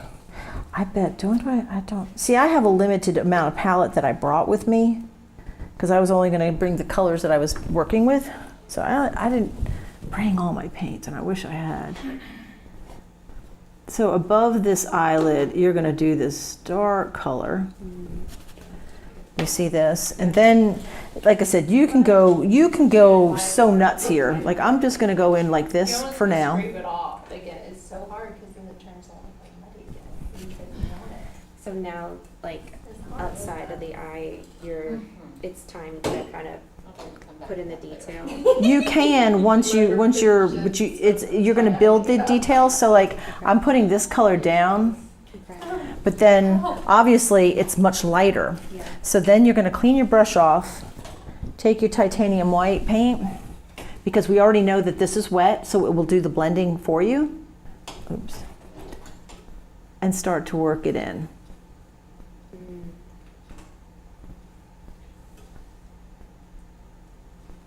And so I find myself doing this and I don't breathe. I stop breathing when I do this sometimes. You can use this orange if you need to. Did I put the titanium white or is this yours? That one's mine. Yeah, okay. We're gonna put some more titanium white on you. It just isn't. There's some of the one that you added. Oh, there we go. Thank you, thank you, thank you, thank you. And that might not be doing it. Don't worry. That's looking good. And so you're going to come in and start, you know, you can add, you might have to do it with a smaller. Usually you want to save some of that for the last part once you've got some of the layers are drying on here. But that's the idea. You know, you can go back in and say, okay, look, there's, let's see what happens if I do Yeah, I this. see the neck. Yeah. It's a little, It's a little too that bulked is up. too bulked up like this part. But the face, I feel like it's not. Because she does have those. I keep just picking up little bits of paint. Oops. So sometimes you're taking it off. That's the thing you have to be careful of. And I guess these are like light reflective. You're going to still have to really work at trying to get some more of the paint to stick. Don't worry, because you're going to come back tomorrow and it's going to stick better because it's going to have a little bit more dry time. So really, instead of worrying about all the details, work on getting the right order of paint down now, meaning if you squint and you see that this is darker, then get this in and get it darker. Once we get some of the places like this and this, we can do the whiskers and work, you know, so we have these neat light edges because it's easy to do it when it's wet. Yeah. Okay. So try to get this the way you want it to look, but that's how you would approach the eye. I think as far as like the dark base down, I think is that good enough? I think I'm happy with that. but Okay. If you are, Would you? I still would go darker around here. Okay. Yeah. I'm always kind of like, you're better going darker than not. Let's do it. Do it. Make it happen. All right, Lipika, there you are. Okay, where are you going now? So how to fade out your brick is probably one of your questions. I'm looking, that would be what I would be asking. So I'm not sure what happened here.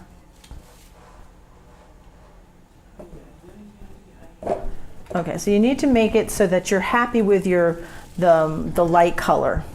So I would probably go even lighter up here.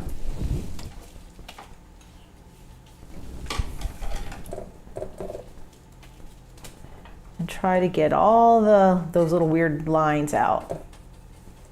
I'm talking about all the brush marks. Yeah. And get all the paint as close as you can to him. You might have to, and then when you start going out, you can start you can do up the lines up. They're going to get smaller the farther away they are. So you can do them, and then you can just use this brush to fade it out. And you might even not have it all the way out to the bottom. It's just gonna be this gray mass, right? If I were to put. Well, you can still, so like here. So you see what I just did here, and I kind of started doing this. And it starts but you got to make sure you get all the paint around, because ultimately we'll get him in, but we want everything to look good. So, you know, obviously there's always more detail that you can do on your bricks in the front, in this area, but back in here you don't want to put a lot of detail. So what you could do, you could get, let me see, like a nice little flat. Okay. So we can do lighter values of what you've already done. So say you're doing, here's a brick. I don't know what a nose looks like anymore. And you can do another brick and another brick, and you start to fade it out a little bit. Some might be darker. You don't even have to worry about the but they'll start getting smaller the smaller, further out you go. And you can do one, maybe a little bit darker and mix it up a little bit. It's more important that you get the area around Charlie to not look like it's a halo. Like it's around him without paint. Yeah. Then once you sort of get that in, So should this texture go all the way till this end? no, you don't have to. So what you do is do it a little bit more, and since he's kind of sitting at that slant, I do the bricks at that slant. You just kind of put a brick in, whatever, and they're going to get smaller and smaller the further out you go, and then just kind of blur them out. So that you're going to probably do them a little tighter in here, but as you get out further and further out, it'll just be whatever. You can still do. Here's a brick here. We're going to do it smaller because it's farther away. You can do just do like a suggestion that there's bricks, and then. But not that color, right? It'll be more the brick color. Well, it'll be, you've got different color bricks, but you probably would do them lighter value because they get lighter value the further and further away it is. But if you have your colors down, you're going to want to have, you can see the variance, but you can see that brick is darker than that brick because it's far away. So you can come back in here and say, okay, I'm going to have, this is going to be a dark brick. I'm trying to go with the colors you got out here. So you might say, okay, I've got a dark brick here. And maybe there's another one right next to it. There might be another one right here. And you can start to bring out the other bricks, but just, if there's enough paint on this that's lighter, you could go in with the same color and it will immediately blend and it should work. Does that make sense? But I would rather, don't worry about Charlie right now. Okay, Get the bricks in or get it whatever so that we can focus more on him. Does that make sense? Yeah. All right, you're welcome. Okay, where are we at with him? He looks like he's a teenager on steroids. Isn't he? I like you. I think your background looks kind of cool. I was going for leaves around it. It looks like bokeh. Yeah, that's. It's well, like you've got the bokeh in here. Yeah. So I was calling it bouquet because I'm a Southerner, I guess. But because you're fancy like that. I'm from Southern Japan. You're just fancy like that. However you ever want to do your background is fine. I don't. But Right. so here's but I need some help. I think with the neck and with the eyes and the face. Okay, you're going too white too fast, and it looks very yellow to me. Okay. Okay. So I'm going to grab this brush here, and if it's too yellow to me, I'm going to grab a little bit of purple. Okay. Because why? Because it's opposite on the color wheel. Yes, so ma'am. Mute it down. That's right. So I'm making this kind of color here. Just grabbing some of your oil. Okay. And right underneath his chin is going to be darker. Okay. And you can see his hair's going every which way. Yeah. And just play with it. Let this do the, you can do all the fun stuff. So you can see, oh, there's a little bit of pink in there. We're going to grab a little bit of pink. That's why I didn't see. I see the yellow there, and I didn't put it in because I felt like he's getting too big. He's a slim fella. Oh, your little slim fella. It's hard when you know the animal. Yeah. It's really harder. To trust yourself. Yeah, because You're trying from to. your gut, not from the picture. Right, and that's why I always tell people, paint from what you see, not what you think you see. Don't let your brain just mess you up. So there's a lot of other, you got to get the darker values underneath his hair. Do you have a rag on you? Here, a paper towel? Yeah, there we go. So there's a lot of grays in there. So I'm going to grab a little bit of that raw umber, mix that in there. Some blue. I've been mixing blue and umber.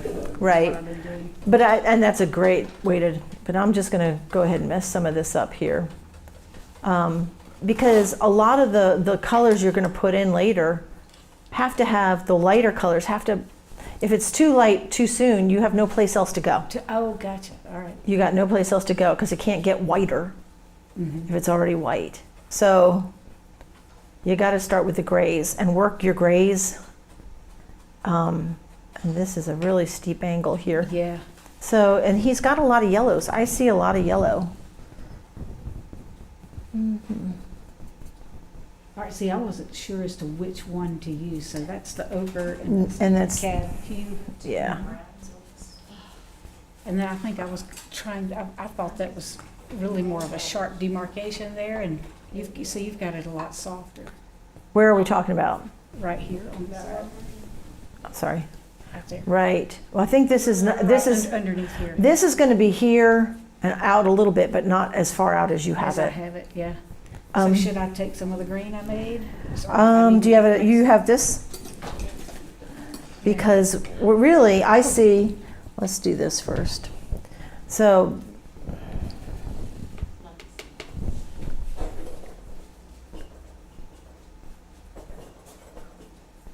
this is going to be in here, and then it comes down, and you're going to have a lot of this color over it. It's like puzzles, you gotta move on to the next section before you throw it away.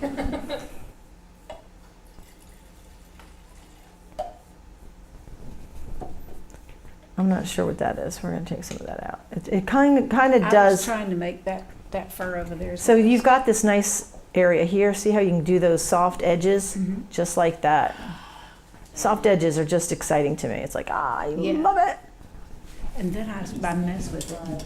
And then it gets and then that's you have to know when to stop. Yes. And that's kind of a problem for all of us, trust me. When to stop. So first thing I'm going to do is use your paint scraper. Okay. And we're going to take, so if this comes at this angle, Right, so is that sharp enough right there? we're taking that off. This all has to come out. Okay. And then this is straight down. Okay. Since you were saying he's a slim fella, Yeah, we just dropped him some weight. all right. So then you're going to want to go back in. So should I just take a rag and wipe that off first? You can if you want to, and then fill this back in with green. With the green? And then work your gray, work your grays so that, I have that green in there. Okay. You're gonna wanna do that better. But you're gonna wanna work your grays. So if you see areas where it's the black kind of comes in, I'm looking at this area, and it's, you can kind of pull it in this way and then pull the white over top. Okay. So that this black here, if you line it up with his jaw, you can always use your brush to kind of help you to see where things are going to go. So this is coming over a little bit more.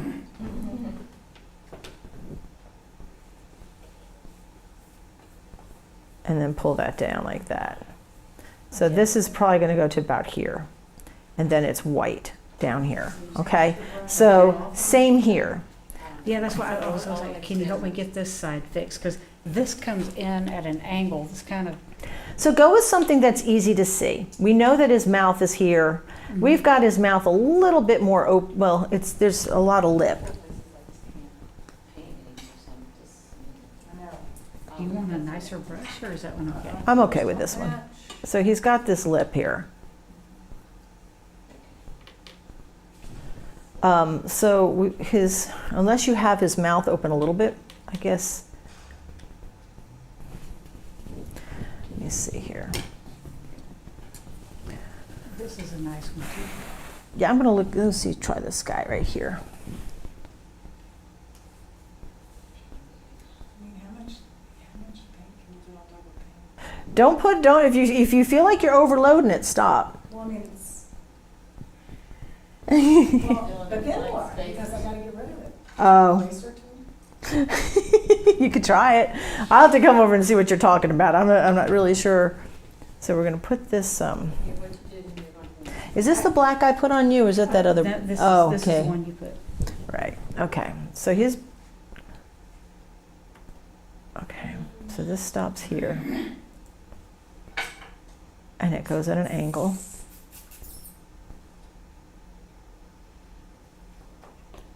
And then there's this color for the bottom jaw that goes here. So his lip. So it's funny. There's a lot going on in his little mouth. With the lip, yeah, because it's kind of mottled. And then this comes up. Would you like another board for tomorrow? 'Cause I am probably gonna do that tonight. Okay, that's a little bit better. And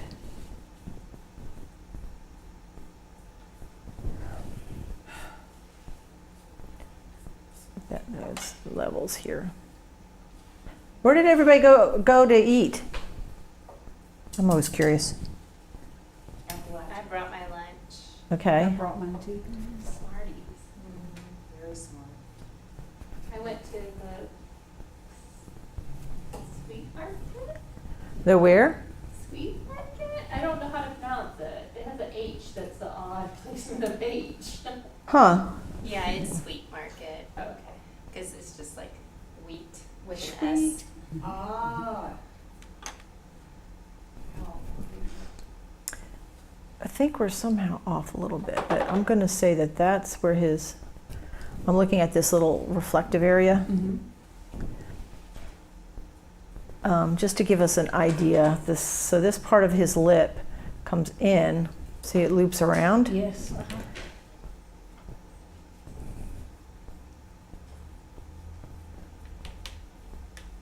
So some of this dark is going to come up a little bit. So like I said, you need to make sure he has all his little shadows in. So it's going to come up a little bit. And I think everybody is struggling with this. So we get like the under part where we say, okay, this is darks and lights. And then as you start to build more on top of it, we start to mix mud. Right. That and mud is what happens when you use the wrong temperature or value. And you keep adding more thinking it's going to fix it. And unfortunately, it oftentimes doesn't fix it. It just keeps getting worse. And that's a common thing. We all do it. Anybody who says they don't do it is lying. But it can be, it's usually a value and temperature, you're off on your temperature and value. So has anybody had any kind of color theory?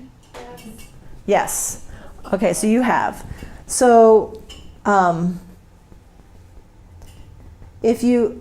so there's so many times words are used, and it's not just by lay people, it's even by artists, and I'm guilty of it myself, but they use the terminology incorrectly. And when I say terminology, I'm saying like a tone. We talk about flesh tones. There's a tone. Oh, what a lovely, that's a nice tone. Tone it down. What does that mean? Tone by definition means adding gray to any color or value. I mean, color or hue. Okay? So, shade is adding black to any color or hue. And tint is adding white to any color or hue. So you can see how when somebody says, oh, what a lovely shade of blue, that shade of blue looks amazing on you. What they really mean to say is that hue or color of blue looks amazing on you, unless they're actually referring to a color that has a lot of black in it. So, and the only reason I'm bringing this up is the fact that a lot of terminology and words that are used gets lost because we don't really understand what they're saying. So when you're getting ready to apply paint, ask yourself those questions. Which value is it? Is it the value? You can always test it close to, your substrate or your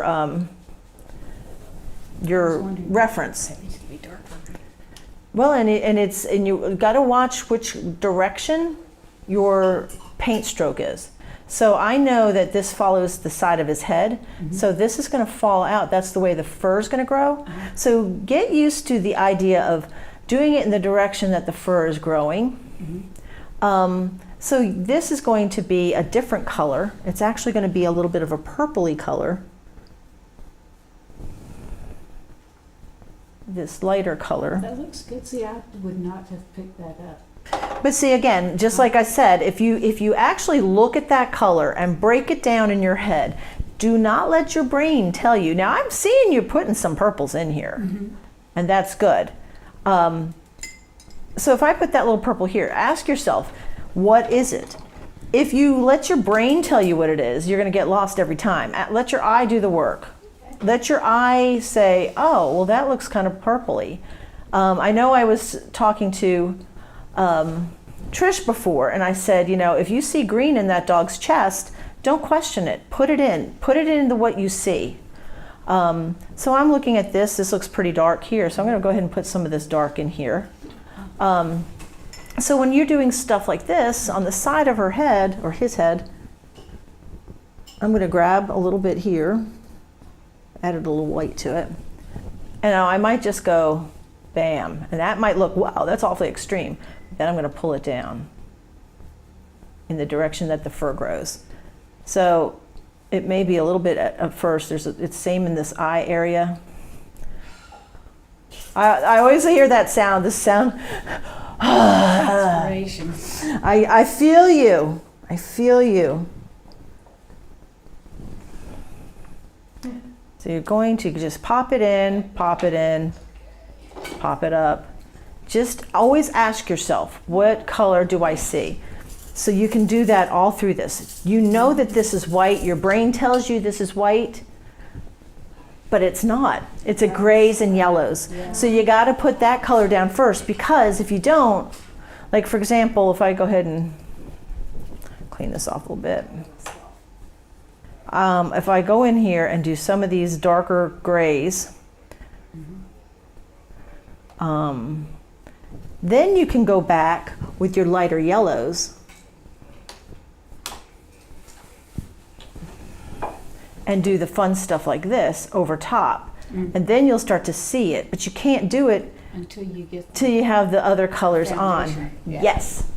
Okay, all right, so I don't want to usurp all your time here. Would you, in order to kind of stop your eye, would you put this section of so he's in the back of the chair, would you put that in there, or would you forget about it? I would forget about it. I would blend this out so it was soft and do it like a vignette. Oh, okay. Would you put a little thing, I wouldn't. just, I would just keep it simple. I tell you, it's distracting. okay. That's how I would feel about that. Okay? Mm-hmm. Okay, so you watched what I was doing with the other eyes, right? Yes, but I don't have any blue. Do you mind if I can give you some blue. Oh, she's got some right here for you. you and yellow ochre? Yeah. I don't have You're- anything to make green. Okay, I'm going to put right here is some blue, and I'll get you some yellow ochre. Mm-hmm.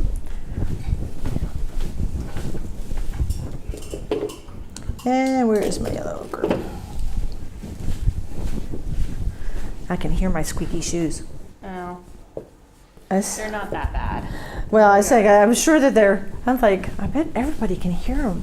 Everybody in YouTube world. Everybody in YouTube world saying, "God, she oiled her shoes. She's really squeaky." You're doing fine. You're putting in some colors, and you're putting in some leaves, and you're putting in some stuff, and that's fine. I can see every single stroke, and Does that make you crazy? well, I like yours better. Okay, so here's the thing. Do you have a nice fluffy brush? That's, Okay, I know. I only have these crappy ones that. I know, the ones that, geez, that damn artist made me buy all this crap. I know. The only reason I wanted those is I hate to ask people to go out and spend a load of money on brushes. Did I leave my big brush with you? I haven't. Okay, let me get that. Thank you. And I'm gonna, oh, it's got green on it. How serendipitous, because that's what we're getting ready to mix over here. Okay, so just play with that and pull it down. Don't worry about the other stuff. And you can use this to soften everything up. Okay. Make sure you have enough paint down. Now, when you're, okay, save the detail for this area. Everything else should be soft and blendy. So you might want to mix a little bit of, and you are, but look, like, let me see What color do you want? look how little your brush is. That is a little brush that you're working with. So like if you're doing, go ahead and put it down. I know it looks dark, but trust me. No, I want to learn. I know. I'll This do is, whatever you tell me. I'm very literal. okay. So I'm going to cover that up. Fine. And we're going to go all crazy here. Sort of shadow over there, but I don't And think so that whenever matters. there's a shadow, That matters. it does. Okay. And let me, do you have a, like a bolt? Yeah, look at that, I grabbed it right out the gate. Just the old French ultramarine.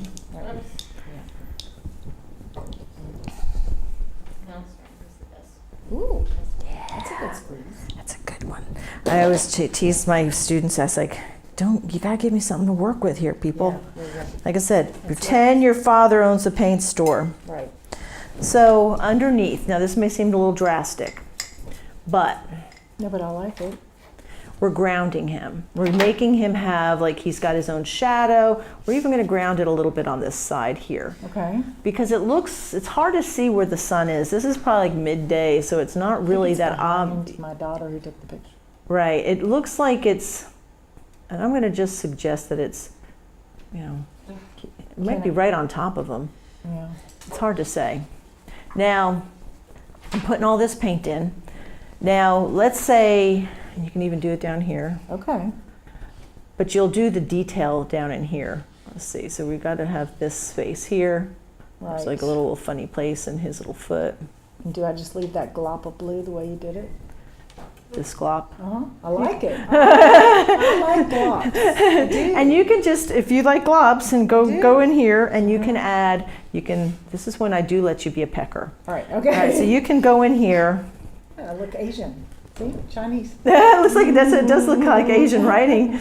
So you can get in here and just kind of pop it in a little bit like this. Yes. Then take a nice soft brush. Okay. I think my brush is going to get a good workout here. Well, okay. And I'm just trying to kind of pull it down a little bit. Yeah. There's a little bit of white in here. I'm going to actually put a little bit of, this is the one I was using. We're going to put a little bit, and there's your white. Because it's farther away Where? in the background, Correct. Okay. it usually is going to be lighter value. It's not that obvious here, but we're going to make it that way. Okay. Trust me. Okay. No. This is huge. Okay, so To I'm going learn. in here and just kind of softening that up. Okay. And it's going to create depth in your piece. Now, if you really wanted to add texture and make pretend like it's grass, you could just tap it this way. Well, But you don't, you're going to want to get all your browns and stuff in too. You're going to save your foreground for the detail. okay. So So should I make that side? you're going to do just like what I did on this side, you're going to do to Okay. that side. Even though there's, okay. And then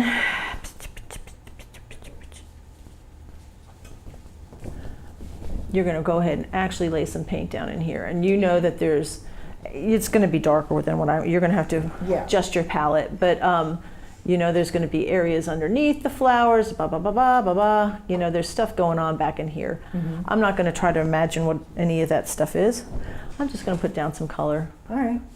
and make this background, but you got to have a solid background or area for it to jump off of. And if you want, you can just very lightly. Explain the jumping off again. Jumping off, and that's probably my own term, and I don't know if that's a real thing. So does that need to be right? We're gonna work on the dog Okay, soon, okay. but you want to get your background feeling pretty good. When I Okay. say jump off, it means for this white to look really cool and interesting, you're going to have the grays in there. Okay. Okay. You have to have the dark values to have the light values, or they won't show up. Okay. All right, so So getting the first. paint, yes, getting the paints in, and then you see that there's little bits of brown and Yeah. stuff. You can just kind of, and this is where oftentimes people lose their mind with this substrate, is because it's so slick that it just kind of rolls up on you, and you're like, oh, I hate it. But you just gotta trust the process, right, Margie? You can put your little pieces and stuff in here. Okay. Later, we'll go in and put some blades of grass only in this area, but we'll leave the background pushed off. Is it okay to leave that space between the dog and the blue-gray that you just did? Or is that? Are you talking not- about that space without the paint? No, you're gonna paint that in. Okay, I didn't know. No, that's good. Good question. So you need to go in here and say, oh, look, I need, you're going to want to fill this in so there's none of this is showing. And make your azalea, cut your azalea down a little bit so whatever you're going to do, but don't leave it wishy-washy. If it's dark in here, go ahead and make that dark. Okay. Put down enough paint so that you can actually have some place for, what's that dog? Oh, Brody. Brody. That was, Oh, yeah. you're good. Do you mind if can you look at my eye real quick? Okay, I'm gonna get around to you in just a second, okay? Thank you. Are you sure you don't mind parting with that? No, I'll let you use it for a little bit, and then I'll probably need it for somebody else. Look at this eye right here, you see? Oh, doesn't it look red? Mile. What happened? I don't know, I just looked in the mirror and looked before. A little bit. Not too bad. Okay. Okay, so I did the raw amber, that just doesn't look right. This is the right idea. Okay, You that just got to was use more paint. Yeah, that I'm doing my underpainting thing because I'm timid to put paint on. I know you are. I know you're my timid Look girl. like a floor. So. Okay, so if it's going in the same direction, I'm going to show you something real quick. I just added some. Okay, I'll let you do that. You take over. I'm not going to take over. I'm just going to show you. I'm going to show you. So this one is. I know she needs to. I'm trying to. I'm just trying. Can't see because of the light. Yeah, and I'm short. That's probably what she'll probably. You'll go in there with more paint. Yeah, it's whatever you had over here. It's this and raw amber and mixed together. That's all Okay, it is. just go in with more of it. Okay. Originally it wasn't that, but I like that was because it was too watered down. Right, and just go in the direction that you want the floor. Remember, this is not going to be about the floor. I worry that the Right, and I what she has. And then it's raw umbery. Color. Do you have raw I think the umber? white is so stark This is when raw it's umber. cut. Okay. So I'm wondering if I need to cut Be a burnt less umber. deep. Burnt, Getting no, to, it's burnt the canvas sienna. on it. That's burnt The red sienna? one. And this right here is. Ooh, you have water mixable. Did you know that? No! Yeah, this is like the Maybe devil. that's why it looks like that. It may be. Water Wait a minute, I have mixable. some other burnt sienna. Okay, that's, as I say, that doesn't act like it should. And the thing about it, you start using this and using your oils and stuff, it just, I hate to say it, but it's If in doubt, blow it out. yeah, kind of. Actually, that's paraphrased from my old saying, if in doubt, throw him out. That was an online mistake. Okay, that's okay. Yeah, it's right. I got the water I did that by mistake one day. I mean, it's hard. And how do you see that on there? It says, So if you look, it'll say water mixable right on it, on the front. Water I mixable. was curious, Suzanne. Huh? In the supply list, you said that no water mixable oils. Yeah. So, what's your aversion to What that? is? My aversion is that you can't mix them in with your other colors. If I was teaching a class on water mixables, it'd be one thing. But you can't, if you start using it and blending it with your oil-based paints, it sets you up for disaster. And it's not. I had a student that insisted on wanting to do this, and then when he would try to change up and do you have a such and such color? I don't have it. And he would try to mix my colors in with it. It's just, I don't want to keep up with it. I don't want to keep up with it. I think that's what was messing it up a little. It might have been. But I was just using mostly that up there, and I was mixing it. So I'm going to mix a little bit of the yellow ochre. And oops, I keep going up to the, and then just kind of bring it out. But you don't worry about making it exactly like But I like, it's just the the texture. yeah, and the But you can see the angle that it's going, and you're going to lighten this up a lot more. Yeah. So you're going to keep bringing it out a little bit more and a little bit more. You're doing fine. So what about this color down here? Is it about the same? It's a little bit cooler and it is darker. So you have There's his a paws. shadow. There's a shadow. See that line I made? This shadow. I want it to continue to. Right. That's the only thing I figured out. I'm going to tell you to trust yourself a little bit more. Ask yourself questions when you're going in. How light is that value? Can I mix that color? And don't be afraid to say, I'm going to mix this color and say, what is that color? It looks like it could be like this color with a little bit of yellow. And it's got a lot of white in it. And you can say, let me see if this looks like it. Is this close? Is it getting close? Well, it is getting close. Then you go ahead and put it in. Then mix another color, test it up against your reference. No, that's not that color. Is that guy? No, that's a little cooler. That's closer to it. And so on. You're gonna just move around. I can tell, you're my, I'm afraid person, but what's interesting is you're doing an amazing job. So give yourself that. You're doing great. You got this. Mix your colors, see what it looks like, and then see if it's, if you need to change it, and you did your shadow, you're going to probably bring this color. That was the raw ember that I thought didn't look good. Nothing looks down there. I mean, this is okay. And you're going to bring that down all the way. You've got these shadows. You've got this shadow here. Yeah. It's not that hard. The color part is I had a what's portrait troubling done me. of one of So my I like families this, and before, tell me and what it is so I can. I just actually mixed real burnt sienna with a little yellow ochre, but it was mainly burnt sienna and maybe some of your burnt umber.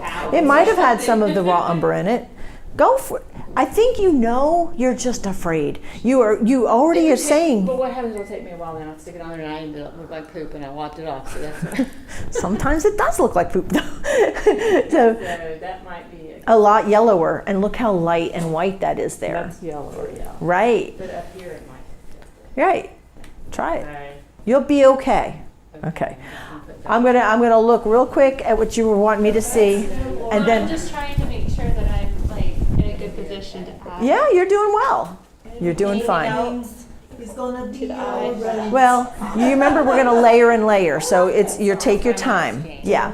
So sometimes you might have to leave it alone for a bit. Usually the eye is a little bit darker on the top and a little lighter on the bottom. Yeah. So you're okay. You're doing fine. Yeah. Okay. Okay. I'm going to go to the restroom, guys. I'll be right back. Yeah. Well, no, that's why you're here. Yeah, I hear you. It's like, leave it there. Oh my gosh. Let me see. You don't have to. You're all good. Left me. It's 2 steps to the left. Two steps to the left. 2 steps to the right. All these colors that I Wedding dance, isn't it? Yeah, the wedding dance. How'd you know? Because I put.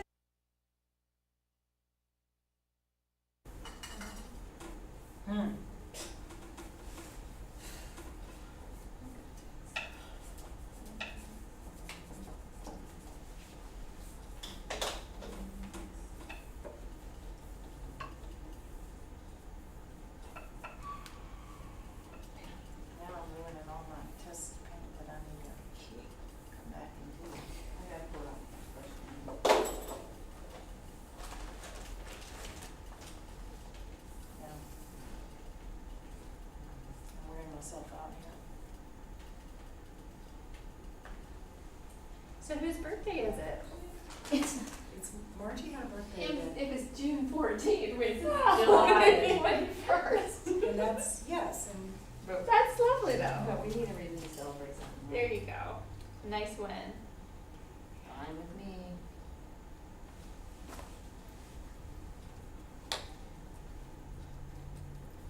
It's been a strange summer. Everybody I know has been strangely busy. Never been as busy as I can't remember. Ever. A lot of family events or work? Kitchen. Oh, kitchen renovation. Well, but I've been working more than I normally work, and then We have a new grandson. I think adding Oh, a kitchen. congratulations. I think adding a kitchen renovation in the middle of everything is what's thrown it off.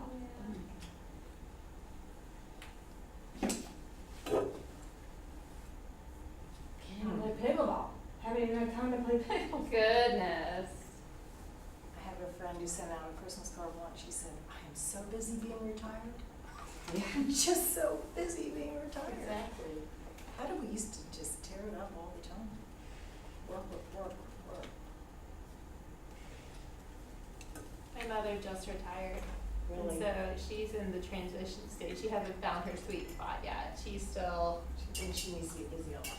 she's still struggling. Yeah. Well, my work is not real regular, so when it comes, then it comes, and then I'm like, it's interrupting my pickleball and all my other stuff. Are you a photographer? You mentioned that? Yes, she is. Yeah. Oh, wonderful. So portraiture done portraiture, but now I'm just kind of, I guess morphed into headshots and corporate work, and, you know, I like that because it's real simple. I mean, Very cool. go in and do it, Yeah. get in and get out. So, but it's nice, it keeps me in the photography, and Yeah.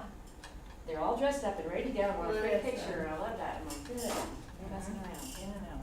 Also, if it's corporate, you're not dealing with a lot of family dramatics or anything like that. That would be the big issue. Yeah, I don't think I can do the little ones anymore, so.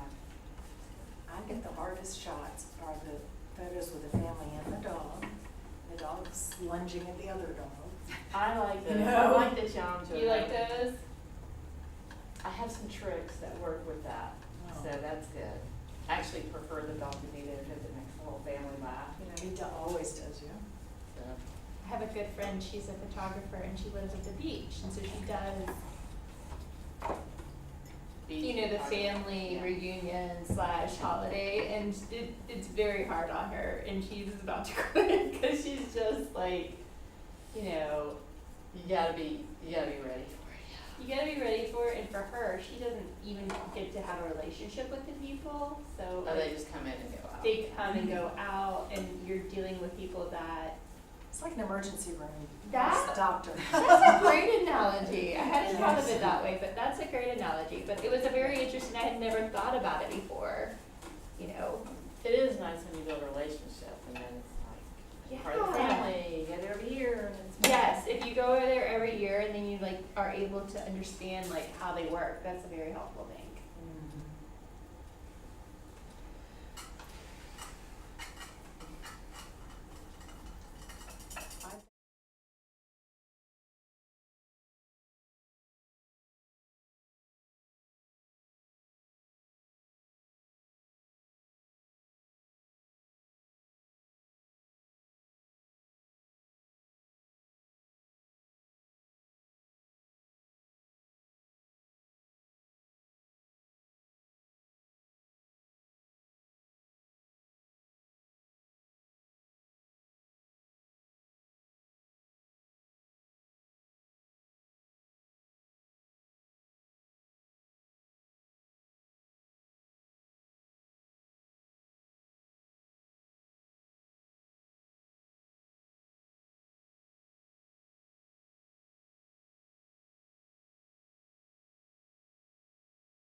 Okay. All right, and see, Cindy's on there. So, okay. I'm looking at all the folks on there. Okay, let's see if I can catch us up. I'm going to do my cat's eyes here. Okay. Yeah, that's why I'm there.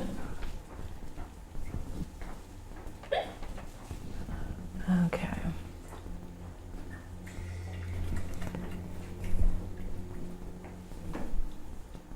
Oh, I'm sorry, I got had him too fat, now I got him too skinny.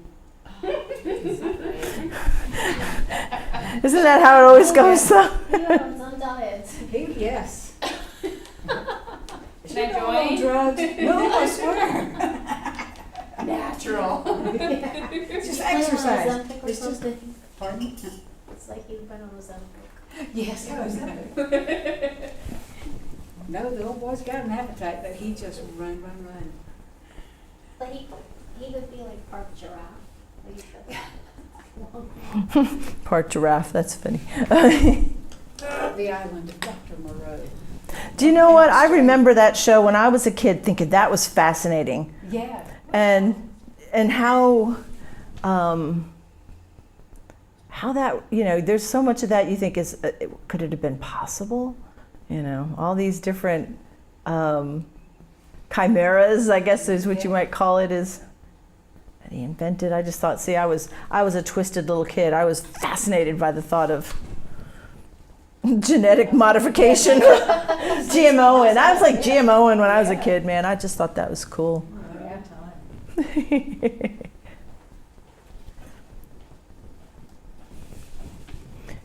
So I'm popping these colors down. I'm trying to get, and I was a little off on my shape of my eye here. So I have to remember my own rules sometimes about making sure that I've got my shapes correct before I start laying the fun stuff down, you know? Siamese, though, have a different color, different eye than the rest of the cats, I think. Oh yeah, but I'm not even just talking about the actual cat's color. I'm talking about getting the structures down correct. Because I had some. What's going through your mind? What do you see that you're like, okay, I gotta fix this, I gotta fix this? Yeah, exactly. A lot of that goes through my mind when I'm working. I'm asking you, what are you thinking, I need to do this? I'm looking at where things are in relationship to other things. And I'm looking, oh, that eye, you know, you remember I said you can use your paintbrush to check your angles. And I can look at this and bring my brush over and say, okay, that's the angle, and it better line up. Even if I'm painting a larger piece, the angle should still remain the same.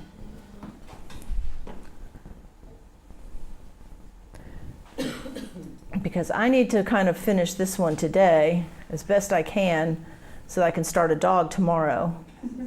And, and somebody gets to go home with this piece. Somebody's going to go home with this piece. I don't know if y'all realize, but I always give my demos away, and whether you want one or not, I will draw. I will draw somebody's name, and somebody's going to go home with it because I don't want to go home with it.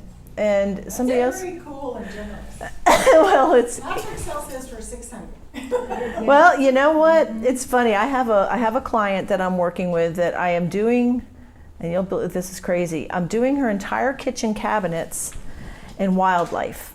Her name is Kathleen, and her husband is Rick, and they're from Kentucky. And they had been following me somehow and knew about my work. And when they decided to buy this home, they knew that they wanted me to paint all this wildlife on their kitchen cabinets. Like a mural?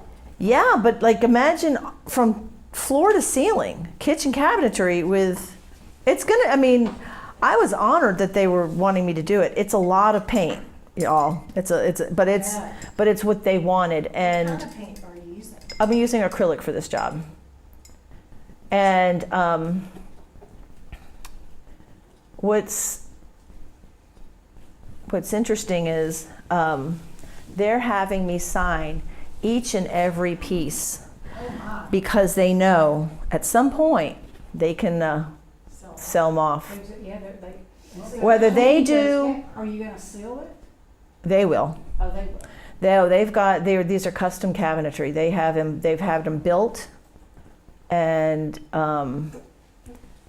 yeah, they've had it all done, and they went through the proper channels to get it done, and it's a neat project, but at the same time, it's a lot. Okay, what you doing? She came to me with a face. All right, Marge, let's take a look. I'm See. doing the shadow, but I'm trying to blend and get these streaks, and how do you? Right. Try to learn to just put down the color and leave it. The reason that is the brush you're using is a boar bristle, and it's Switching brushes, so right, and the boar bristle goes right through it because it's a hard brush. You got to use soft brushes. So when you're starting over here, do I just do it and then try to? Yep. But try to use a softer brush. You can use a boar bristle for application, but you really have to use the soft brush for the rest. Let's see what I got here. I am going to try to get this on the bigger side of everything I here. have the whole set, I just figured they looked so much alike, I wouldn't need them all, but I didn't think about that, you know.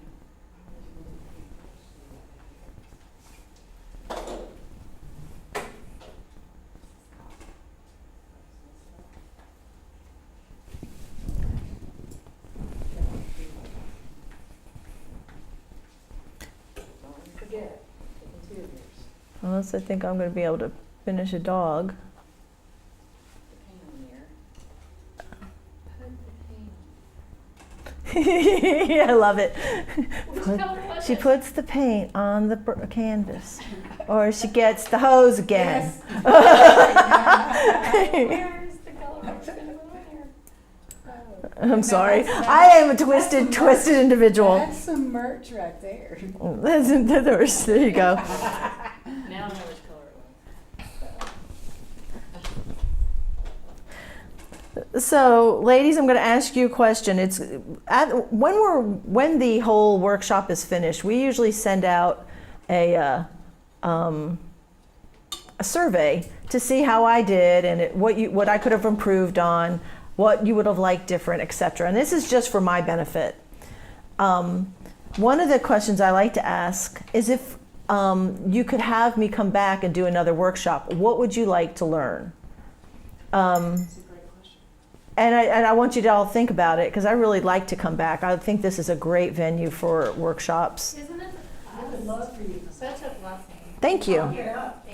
So my question is like one of the workshops that I thought was a real popular one, and it's funny because Lapika had come to one of my workshops before, and it was a fun and well attended workshop, and I think I called it Fur and Feather. I think that one was the Fur and Feather one. So we did one we did a bobcat for fur, and we did a heron for the other, for the feather part. So,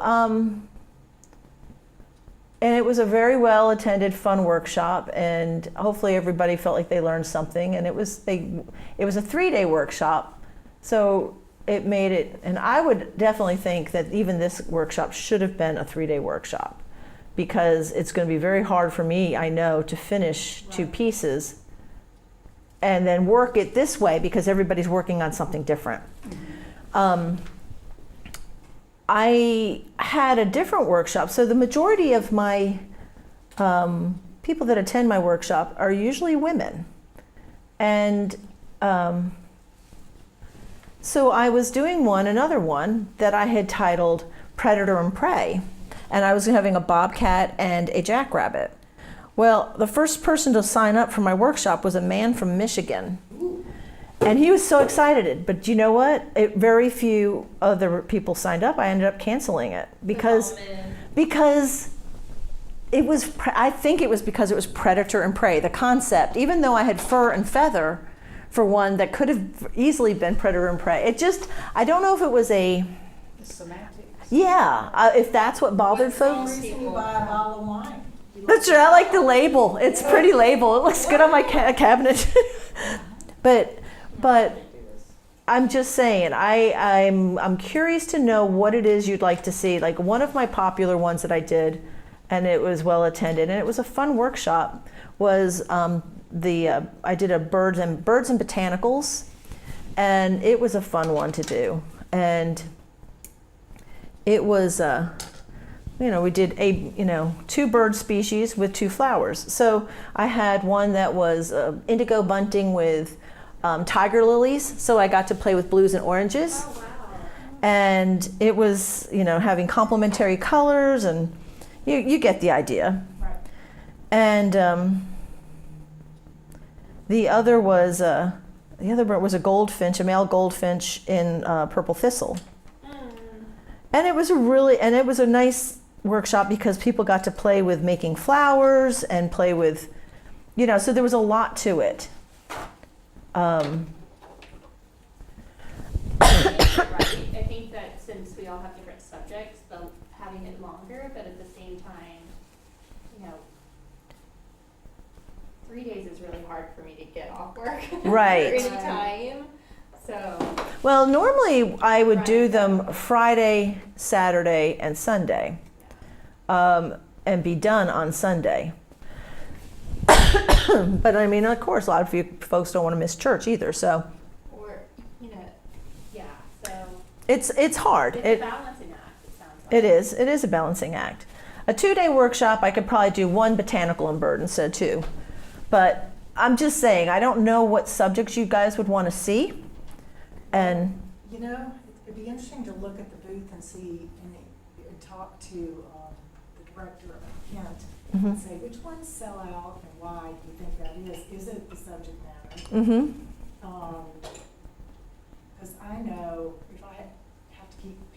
still lifes the rest of my life. I'm gonna grow up. Produce and still lifes. So you're doing, so they do a lot of what now? Like, we had to do classes, still life, and it always has fruit. Uh-huh. And then my other teacher that from Russia made us do every bit of apples, peaches, you know, like everything but a pineapple, so, I love doing the animals because of that. yeah. So how many workshops have you attended that had animals in it? I just did Patrick, because Okay. every time I try to paint landscapes, I'll try to put an animal in it, and I was telling Catherine, I said, my son is brutally honest, and he was just like, Mom, just leave the animals out. So, but I really want to learn to paint animals, and I love your bear that you did out there. Oh, thank you. Yes. Thank you. That was a if you quickie. were That was like- really if you- exciting. If you were like, I was the birds and botanicals, the fur and the I know, the feathers. bird and and some- botanical sounded very cool. Yeah. Bird and and even- botanicals sound very interesting to me because I like the flowers and I like the And golden I- finch on the yeah, thistle and sounds birds. fabulous. Yeah. Okay. I always wanted to paint birds. But and being that any this is a wildlife. Western museum, I wonder if horses. I would love painting horses. I grew up with horses. I would do horses and I would do the birds and like floral. I mean, not floral arrangements or anything like that. Right. More like natural scenes. Natural. Yeah. That's what I did. And I like southwestern scenes. And I like doing that. Oh, that'd be very I don't- different. Nobody else is really doing that. I thought they had several people here, no? Lots of people doing that. Yeah. You're the big one. They got tons of them. All right, okay. Yeah, there's probably those that are probably more, you know, they probably have been doing them longer and better than I would. Not that it's just that I don't live in the West. I don't, You live in Tennessee, which is lush and green and yeah. But I love the West. I actually have paintings that are at my studio that I did in, when I got to go visit a friend that lives in Arizona. And she took me for a hike in the desert. Oh my gosh. The smell is so different than anything that I've, you know, everything there is so different. And it's hard to explain to somebody who's never been what it's like to go for a hike in the desert. I mean, I can't even tell you. I was just so, oh my gosh, this is beautiful. Oh my gosh, it's so different. Getting to see the Grand Canyon for the first time. Oh, I cried. Y'all, I cried like a baby. I couldn't believe how beautiful it was. And feeling so small. That's the best way for me to describe how I felt. You just felt so small and almost a little bit afraid. That's how I felt. It was awesome. The word awesome fits exactly. I just thought it was amazing. Painting class on like desert landscapes with a different use of color, like a color theory applied to the desert. That would be fun. Yeah, You know, we could do some Edgar Payne master classes. yeah. Yeah. What's Edgar Payne? Yeah. Who is that? I don't know. He was an artist. They always say that when he painted, you knew exactly what the subject was. He didn't overdo it, and he did a lot of Western landscapes. He did a lot of stuff. He was a cool painter. Yeah, I'm not familiar with. It's funny. I was talking to Kent yesterday, saying about, you know, how I think what's wonderful about the booth is it's got such an amazing collection. I've only been inside once, and I couldn't believe how many. You know, there were several. You know, they had Remington and oh gosh, now see I can't think of his name. Charles Russell Yeah. works, and I've been to his museum in Texas, and just was like, wow, you know, and to be able to I don't have to go to Texas to see him, right? They have them here. it's very interesting, the subject matter for this location too. I always have found that. Well, yeah, I mean, it all he was telling me, it was just a collector. Yeah, it was Yeah. just. And one it's an person. anonymous collector. We don't know who. Yeah. They say people in cars don't know who it is. Yeah. We all have our. You do, you have, you know, General idea. Really? Oh. Theories. so there you go. Oh, that's interesting. Well, And that's how so many museums start. If you ever get a chance to go to Washington, D.C., which this like one of my favorite places to go, going to the Krieger Art Museum, which was kind of a similar situation where you had somebody who was a collector, and they even designed and built their house in a way that they could turn it over to become a museum. Wow. And even the architecture of the home is done in such a way. So I just think that's cool. And you can see some of the just amazing collection of like some of Picasso's earlier works, as well as some of his last works are there. And that's a very rare opportunity to see stuff like that. You know, you can see a Picasso piece, but you rarely will see a collection that kind of almost tells the story itself in that artist's work. My favorite Van Gogh pieces are there, and they're not very well known pieces. Which ones are they? They're two florals. I'll be able to show you on my phone. They're not ones that you're going to see like in. What's the florals? I'll have to just show you. It's a mixed flowers, and it's just it's nothing that you're going to say, oh, you know. But when you see it up close, you can see, oh my gosh, I know what he did here. I got, you know. My favorite are the cypresses, that's why I asked. Oh yeah, I do like those as well. For the longest time, I had as my screensaver was no, it wasn't my screensaver. I'm sorry, it was my Skinit. I was always buying Skinits for my phone, and still I started putting my own art on my phone. But was the one he did of the almond trees. Yes, that's a beautiful And one. yeah, I like that one, and I like the irises. And you figure how many of these he did in the insane asylum. Well, not only that, how many were destroyed? Yeah. My favorite's the cypress and postmaster at MoMA. I really love this guy's face, and the beard is just magnificent. Yeah. Isn't that funny though? We all have, you get to where you get to have your favorites, and that's a beautiful thing. It's very, very fun.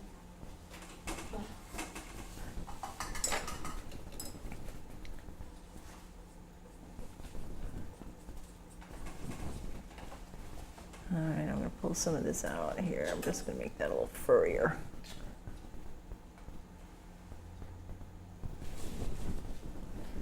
So we're trying to go through this piece and want to.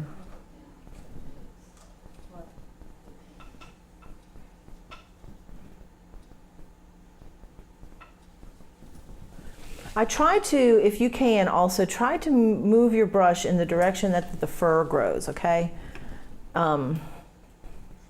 Sometimes that seems like it may seem hard to do, but try if you can to do that.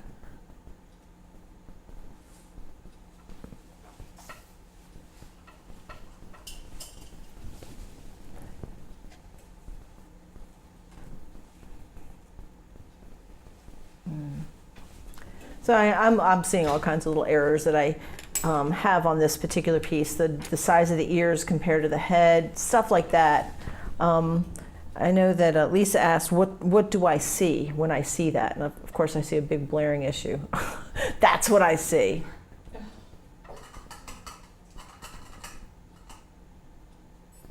But like you said, that's the whole thing, is teaching us how to see. Mm-hmm. That's it. That's all there is to it. That simple and that hard. Yes. It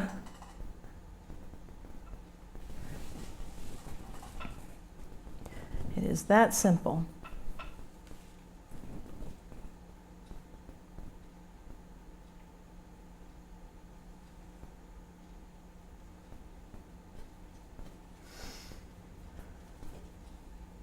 You know, it's crazy. I'm already hungry again.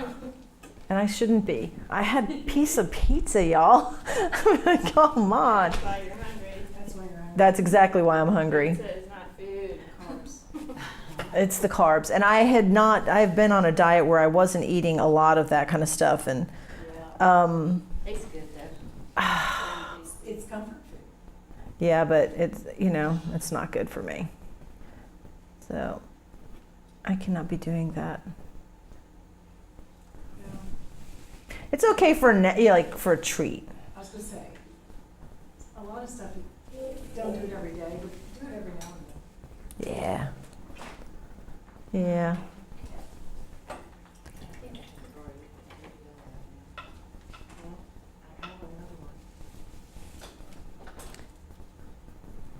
Mine's got blue spots. Mine's got blue spots and maybe blue spots and yellow.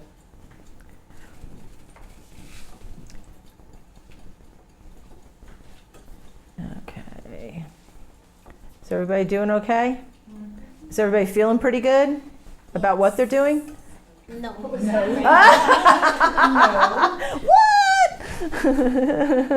My question is, you made us do the soft edges. Mm-hmm. So like, I'm trying to stay away from the edges as much as possible Yep. right now. That's a So good plan. That's the good plan. Okay, just wanted confirmation. You are doing the good thing. Okay. And I'll tell you, one of the hardest things to do when you're painting is to leave it. Learn to lay the stroke down, walk away.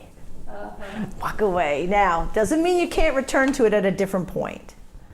And I'm not even suggesting that you don't. But kind of at least embrace the idea that might be a possibility. And a lot of times you'll see me and I'll roll my brush in the direction that I think that fur's growing. Rolling it meaning. I'll go in that direction. So like I'm going like this. I'm rolling the edge. Okay, so like C motion. Like the motion that creates the form of like a C. Yeah, like C motion. That's a good way to say it. It's a C. But if that's the way the fur's growing, Okay. that's not to say that every time you're doing it that the fur's growing in a C direction. But in the case that you see me doing now, yeah. Yes. Okay. And I'm going to put a little bit of.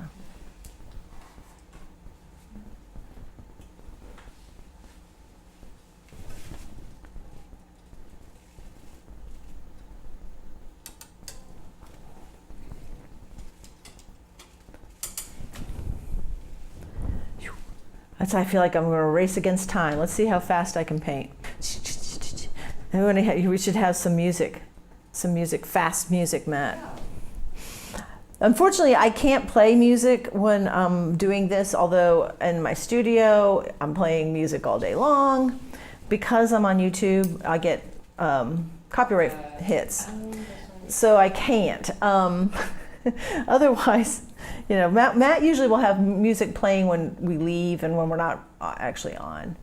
I wonder if, Matt, if I ever just use my epidemic sound, there you go. That's my painting music, y'all. This is how I should be working. How long did it take you to find that, Matt? I just typed it in. 2 seconds. Yeah, but I'll probably get a copyright strike. It's classical music. I know. Oh. You're fine with classical music. That's Okay. public domain now. Okay. All right, well then, gee, you can play all the classical music you want. Yeah. Because I have my epidemic sound. I don't know if we could just play all the music on and just have it in the background. Is that like a station, Epidemic? Epidemic is copyright-free music for creators. It's a subscription so that I don't just grab me. You can't grab music and just play it because you like it. You have to have a, yeah.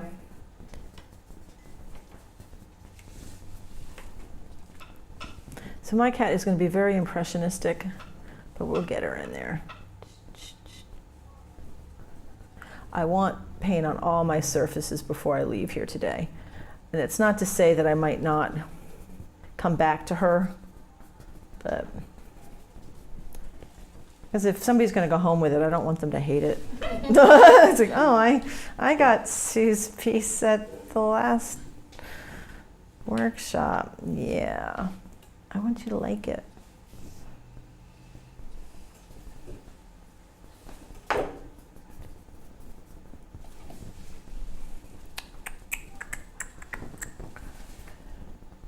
It seems like it's quiet on YouTube right now, Matt. We got 5 people currently watching. Nobody's talking to me. Must be something said. Must be something I said. I probably have pizza breath. It's just like, oh, I can't talk to her. She said she had pizza. Okay.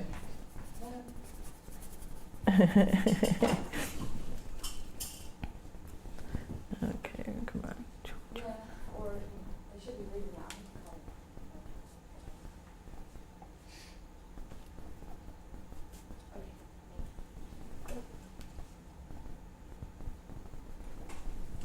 Okay, I feel like I got at least that in there.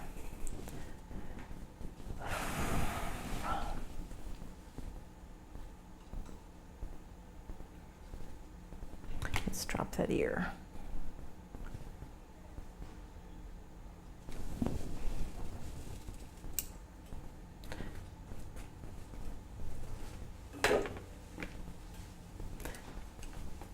So what did y'all get at the restaurant across the street?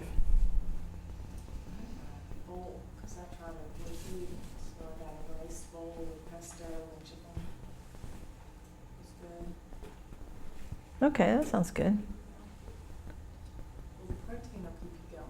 Right, that's usually what I eat, and I usually have a very high. Oh, hi Cece, I see you're on there. Thanks for checking in. I'm glad you're enjoying the workshop. I usually have a smoothie that has like 40 grams because I put protein powder in it in the morning, and then it has collagen. Oh, yeah. And it has, greens. It's got all the stuff. It's got all this stuff. You didn't get it this morning? No, because I'm away from home. Right. That's why you're feeling kind of sleepy. Yeah, I'm just like, I'm hungry. I'm feeling it. I am My feeling. mom is on a very strict diet, and she has to freeze her packs of smoothie ingredients Uh-huh. to take them with her. Oh, wow. It's a big thing. Yeah. So I really commend you for doing that. Well, I went on this diet in New Year's, around New Year's. Well, no, it was actually January 21st. And basically the diet is no dairy, no gluten. It's a gut health kind of diet. And but it's high protein, low carbs, or the carbs, or as long as they're fruit carbs or whatever. A lot of avocado. For me, it's easy because I like to eat everything. So it's not like, ugh, I can't stand this diet. No, for me, it's not hard to do. It's just getting used to the food prep, and that was the hardest part, was the food prep. But I have to say, it's actually, it's done well. I mean, I had lost over 20 pounds right from right in the beginning, or well, not right, 10 pounds easy came off, and then a lot of it, like I said, I think it's just the gut health issue. Yeah. And that means, like with gut health, they're telling you now, oh, guess what? You don't need to eat as much tomatoes or any of the nightshades. Oh, you shouldn't do this or you shouldn't do that. And I'm like, oh, I like to grow stuff like that. That's what I like to eat. But again, I figure it's everything in moderation, and I'm still going to eat tomatoes every now and then. But yeah, it's a heavy meat type of diet. Okay. I'm starting to sweat less, guys. I'm starting to feel like I can actually pull this off. I can do it. I just have to believe in the process. All right.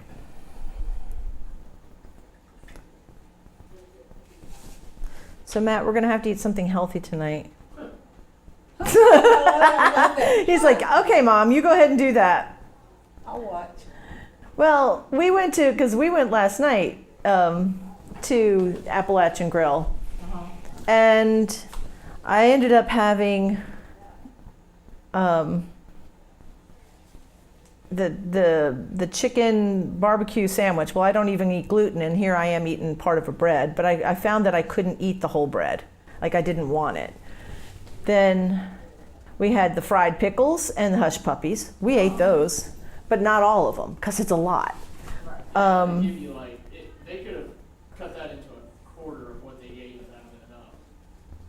Right. And Don't ask them to grill your onions. yeah, don't ask them to grill those onions, man. They're going to charge you to grill onions. I was like, oh, They're really? like, yeah, let me check and see if we can do that. And then they come back, 55 cents extra. Is that okay? And then it was like they charge you for another drink. And The fountain drinks are in cans. Ah. And then they want $2.75 for another. I'm like, wow. I think we're drinking It was a water. good meal. Oh, it's all right. I had two lemon drops martinis, so that's okay. Suzanne, how long have you been a professional full-time artist? I started painting professionally when I was in high school. I was a watercolorist mainly, and teachers were asking me to do work for them. Yeah, so that's how my very first painting, I remember it well. It was an osprey, and it had a fish in its talons. So that was my very first, like, I couldn't believe I got $35 for it. But when you're a kid, that's a lot of money. That's a lot of dough right there. And I was very excited. I did. And of course, my mother is a professional artist, so she was proud. And it was like, oh, look at you, just painting stuff. And, Was she an artist out? huh? What was she an artist out? She is, my mother was one of the best equestrian artists in New York State. So like I said, I grew up with horses. That's why I would love to do a horse workshop. People love to paint. They're gorgeous. What's not to love? I mean, they're gorgeous, but you know, they're not for everybody. There's a lot of horsey people though, around here. Yeah. There's a lot of horsey people. Oh, that's good to know. And so that's what she did. She did a little bit of everything. She did a little portraiture. She did animal pet portraits, kind of like what I do now. But, you know, at the time, that was her, you know, she was doing this in the time before there was any, you know, Wi-Fi. I mean, nobody had an internet. So she had to be good, and people had to find her. You know, they had to know that she was that person who could do the job. And so that's kind of, you know, when you consider the time that it was done, yeah, she was able to be a, you know, a professional artist. Have you been doing this full-time since high school? No, I always tell people I once had like a real job. Because when you're raising your children, this is a funny thing, you can be a professional artist. You can be internationally known professional artist, but everybody thinks that's kind of like your thing. That's like a hobby. That's like something she does. No, I worked in cancer research at Vanderbilt University. Oh, very cool. And I have my background is animal science, and I am also a laboratory animal, was ALAS certified. Yeah. So I did a lot of the surgeries that they needed, and I maintained a lab. I was a research assistant, and I handled all the grant money. I was the girl you came to if you want to buy a centrifuge? All right. You have to come through me first, right? So, You should have power. yep. But I loved what I did, and it was a great job, and I loved the people I worked with, and I was still painting professionally then.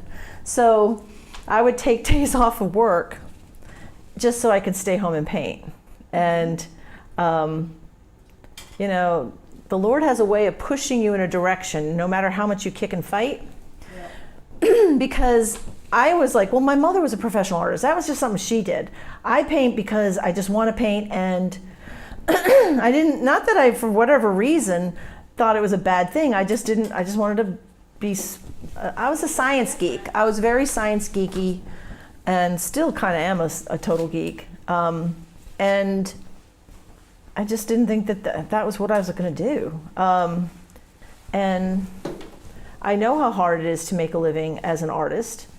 And I didn't think, well, I don't want to struggle. I want to eat. I like eating. Eating's good. And, but I still was always kind of being pushed in that direction. And then my husband had this wild hair. He wanted to do a coffee shop.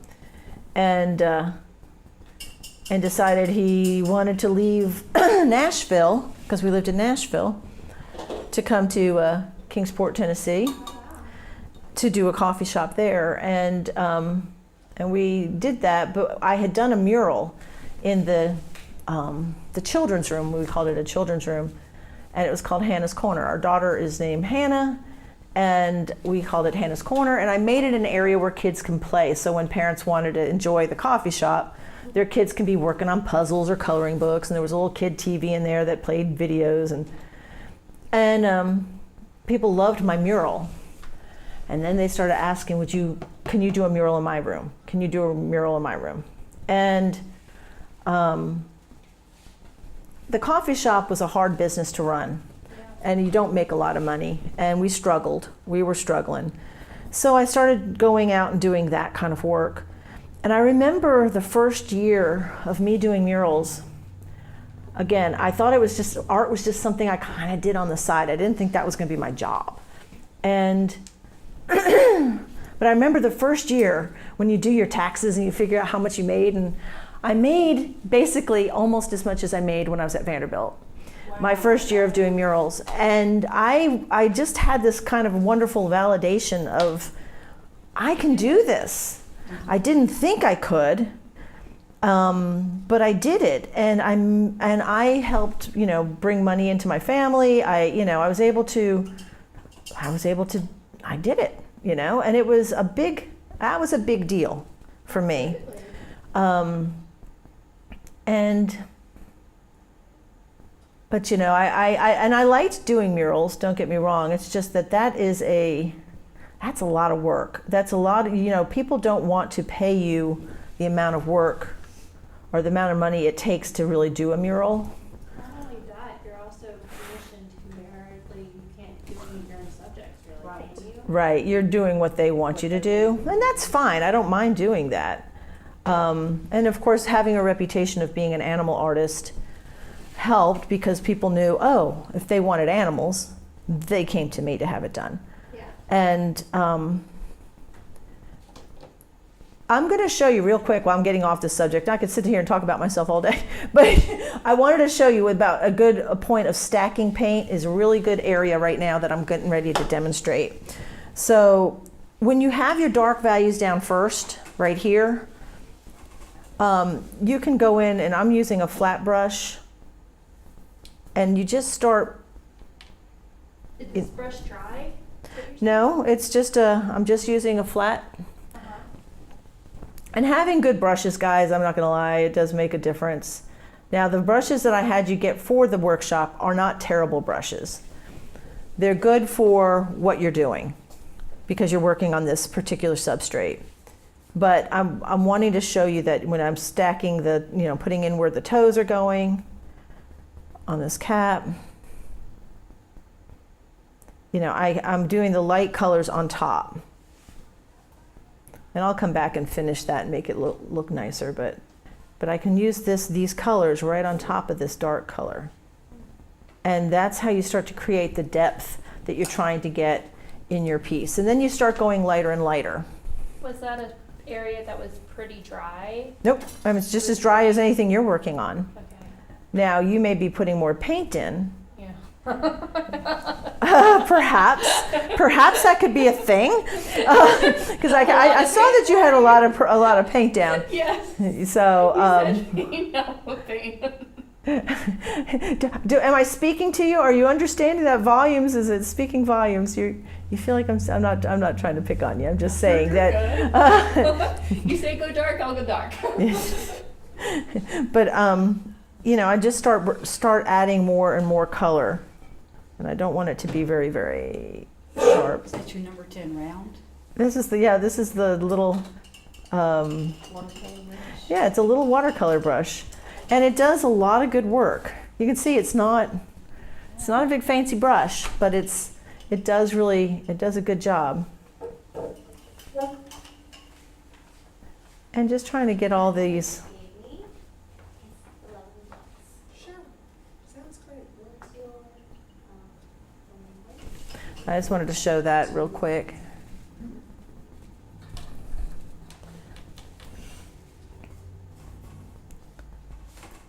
But I've had my once Matt started elementary school, because I always try to work my schedule around my kids. I was very fortunate that I had a job that I could do that, meaning, you know, being a professional artist, and I was still able to do their, you know, school things that they had going on, and you know, I never missed anything when they were in school. Honestly, I think you need to go out. You guys are talking, but that's okay. Because if this is in line with this one is like an inch in. So that's why it's skinnier. Okay. So like a little bit more white here. Okay. And then, but I need to get that face working. I'm trying to figure it out, so thank you. because his base is as wide as this, a little less, but you have him this to this, which is like 2 How's everybody doing? difference. I'm still off. Are you feeling like you're going to be at a good place to stop for the day at 4 o'clock? Is it 4 o'clock? No, it's not 4. It's 10 minutes till, and I am like trying to get to a place where I feel like, okay, Answer's no. okay, Yeah, you asked. yeah, that's Did it fair. say 9 to 5 on the thing? It's to 4. To 4? I would love to have done 9 No, to you're 5, good. You're totally fine. but it's what they, Email. yeah. Which, like I said, this, oops. So it's asking for the last four digits of your phone number, 3970.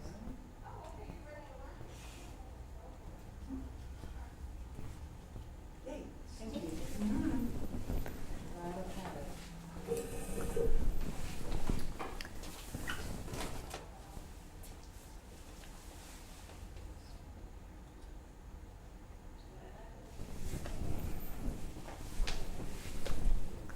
I put down a little tiny bit of Caribbean turquoise, which is one of my favorite colors for Who doesn't love that name? Caribbean turquoise. Michael Harding just has the best colors. I do love his colors.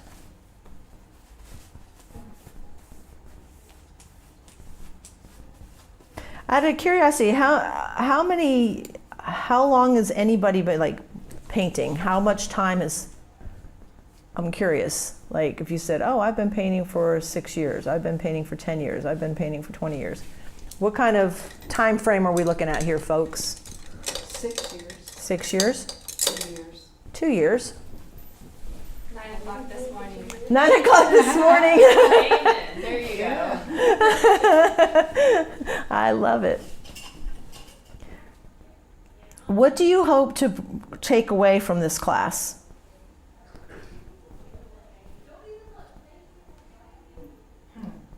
Well, I'm excited that it was oils because it's been a little daunting to me. Okay, So that's been really great. okay. I want to learn how to see Learning how to see, that's, what, and project it, and at the same time, get a little emotional in it, you know? mm-hmm, I don't want it to be so realistic that it looks like a photograph. right. That's a very good thing to pull away. That's also a very hard thing to pull away sometimes. And we have an all day tomorrow. Yep. But look how quickly today went. I know. Uh-huh. And that's the crazy thing. I might have to skip lunch. Well, I wish I could say the same, but I'm not. I love you, mean it. Not skipping lunch. I appreciate your dedication. But I get hungry and then I get hangry, and that's not good. But really, I was curious if there's a quicker place. And we ate, and it didn't take that long at Mellow Mushroom. But still, it was you're gone for like an hour. I wish there was. There's chicken salad chick, and then there's like sriracha's, and there's like, so those things are a lot quicker because you can get, so you can cut it to half the time if you really want to. Right? Yeah. And they're not like more than a mile away. Okay. You have to drive, bring it here. Yes, you do need to drive. You can pick it up in the morning, now it's not open in the morning. You could pick it up tonight. In the refrigerator. Or go to Publix and get pub soda. Yeah. I'm probably not going to do that. Only because I don't live here. I'm not going to go try to carry a food around and. I will not, one of the things I want to learn is not only about how to, the process of putting the pet portrait together, but I had gotten very discouraged with oil and had given up until I took that last workshop. And he was just like, oil is one of the more forgiving mediums. I think so too. And so, but I'm still like, I am messing this joker up. Well, this board is new to us. This is a different board, and I get it. A lot of people say, "Oh my God, I hate this thing so much." I don't hate it. It's just different. It's a very different, and it's okay if you said you hate it, because it's not like I hadn't heard it before. So a lot of people, if people say they hate it, why do you keep making people paint on it? And the reason is, once you've done it, and then you probably will say at the end of it all, you might actually like it. And the reason I liked paint on it, because it gives you an opportunity to get a lot of detail in a small space, I think. I also like being able to make the whiskers, and Absolutely. Being able to scratch through is really nice. being able to scratch through is kind of nice. The thing is, we all came to learn. So if we learn something new, There you go. What a great attitude, yes. That is a good attitude. we went on a beach trip, and my husband took my son fishing with this other dad and son, and this old sea captain who was a drunk. Just shook his head like multiple times about my husband and said, "Not teachable." Teachable? Just He's didn't not even- a teachable This person. is how you take the fish off the, Yeah, some people are more teachable than others, so it's a joke in our family, and I just shake my head and say, "Not teachable." That is funny.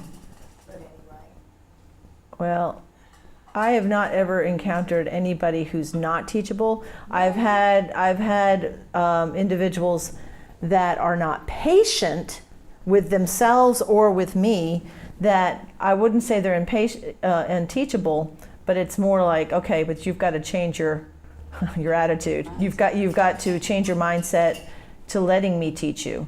Like, and you know who's usually the worst of, huh?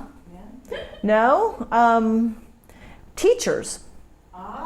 People that have been teachers. I have a lot of retired teachers that I've had, and they do the same thing that their children in school. Okay, I'm done with that. Now what? Okay, I did that. Now what? It's like they're impatient, and they're just looking for the next. Like, what can I do next? Yes. And I find that teachers, retired teachers, are sometimes the hardest to. That's very interesting. Yeah. I would not have guessed that. Nope. But again, it's an individual thing too, I should say. It's not just a teacher thing. But the people that I have had that were that way were almost always teachers.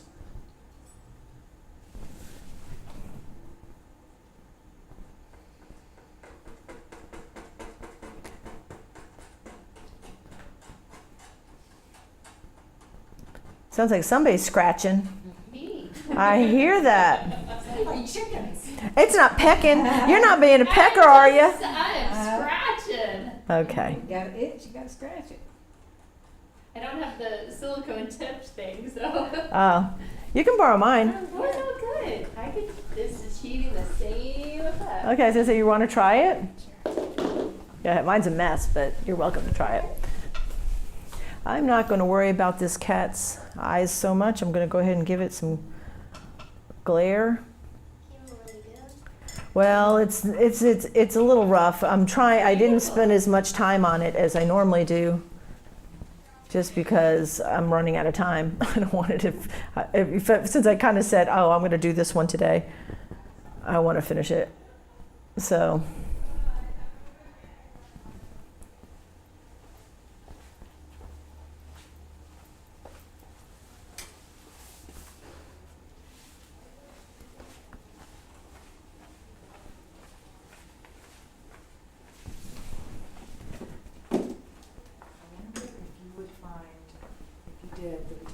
When you do your botanical teaching, for instance, Mm-hmm. do you find that pet people are nicer or not? Pet people? Animal people, to me, most of them are just nice people. I Right. don't know about plant people. Oh, good call. A lot of the people that took my birds and botanicals are also people that would paint animals. Oh, okay. All right. I can't say that I ever ran into somebody that was like, oh my gosh. Now I did teach a workshop once, and I don't remember if it's the one that you went to, Lapika. Oh, she's out of here. But this woman who was a certified, She could be watching, by the way. that's true. I mean, I'm not saying anything wrong, but she wanted me to know over and over that she was certified. And like, I get it. And it was just like, it was just, That's a joke about art students or people that went to art school. They always will tell you, and I'm sorry. I went to art school. I went to art school. Well, see, you know what? I didn't go to art school. Yeah, see. I didn't go to art school. That's it. My approach to that is usually, okay, that's great. Awesome. Good for you. So, but unfortunately, so many times that if you're trying to be a studio artist, I wish that they taught more business to art students than just studio time and how to paint. Because if you're going to be a studio artist and you're going to make your living at that, you better know how to do business. Right. I wish they would offer a marketing class. I wish there's a lot of things that if you're going to be doing that, you got to learn how to do it, and you can't possibly, it's very hard to learn how to do those things. And I wish that would be, it's funny because here I am, never had an art class before, but even with an ag degree, I had to take classes like ag finance, and marketing, and I probably have better, even though it's agriculture, but marketing is marketing and finance is finance, and would be better prepared than most people graduating with a degree in art. I don't know, and if somebody's watching and can correct me on that, please do. I'd love to know. But that's my understanding anyway. Because I don't want to not make friends here with people on YouTube or any place else if they're watching, and they may say, but I have a degree in art and they gave us extensive amount of finance, and it could be, but to my experience or from when I've talked to other people, that's not usually the case. My daughter has her degree is in Bachelor of Fine Arts. And she did studio time. She was a studio artist with concentration in drawing. I don't think she ever had a finance class. And she's a lease agent now. Now, she's making a lot more money than she would if she was an artist, I can tell you that. And it's very hard to make a living as an artist. But you don't do it because you want to get rich. If you do, then you're just going to be really disappointed. You do it because you love it. You can't do anything else. Well, and that's one of the things I've always said. Being an artist is not what I do; it's who I am. Yeah. And like I said before, I denied. You denied it. I denied it for so long, and but I was always doing it. I was always doing it, but I wasn't. But that's not what. I'm not really an artist. I'm a scientist, or I'm this, or I'm that. And like I said, God has a way of leading you in a direction that you're supposed to go. And I'm very happy doing what I do. That I'll never be rich. I'll never say never. Wouldn't that be wonderful? It's like, oh, it just happened because, oh, she won the lottery. But that's never been my goal anyway. If you buy art, it's not worth a whole lot to the artist guys. Yeah, I know. So there's still time. Oh yeah, well. I don't know, I know some very wealthy artists. Do you? Yes. You can make it happen, I believe. Yeah, you can make it happen. It happens. Some of them are commercially Yes. minded. That's it. Yes, but also, I'm gonna be honest, they come from very wealthy families. Right. That's really, it's Lots not of like you support. can, You have yeah, support. like they have a built-in audience that has money for the $10,000, $20,000 piece. Right. So it's not like instant you can get in and just do that. Like, or they marry into a family that has it. So those are the ones It they helps, know. definitely helps, doesn't it? Yeah, it's who they know sometimes more than even their talent, which is very sad, but at the same time. I just You do really what need works my- for you, man. You just do what works. Yeah, and some of them are very talented. Mm-hmm.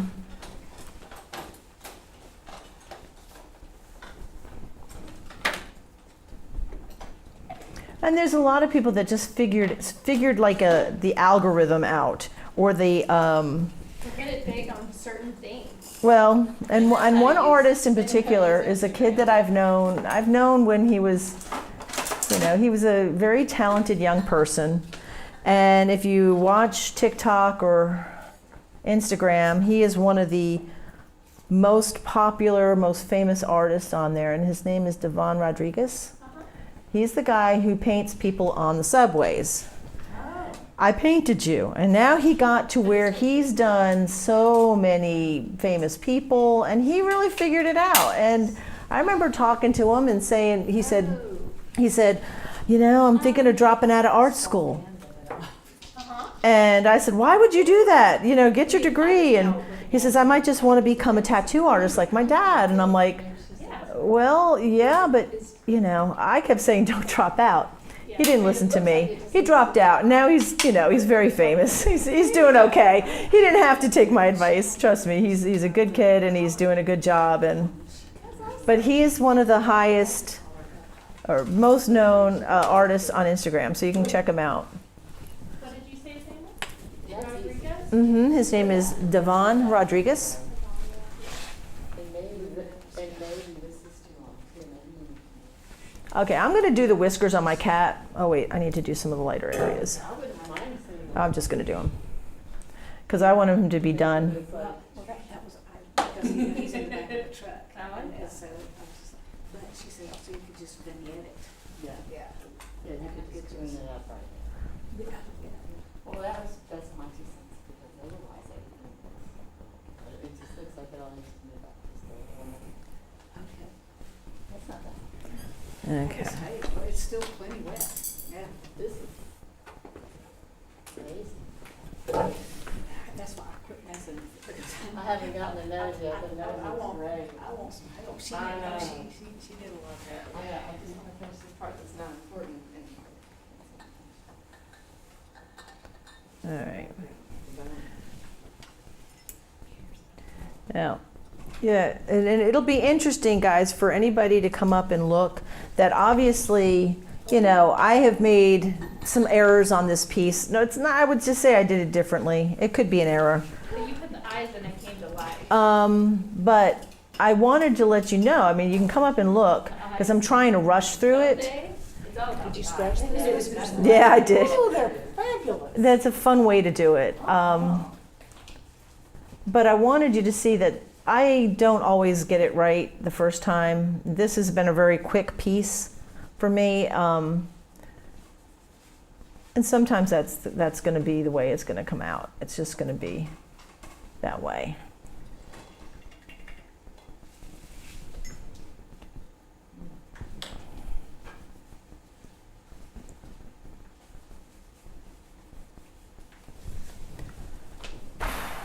But I'll feel like it's done enough for the demo. I'm not going to worry about it too much.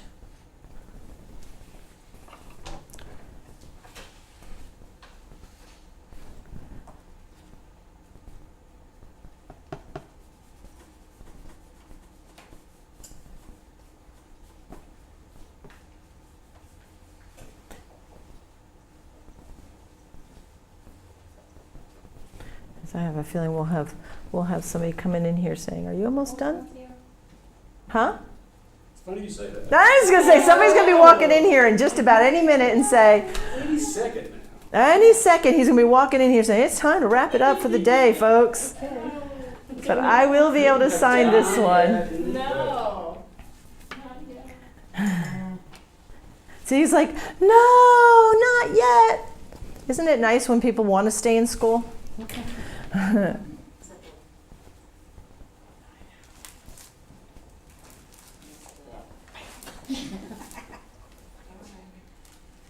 Okay, I got that signed. All right, so I'm going to stop. How are we doing? And I was like, I did pretty good. I only got a little bit of paint on me today. Well, I missed it. Did you use your scratch out? I did. That's how I did the whiskers. The whiskers are scratched in.